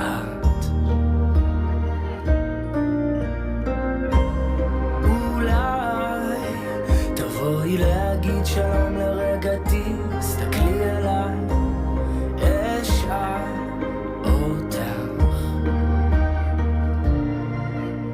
את מי את מחבקת שם במקומי? אני כבר לא כועס, אצלי הכל בסדר. איפה את היום? תחפשי אותי, אני כאן. מאין באתי? צריך לשאול את השאלות שלא שאלתי. עוד זיכרון אחד חודר, כמה פעמים אני ניסיתי לדמיין אותך חוזרת אליי. בית שמחבק אותי בכל מה שחסר לי, גם כשאני מרגיש לבד. אם היית פה לידי הייתי מספר לך כל מה שכואב לי עכשיו.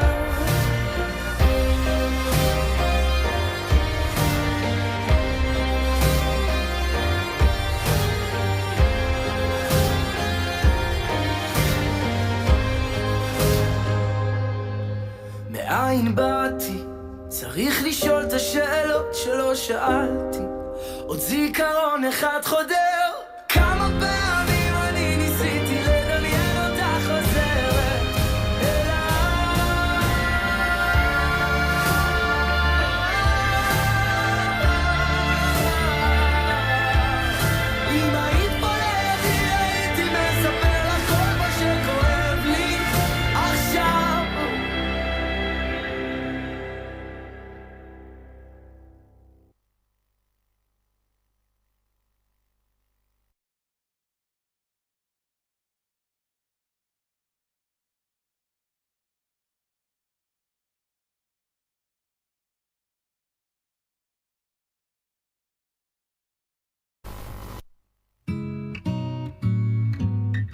I only wanted to have fun, learning to fly, learning to run. I let my heart decide the way when I was young.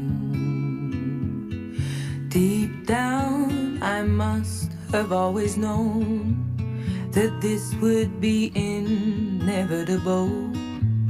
To earn my stripes, I'd have to pay and bare my soul.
The streets where I grew up and found my feet, they can't look me in the eye.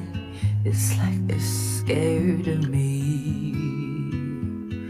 I try to think of things to say, like a joke or a memory, but they don't recognize me now in the light of day.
Takes to fool this town.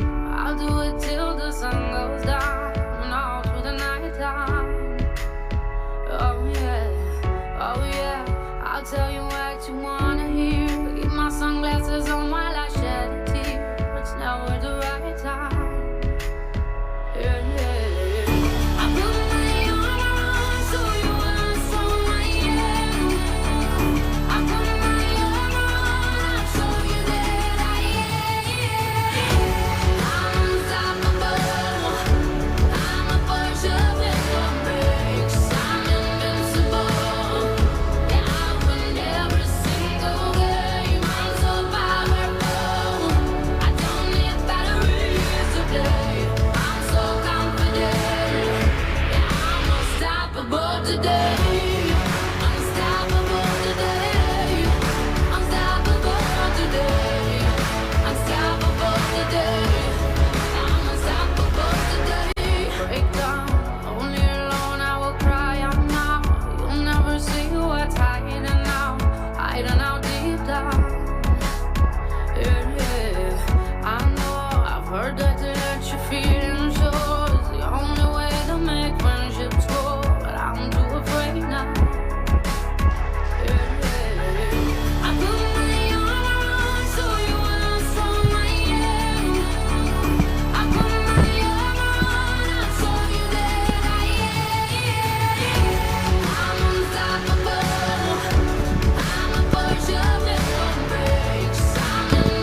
אחד אחד אני רוצה שתבואו אליי. אחד אחד. Okay, folks. This is a dance troupe of Reichman University. When Professor Reichman first came to dry the swamps, okay, on this campus, one of his dreams was to have a dance troupe. It was very important to him. And now we have a dance troupe. And this dance troupe really put their heart and souls into these dances, because each and one of these students who does all of this voluntarily, totally voluntarily, okay, each of them, okay, they are thinking in terms of friends. Friends from Nova, friends from the university. They were thinking of Idan Kleiman. They're wearing yellow shirts. They began sad, they ended up a little happy. I assume you're now hostages who were freed. Hopefully. Now, one by one, I want you to just give us your name and what you're studying. Hello, my name is O. I studied law with a straight route to MBA in the international school. A genius. Hi, I'm Noya, and I'm studying business and marketing. That's it. Roni, I study business and psychology. I'm Zohar. I studied computer science in the international school. That's a definite genius. Whoever survives computer science is a genius around here. Yeah. And Rajwan, government and sustainability. Hi, my name is Oren, psychology and business management. I'm Shlomi. I'm from the musical band of Reichman University. I study double degree in communication and computer science. Another genius.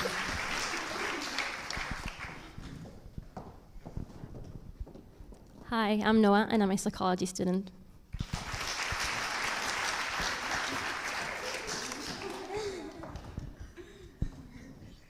So I'm Natalie Ravitz, and I'm the choreographer of these amazing dancers. Thank you so much for bringing us today, and thank you for our talented musicians that join us for this really, this is hard for me because I'm excited, important event. So thank you all for staying here. I studied communication, but dance is my life before, during, and after, and now I'm the choreographer, so this is very exciting for me to be here, and thank you very much. Thank you.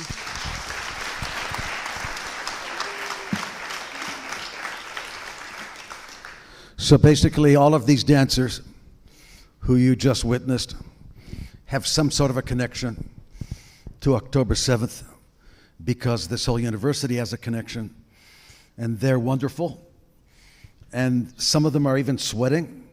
And you worked really hard, and we could see when you were dancing, okay, that you were expressing feelings.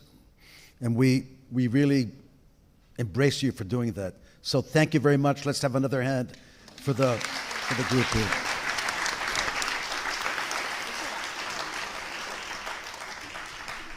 We've all been together for the last 9 hours. It's kind of like a Hafez al-Assad meeting. They have these 9-hour meetings, you can't go to the bathroom, you know, with Hafez al-Assad. Okay. I want to take my hats off to all of you who came from overseas, especially to be here. And Evelyn, your idea of turning this gala into the dance troupe and to end it this way was a very meaningful way, Evelyn. And so I hope that you managed to get your message across. I think that Professor Ganor deciding to hold this conference at a time when we're fighting 7 different fronts was a wise decision, which he took together with Professor Reichman.